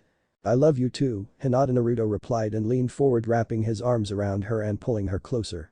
Their lips met with a deep passionate kiss. It wasn't long, but it didn't matter. It was sufficient for either of them to understand the deep love they had for each other. They slowly separated and continued to watch the nightly sky until they both fell asleep in each other's arms. Music end. Next day. The next day had come and apparently negotiations had gone well and teammate was getting prepared to leave. They regrouped with Few at the gate to say their goodbyes. Even though their stay was rather short, a simple night was sufficient for them to slightly bond. After all, Naruto quickly became on friendly terms with Few as Shino. "Don't become strangers, try to visit," Few said. "Of course, we will do our best," Hinata said. "Hey Few, I have a gift for you," Naruto started and everyone raised their eyebrows. "Here," Naruto said and handed her a tri-pronged kunai. "This is a very special kunai. If you need help or just want to talk, throw it at the ground and I'll be there in a flash," Naruto explained smiling. Few gladly accepted the gift as there weren't many people that were good to her. "Thank you," Few said and watched them leave and fade away with the distance. But teammate. A few hours had gone by and Kurenai couldn't contain their curiosity anymore. "Naruto, I have a question," Kurenai said. "Shoot," Naruto answered. He already suspected where this was going. "That kunai you gave Few. That wasn't a normal kunai," Kurenai said, practically asking for an explanation. "That kunai contains the formula for the no jutsu," Naruto explained, not revealing too much information just to see the reaction of his sensei. "The no jutsu, but that was the Iron Yandame's technique," Kurenai stuttered, stopping and staring at Naruto. "Looks like you figured it out," Naruto said. "I can use it because it's my legacy, Minato Namikaze was my father," Naruto explained, and even Shino was surprised, finally forgetting his stoic face with one of shock. "Oh, is that possible?" Kurenai asked. "What do you mean?" Naruto started. "Didn't your mother give you the talk?" Naruto asked, making Hinata and Kurenai blush. "Idiot," Kurenai replied, smacking his head. "The old man named me Uzumaki after my mother because my father had many enemies, primarily Iwa. I think I'm strong enough to protect myself and everyone I care about, so maybe I'll ask the old man to announce it when I become," Naruto explained. "To think I never realized it, blonde hair and blue eyes. Only the Yandame had that particular combination," she replied. "Don't worry. Even Kakashi-sensei didn't realize and he was his student," Naruto said. "You told Kakashi?" Kurenai wondered. "Yes, I've been training with him sometimes in the past weeks," Naruto answered. I should have known when you used the Rasengan on Zabuza, she said to herself. The no jutsu was his most powerful technique. She said. My father truly was a genius in every sense of the word. Naruto said, remembering his brief talk when he met his father. But I can't use it on his level yet. I can't seem to handle extreme speeds yet. Every time I try multiple jumps I end up crashing into something. Naruto said, and Hinata started laughing as she remembered Naruto crashing into the walls and trees when he tried it. Still, you can use it, Kurenai said. She was starting to piece everything together and was starting to realize that Naruto and Hinata were prodigies. The skill they possessed at such a young age to master high-level jutsu and even create their own. My team is going to rock the exams. She thought, and I'm betting on them, she thought, laughing to herself. Hokage's office. Odd, and that's what happened, Kurenai said. Geez, what's up with the missions? First a crank goes a rank and now a simple brank almost goes rank. The said, smoking on his pipe. Old man here, Naruto said, and threw him 2 scrolls. One of the scrolls has Aoi in stasis for more deep interrogation and the other has the sword he stole, the no Ken, Naruto said, and Hirazen's eyes widened. The no Ken was stolen many years ago by Aoi. He didn't think he would still have it. Hirazen unsealed the sword scroll. He channeled chakra through it and the sword flared to life with yellow sparks. They stopped the chakra and thought for a moment before throwing it to Naruto again. Naruto caught the sword but looked at it in confusion. The old man sighed and placed a sound barrier. This would be a long talk. What I'm about to tell you is a secret that only I know, the old man said. I trust you will keep quiet. They asked, primarily Kurenai and Shino, who nodded. They pondered where to start. The sword belongs to you, Naruto, they said. What do you mean, it belongs to me? Naruto asked, still in confusion. You have Uchiha blood, however you are the heir to the Senju clan, they said, and everyone froze. You could hear a pin drop on the floor. Everyone in Team 8 was looking at Naruto, who was still processing what the old man had told him. What? Naruto asked in a low voice. You know your mother was Uzumaki Kushina and she came from the Whirlpool country, right? They asked and Naruto nodded. I'll start in the beginning. Hashirama Senju and his wife, Uzumaki Mido, had 2 childs, 1 boy and 1 girl. The girl was named Senju Tsunade, the well-known slug Sannin. Tsunade later in life had a child named Senju Kushina. However, due to the war the Senju clan was decimated, leaving only Tsunade and Kushina to reform the clan. Due to them being women and not wanting to be a breeding stock, they faked Kushina's death, resulting in the birth of Uzumaki Kushina, they said. You know the rest. They concluded. Kushina married Minato and I was born, Naruto said and nodded. Naruto didn't say anything for a few minutes as he thought about everything he learned. Wait, but then what about everything I found about the Uzumaki clan and my father's compound? Naruto asked. I chose the Uzumaki name because they were cousins of the Senju clan. During the wars the Uzumaki clan was destroyed, but your mother and father went to the Whirlpool village and salvaged what they could. That is one of the reasons your father was so good at it. The said, and Naruto nodded until he remembered Tsunade. Tsunade is still alive. Did she leave me? Naruto asked, not really wanting to know the answer. Hinata went to him and grabbed his hand. No, the started Tsunade lost everything she had. Her lover and brother died in the war. Then the attack and her daughter also died. She wasn't in the village at the time, but she heard the news and ran. I tried to find her, but I couldn't. She probably doesn't even know Kushina had a child, he explained. Naruto frowned for a few minutes thinking about it. Then I'll find her and bring her back to the village, Naruto said with his traditional smile. You took the news better than I expected, they said. Well, if Tsunade had raised me, I would probably never have found Hinata. Even though I had a hard life I wouldn't trade her for anything, Naruto said, making a smile, seeing that Naruto has good values. That means Uzumaki isn't even my real name. I kinda grew attached to it. Naruto said. Well, when you choose to reveal your heritage you'll be able to pick the name you want for your clan, Senju, Namikaze, or even Uzumaki. However, Uchiha you can't since Sasuke is the heir, they explained. Like I would want to live with that idiot, Naruto said, laughing and then chuckled. So the sword is mine. Naruto started, but what about Tsunade Bachan, isn't she the heir? Naruto asked. They smiled seeing Naruto call her Bachan. She hasn't been on active duty in more than 10 years. Since you already completed missions you are currently the heir. They explained and Naruto nodded. Naruto channeled chakra to the sword, but the strangest thing happened. Instead of the usual yellow sparks, the sword flared but with a bright blue color. The sword was sparkling with a lot more power than the 2 times he saw it. AN. Check profile 4 in blue. What the hell? Naruto said out loud. Why is it blue? Naruto asked. They went into professor mode and quickly came up with a theory. Didn't you say that you had a high affinity towards lightning? They asked and Naruto nodded. Because of your high affinity the sword probably reacted stronger to your chakra, probably making it more powerful, he explained. "Yes, I'm trading up my metal sword," Naruto said, chuckling, and deactivated it. Suddenly Naruto stiffened and he remembered something. Hiruzen raised an eyebrow, silently asking what happened. "I'm just thinking of what the council will say when they find out I belong to the two most powerful clans in the world," Naruto said, smirking. "It's going to be so much fun," he said, and everyone started to sweat. They simply laughed. The old man hated council meetings, but apparently young Naruto seemed to enjoy them. Chapter 14 Chuunin Exams begin. It was another simple day in Konoha. The sun was rising on a new warm day in the Leaf Village. The villagers were starting their own business and the other shinobi were preparing for their daily lives. Currently we find Naruto and Hinata in training ground 8 sparring with Haku and Zabuza. Since Naruto got his sword, the No-Ken, Thunder God sword, he asked Zabuza for tips so he could rely on Kenjutsu in a real battle. Hinata was fighting Haku in an all-out contest. Haku could only keep up using her ice mirrors, which would lead to quick defeat due to massive chakra usage. Zabuza vs Naruto. Kenjutsu only, Zabuza said as he was facing Naruto. They were a few meters apart, each one grasping each sword. Kubikirabacho vs Thunder God. Agreed, Naruto said. A flared sword is life, blue light emanating from the sword. It was sparkling in all its power. "Still not powerful as my preferred weapon, maybe one day I'll use it, but it sticks out too much," Naruto thought. "Let's see what you can do," Zabuza said as dashed forward towards Naruto. He went for a horizontal slash, but Naruto blocked. He soon found out it was a bad idea because Zabuza had more brute force than him. Naruto was forced to jump back. Rule number 1. Don't block strikes from enemies stronger than you, Zabuza said. Naruto ran towards Zabuza, he jumped in the air and tried a vertical slash. Zabuza sidestepped and tried to kick him in the chest. Naruto blocked and caught his leg and threw him in the air. Zabuza quickly regained balance and landed gracefully on the ground. "Not bad, brat, but if you want to beat me in Kenjutsu you need more strength," Zabuza said. "I could always beat you at speed," Naruto said, smirking, and deactivated by gravity seals. Zabuza saw his body slightly glowing and braced himself. Naruto disappeared in a show of speed. Zabuza, out of instinct, brought his sword up just in time to deflect an attack that would behead him.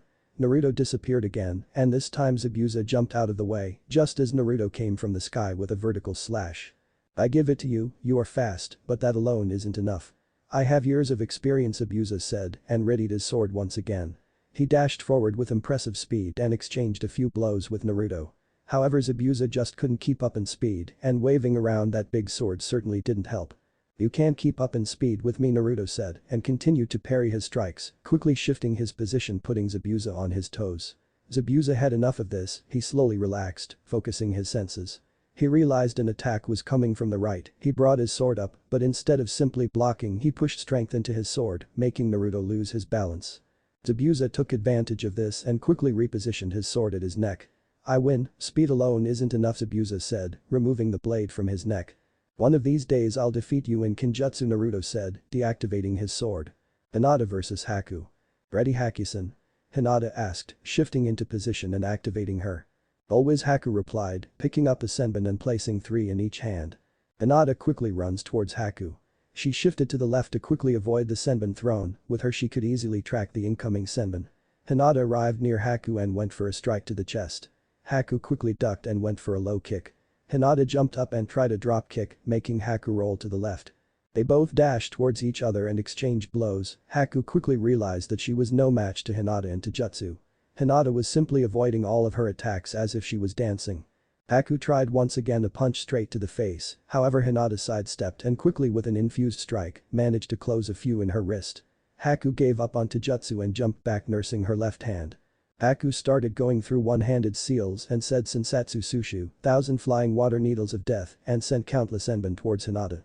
Hinata said Kaiten and started spinning in a blue dome of chakra, completely blocking off the. Haku took that time and forced chakra towards her to painfully open them. Hinata was primarily a water user since it was her first affinity she trained. Since there wasn't a nearby lake, she decided to change the terrain to her advantage.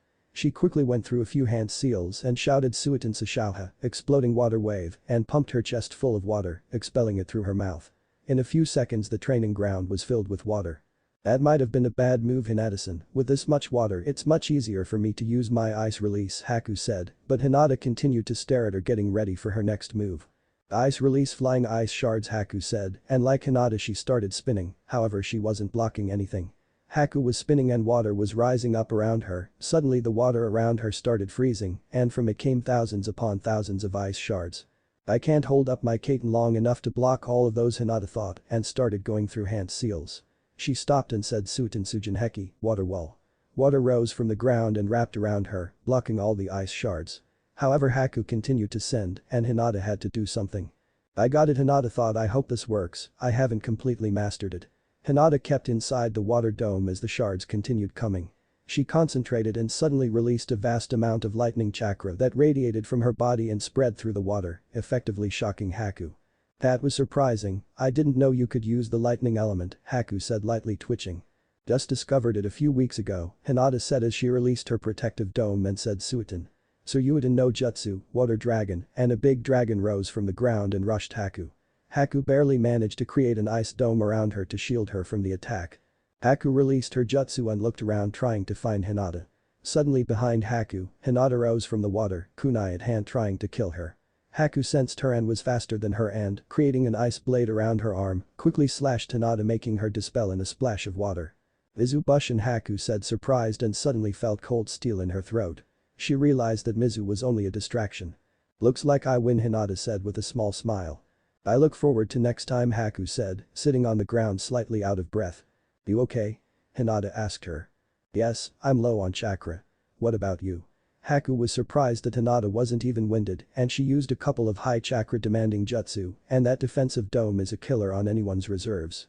When you train for years with a stamina freak and chakra monster, you tend to increase your own reserves if you want to keep up, Hinata said, chuckling, and Haku simply looked smiling. Haku was happy since she came to the Leaf. She had a simple and peaceful life. No more crappy beds and constantly having to watch out for hunters. Training Ground 8.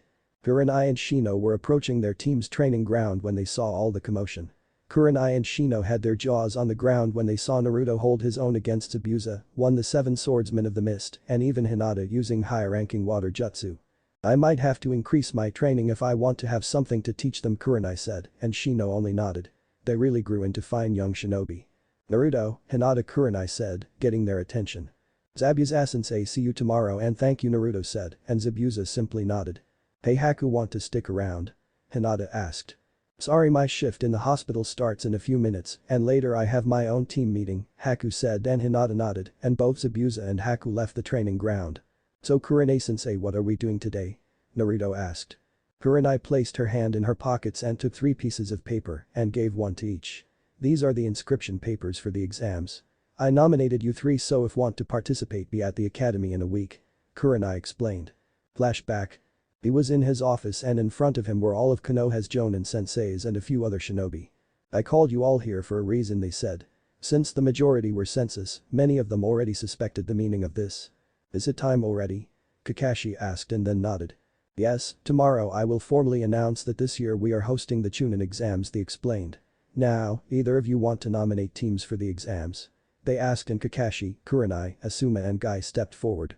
I, Hada Kakashi, Jounin Sensei of Team 7, nominated Uchiha Sasuke, Inyazuka Kiba and Haruno Sakura for the exams, Kakashi said. I, Yuhi Kurenai, Jounin Sensei of Team 8, nominated Uzumaki Naruto, Hyuga Hinata and Aburam Shino for the exams, Kurenai said. I, Maido Guy, Jounin Sensei of Team 9, nominated Hyuga Niji, Rock Lee and Higurashi Tenten for the exams, Guy said in a serious tone that surprised everyone that expected him to start shouting. I, Saratobi Asuma, Jounin Sensei of Team 10, nominate Nara Shikamaru, Yamanaka Ino and Akamichi Chouji for the exams. Asuma finished, and everyone started whispering about all the rookies being nominated. Wait a minute, I understand Naruto and Hinata, but the rest aren't ready for the exams, Iruka shouted. Wait. You say that they are unprepared except the dead last and the shy princess, Asuma said, laughing. Hey Asuma, how about a small bet? Kurenai asked inwardly, smirking. What kind of bet? Asuma replied. The team that has more members promoted wins, Kurenai said. What about the odds, Asuma said. How about this, if I win you can't smoke for a month, Kurenai said, and Asuma chuckled. Fine, but if I win I get to take you out on a date, Asuma said, and Kurenai blushed. Then flashback. Now how about a few spars with me to see what you learned? I already saw you against Zabuza and Haku, but more training is never bad, Kurenai said, and only after she said that she began wondering if it was a good idea. Okay, Kurenai-sensei, you are against me, Naruto said, and Kurenai gulped. Naruto was a chakra monster and his taijutsu was pretty good. She would have to rely on her genjutsu and hope it was enough. How wrong she was. Can I go all out? Naruto asked and Kurenai was wondering if she was leaving this alive. Sure, as long as I live, she said, and Naruto chuckled. Get ready, Kurenai-sensei, Naruto said and dashed forward at blinding speed and crashed into Kurenai, who didn't expect him to be that fast. They tumbled across the ground until they stopped. I'm sorry, Kurenai-sensei, I forgot I disabled my gravity seals, Naruto said, chuckling, and helped Kurenai up, who was still dazed from the impact. You should consider that a taijutsu move, Kurenai said, nursing her head. She felt she was hit with concrete. Here I go, Naruto said, Kaiten. Kikaku no jutsu, great fireball technique, and sent a fireball towards Kurenai. She jumped out of the way and flashed through hand seals and started vanishing in the air. Naruto saw this and activated his Sharingan. Behind Naruto, a tree sprouted and wrapped around him. Kurenai quickly appeared in the tree with a kunai, getting ready to stab Naruto. However, Naruto performed the Jinjutsu counter using his Sharingan, and the illusion was switched, making Naruto in the tree getting ready to kill Kurenai. Kurenai saw this, a bitter lip to quickly break the illusion. The illusion broke and she ducked just in time to avoid a horizontal slash with the Thunder God's sword. Naruto saw her ducking, he quickly adjusted and planted a powerful quick in her chest. She was able to block it, but the force was enough to send her tumbling through the ground. Kurenai recovered and threw a couple of shurikens towards Naruto. Naruto had his Sharingan activated and saw that a few of them had no chakra and realized it was an illusion and quickly dispelled it. Kurenai-sensei, Jinjutsu, it's useless against me, even the most powerful one is meaningless, Naruto said. Naruto, just because you have the Sharingan it doesn't mean you are immune to them, Kurenai scowled. It's not because of the Sharingan, since I am in good terms with it, he can disrupt my chakra from the inside, dispelling any illusion, Naruto explained, and Kurenai cursed her luck, there was no way she would win now, she would have to catch him by surprise. They both eyed each other, waiting for the other to make their first move. Neither of them wanted to make the first wrong move. Suddenly Naruto picked a few shurikens and threw them at her, saying Cage Shuriken no Jutsu, and 5 shurikens multiplied to 100. Naruto went through more hand seals and said Futen to Toppa, great breakthrough. The shurikens gained incredible speed and rushed towards Kurenai. She didn't have many options to dodge them, so she used Kawarimi with a nearby log. She recovered and searched her surroundings just in time to jump out of the way of a hand that sprouted out of the ground and tried to snatch her. As she jumped back, a presence appeared behind her and said Katsu. The Naruto clone exploded and sent Kurenai crashing into a tree, leaving her drifting in and out of consciousness. Naruto appeared behind her with a kunai to her neck. Congrats, Naruto, you are more than ready for the exams, Kurenai said weakly. She was almost depleted of chakra and her clothes were singed from the explosion. You aren't in good shape, Sensei, Naruto said and bit his thumb and slammed his hand in the ground, saying Kuchius no Jutsu, summoning technique, and out came Kagura. Kagura, can you heal, Kurenai-sensei? I was a bit rough in the spar, Naruto said, smiling sleeplessly, rubbing the back of his head. A bit rough? You literally blew her up, Kurama said, chuckling. It was only an explosive clone and wasn't fully charged, Naruto replied. Your luck, otherwise you might have killed her, she never stood a chance against someone like you. You have better taijutsu, your ninjutsu is ridiculous in Jinjutsu, even though you can't perform that many you are immune to them. Kurama explained and Naruto simply nodded.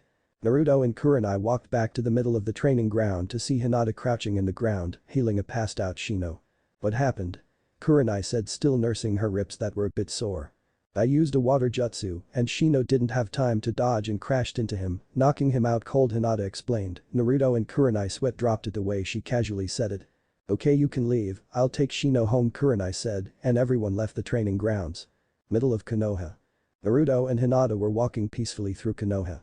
They noticed that the glares they received were somewhat different. The glares showed more fear than anything. Hey, Haim, is it me or are the glasses more discreet? Naruto asked. Yes, they don't seem to openly glare at you now, they seem scared. I wonder why though, Hinata replied. Maybe it was because of my stunt during the council meeting, Naruto said, chuckling, and Hinata giggled. What do you want to do? Naruto asked. I'm kind of hungry since I had 2 matches, how about we go for some cinnamon rolls, Hinata said with a watery mouth. You really have a nasty sweet tooth, Naruto said, chuckling. Let's go. They were walking peacefully until they noticed a box following them. Does he really think we didn't notice him? Naruto whispered to Hinata. Apparently, she replied. You can come out, Konohamaru, Naruto said. Suddenly the box exploded, a massive cloud of multicolored smoke. From the smoke appeared 3 kids around the age of 8. The kid in the middle was Konohamaru. He was the grandson of Hiruzen Sarutobi the Sandaime. They became good friends a few months ago when they met. Flashback. It was the day after graduation and both Naruto and Hinata were standing in front of them working on their ninja license. Naruto's photograph was rather expressive and they wanted him to retake the photo. Suddenly the room's door busted open. Naruto didn't even think as he channeled chakra to his storage seals in his wristband and pulled a few shurikens. Hey Jai, the kid didn't even manage to say 2 words and he was already frozen. The kid was pinned in the wall with 10 shurikens through his clothing. Naruto, what did you do? He asked with his eyes widened. Naruto was really fast to react. Naruto took a moment to realize that the person who busted through the door was about 8 years old and in his hand were wooden shurikens. What did you expect, old man? This is what happens when you surprise a shinobi, Naruto said, trying to apologize even though he didn't do anything wrong. But just shook his head at the actions of his grandson. Naruto, take him from the wall, he said. Naruto went towards the kid and removed the shuriken. My bad kid, thought you shouldn't surprise a shinobi, Naruto said, and the kid continued looking at him. What's your name, boss? Can you teach me that? The kid asked. I'm a Naruto kid, but you should be starting the academy this year, so they will teach that there, Naruto explained. I'm not a kid, I'm Sarutobi Konohamaru, future of Konoha, the kid now identified as Konohamaru said. Naruto smirked at the kid. He reminded me a little of him. Suddenly through the busted door came a shinobi. Honorable grandson, there you are, Ibisu started until he looked at the room and noticed Naruto. Oh, it's the closet pervert. How are you doing? Naruto asked. I'm not a pervert, you brat, Ibisu said, glaring daggers at him. Whatever you say, Naruto said and performed one of his most powerful techniques and shrank forbidden jutsu, the technique that shall not be named, the one and only Warak no Jutsu. In a poof of smoke appeared a beautiful blonde girl, completely naked except with smoke covering all the important parts. Both the and Ibisu flew into the air and crashed into the ground, passed out by blood loss. Wow, boss, teach me jutsu. You managed to defeat the old and Ibisu-sensei at the same time, Konohamaru said. Naruto was about to reply when. Naruto-kun, you aren't teaching him that, are you? Hinata asked in a very sweet voice that made them both back up a few steps. Of course not, Naruto said, nervously scratching the back of his head. Come one time, Konohamaru. Let's leave them on the ground, Naruto said, trying to defuse the situation, and all 3 of them left the room. Then flashback. What do you want, Konohamaru? Naruto asked. Do you want to play ninja? Konohamaru asked. Suddenly the 3 of them heard laughter. They turned around to see the pink banshee, Sakura. What kind of ninja plays ninja? Sakura smugly asked. It's pretty fun actually, besides you get to train stealth, traps, strategy and tracking, Hinata explained, and Sakura just got deadpanned. Go away, flat-chested, Konohamaru said, and an immense silence followed. Konohamaru, you should run now, Naruto said as he saw a murderous purple aura around Sakura that would put Orochimaru to shame. Konohamaru gulped and started running with Sakura in hot pursuit. Naruto and Hinata just laughed as they watched Sakura chase Konohamaru. Obviously Sakura, being a fangirl, had a diet going on to keep her figure, so she barely could keep up with an 8-year-old. Konohamaru was still running, he made a sharp turn and crashed into another shinobi that was around the corner. Damn it, brat, that hurt, the shinobi said and picked up Konohamaru by the collar, getting ready to apply some punishment. Naruto and Hinata heard the crash and went to investigate. They arrived and saw 2 strange shinobis with sand hit eye. The one holding Konohamaru wore a black baggy full bodysuit with a red and yellow circle on the front. He also wore a black hood which covered his head completely and had cat-like ears and his forehead protector on his forehead. He also has a bundle in his back with white bandages surrounding it completely. The other shinobi's outfit consists of a single light purple-colored off-the-shoulders garment that extends halfway down her thighs with a scarlet sash tied around her waist. In addition to incorporating fishnet worn over her shoulders and legs, specifically on her right calf and her left thigh, she also wore her black forehead protector around her neck. Leave the kid alone, Kankuro, the kunoichi in the back said. I've got to teach him some respect, Tamari, Kankuro replied to the female shinobi. Fine, but if you get in trouble I'm not helping, Tamari replied, and Kankuro nodded, getting ready to smash his fist into Konohamaru. Sakura just watched scared of them until both Naruto and Hinata arrived at the scene. Hey clown, put Konohamaru down, Naruto said. Who are you calling a clown? Kankuro asked. You are wearing a full-body catsuit with makeup, Naruto replied. It's not makeup, it's war paint, Kankuro said, getting pissed off. Whatever you say, just put the brat down, Naruto said, getting ready to spring into action if need be. I'm teaching him some manners, Kankuro said as he made a fist and prepared to punch Konohamaru. Both Naruto and Hinata vanished in an instant. To any untrained eyes they were blurs. 1 second later Hinata had Tamari with a kunai at her throat just as Naruto had Kankuro. Naruto now we're all 3-pronged with the Horatian seal, however none of them recognized it. Now, how about you put him down? Gently, Naruto said in his sweetest voice, and a small blood drop fell from Kankuro's neck.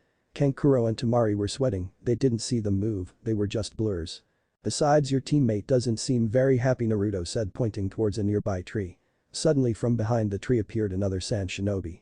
He is a little shorter than the average male of his age. He has fair skin and short spiky auburn hair which was sometimes depicted as red. He has green eyes and no distinctive pupils or eyebrows either. He has two very notable traits in his appearance. Firstly, he has tanuki-like black eye rings, having them since his birth. Secondly, he carved the kanji love on the left side of his forehead. The Gaara Kankuro said in a dry voice, clearly fearing the shinobi now identified as Gaara. He made a sand shunshin towards his team just as Naruto and Hinata retracted there and regrouped with Sakura and the now released Konohamaru. They managed to get behind Temari and Kankuro. They're good, Gaara thought. Stop this or I'll kill you, Gaara said, and Kankuro took a step back. I was just teaching them a lesson, Kankuro shakily said. Shut up, you are a disgrace to our village, Gaara said in his usual cold tone. You know, Naruto said, getting attention from the redhead. It's nice to meet you. Ichi, one, Naruto said, and the sand team froze. They knew very well what he meant. How do you know? Gaara asked. Naruto simply turned around to show them the kanji for 9 written on his back. The furball says that the tanuki is one crazy bastard, Naruto said. Mother says you are strong, I'll prove my existence by killing you, Gaara said, unleashing killer intent as the sand was starting to leave his gourd and dance around him. Poor Sakura was on the ground barely managing to breathe from the amount of killer intent. Naruto simply applied his own that overwhelmed Gaara's kai to the point that his team took a step back. Temari and Kankuro were just shitting their pants. Here it was like their brother, but he had the strongest of the demons, the Kyubi no Yoko. Suddenly another team arrived where they were. But his team was from the Cloud Village and they were being accompanied by what seemed to be their Jounin sensei. He has dark skin and a muscular build, as well as white hair and a goatee. On his right shoulder, he has a tattoo with the kanji for iron, and on his left cheek, he has a tattoo of a bull's horn. His top lip also has a slightly darker hue than his bottom one. He wears oval-shaped sunglasses and a white-colored forehead protector. He also has his village's standard shoulder flak jacket and a long red rope belt tied around his waist, the standard kumo hand and shin guards, shinobi sandals, and a white scarf around his neck. He also carries 7 swords on his back. The rest of his team were 2 girls and a boy. One of the girls had long, straight, blonde hair bound with taut bandages and dark eyes. She wore a short-sleeved black and purple blouse and black pants, both of which had a design similar to clouds on them, purple fingerless gloves, and a chain of white beads wound around her left hand. She also wore the standard kumo forehead protector, sandals and kunai holster, which was strapped to her right thigh. She also wore bandages around her arms and legs, as well as a red belt around her waist. The other girl is a dark-skinned kunoichi with long red hair and amber eyes. She wears a long, short-sleeved dress with frilly edges, complete with a kumagakure flak jacket, 2 simple yellow earrings, fishnet stockings, thigh-high boots with white soles, and a forehead protector which she wears like a bandana. She also carries a long sword on her back. The final member was male. He is a dark-skinned kuminin with short, spiky, white hair and dark eyes accentuated with lines curving upwards from the corners. He wears a dark outfit consisting of an overlong shirt with a hood, with red bandage hand guards, kumagakure shin guards, and a black forehead protector. He also carries a long sword on his back like her teammate. As usual, they instantly warned Naruto of the others. Is this a reunion? Naruto asked and turned to the Kumo team. Nice to meet you. 2-8. I'm Uzumaki, Naruto said. Sakura and Konohamaru were oblivious to what was happening, but the rest could feel the tension arise between the teams. Kumo tried to kidnap Hinata when she was 6, so both of them were a bit weary of them, and Gaara seemed that he was about to jump in and attack all of them. Nice to meet you too, Mr. 9. I fly like a butterfly and sting like a bee. I'm the of the Hachibi, the mighty killer BB shouted, pumping his fist into the air. Shut up B, the blonde girl yelled and bonked him in the head. I'm Naijito, she said. Amoy said. Perry Carey said. Suddenly another team joined the fray as her team sensed the tension anywhere in the village. Do you mind if I join the party? A girl with green hair asked. Everyone turned to the newcomers and both Naruto and Hinata said phew, surprised to see her.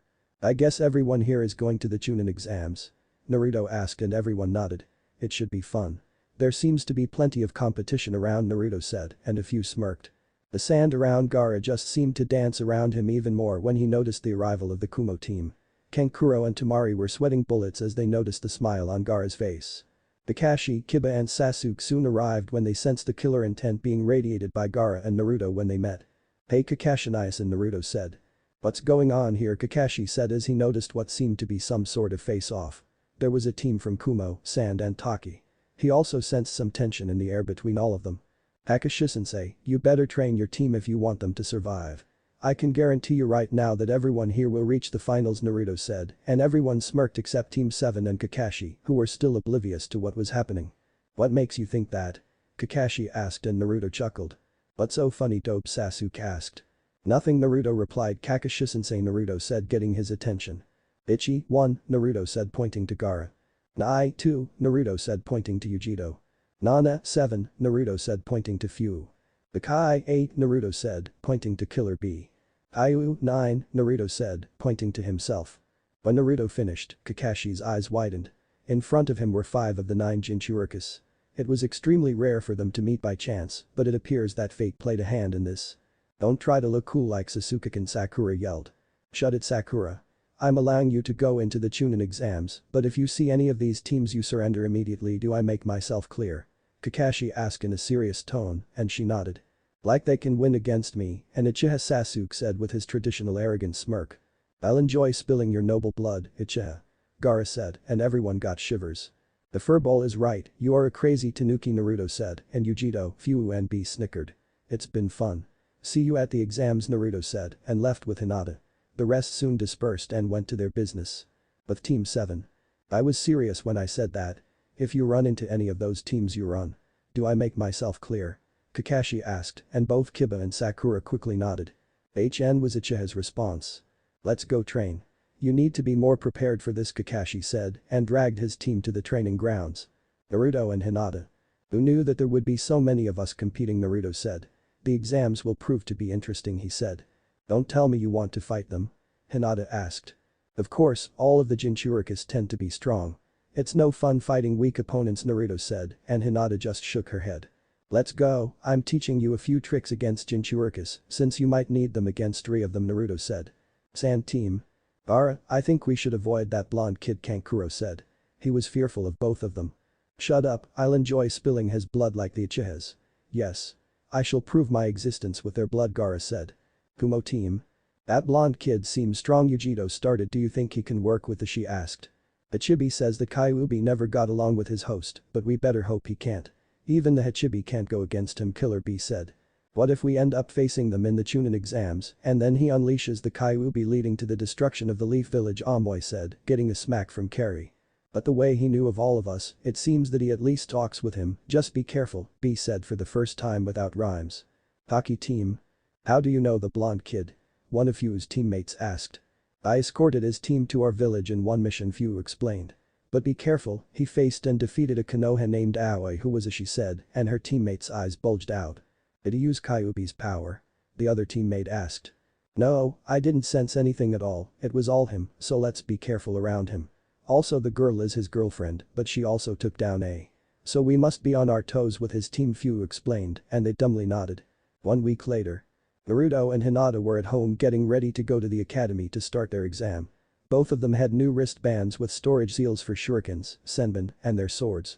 Each one also carried another scroll a bit larger with food supplies, first aid kits, a few poisons and general antidotes.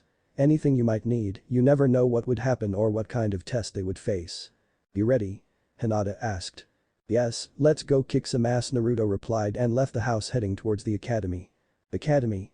They arrived at the academy using a shunshin and noticed that Shino was already there waiting for them. Sorry we are late, it took a while to gather the supplies, Naruto said.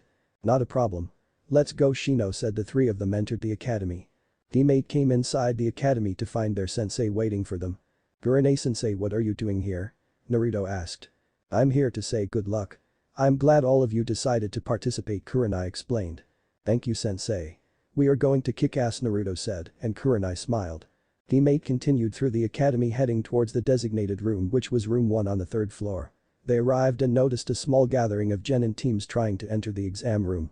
Ninjutsu, Hinata whispered to her team and both nodded their heads. It's your cousin's team. They must be trying to downplay their skill, Naruto said. Just as they were about to leave to the next floor, since this room was the wrong one and was being masked by a small Jinjutsu, Team 7 arrived with their noses held high. Drop this Jinjutsu now, Sasuke commanded. That idiot, Naruto thought as Hinata and Shino thought along the same lines. My failure as a cousin, what are you doing here? Niji asked in his confident tone. Niji was Hinata's cousin and was hailed as a Hyuga prodigy, little did he know. Neji had long, black hair that reached the middle of his back and was tied back a few inches above the end in a loose ponytail, while two straps attached to a smaller headband underneath his ninja forehead protector framed the sides of his face. He wore a black forehead protector that he wore snugly over his forehead. He wore a khaki shirt, under which he wore a dull blue shirt with a mesh armor underneath it, dark brown shorts, blue shinobi sandals. He also had bandages wrapped around his right arm, chest, and right leg. Participating in the Chuunin exams of course. She explained. She seems different, at least her stuttering is gone, Neji thought. It's worthless, you are fated to be a loser and a worthless kunoichi, Neji smugly replied. I don't believe in fate and I shall rise above it as should you. No one controls our destiny. We alone make our decisions, Hinata explained, trying to reach her knucklehead of a cousin. Not possible. You cannot change fate and I shall prove it in these exams, Neji said and walked off. Hinata just shook his head. I guess we will have to beat him to prove that fate doesn't mean anything, Naruto said, and Hinata simply nodded. Neji wasn't a bad person, he was just blinded by his hate towards the main branch of the Hyuga family. Another member of Neji's team approached forward heading towards Team 7 and Team 8. He possesses very thick eyebrows and large rounded black eyes with prominent lower eyelashes. His hair is cut and styled into a bowl cut style like guy, and he also began wearing the same attire, consisting of a green jumpsuit, orange leg warmers, and a red forehead protector worn as a belt. Holy shit, it's a clone of Guy, Naruto all but shouted. I see you know of my youthful sensei Mido Guy.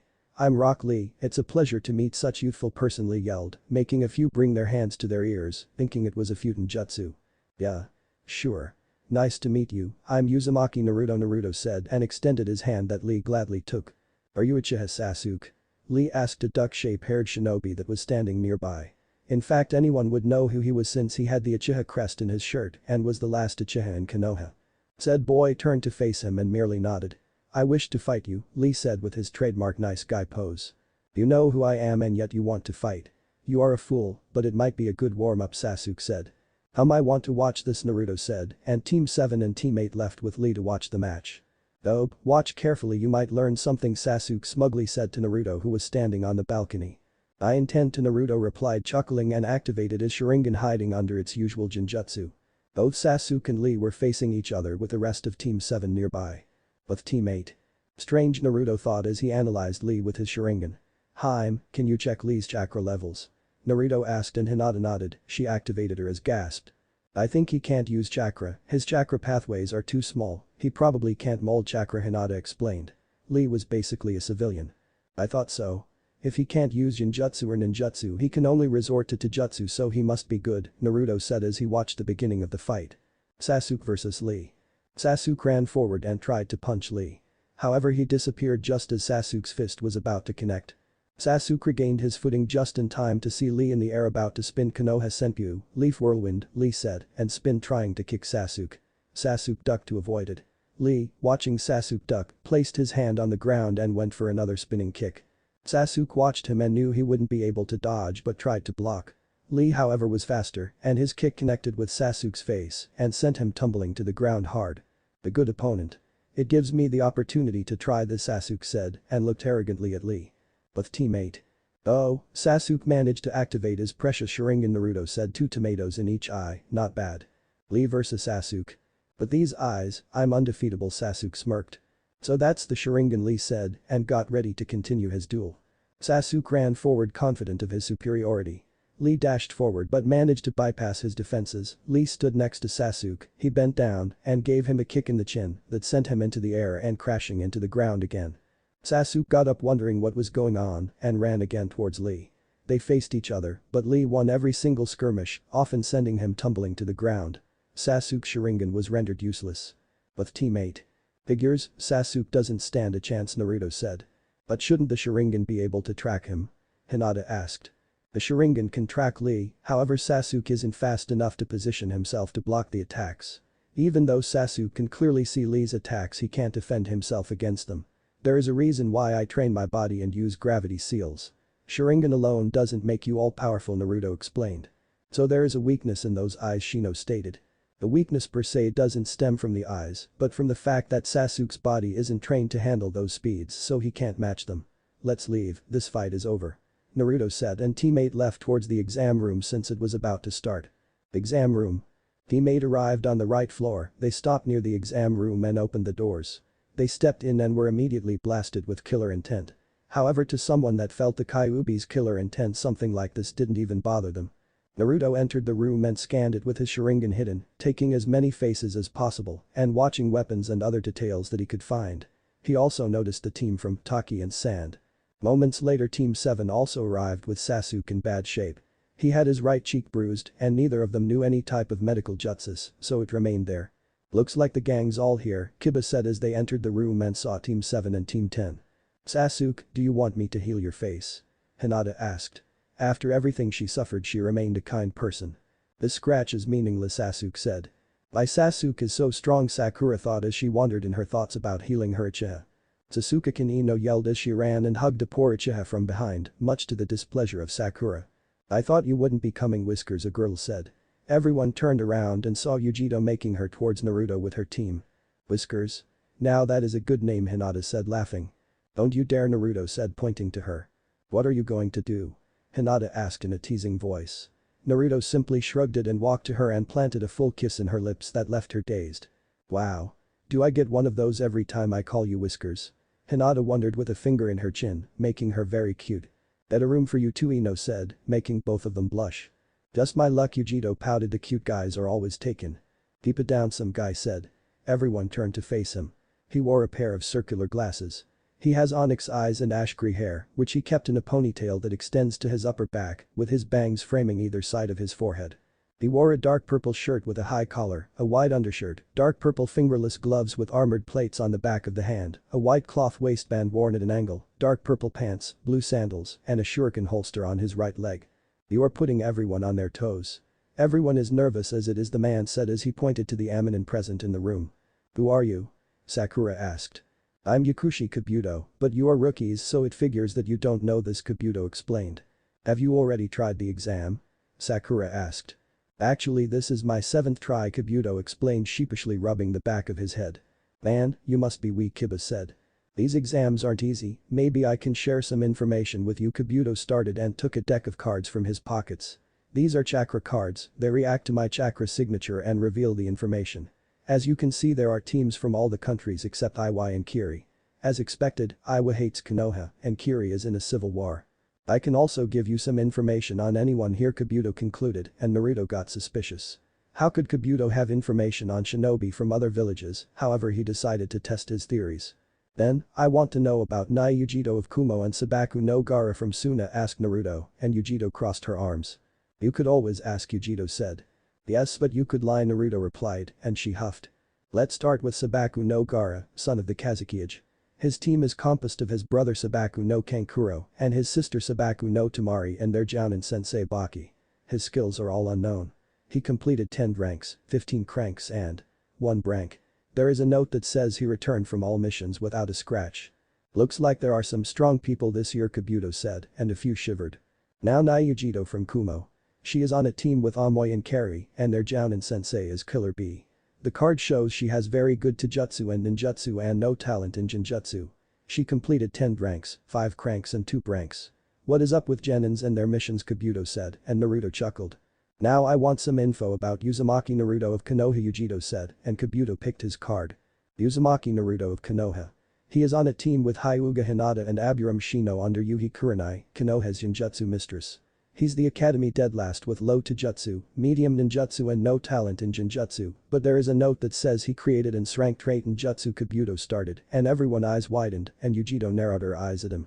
"Now mission 65 ranks, 14 cranks, 1 rank, 1 rank.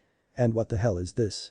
2 rank missions, Kabuto explained, and everyone was mopping the floor with their jaws. A genin with A and rank missions is unheard of. Naruto narrowed his eyes on Kabuto, one of those rank missions that was supposed to be a secret. "That kid is a mystery, dead last, and yet has some high missions," Yujito thought. "Sranks.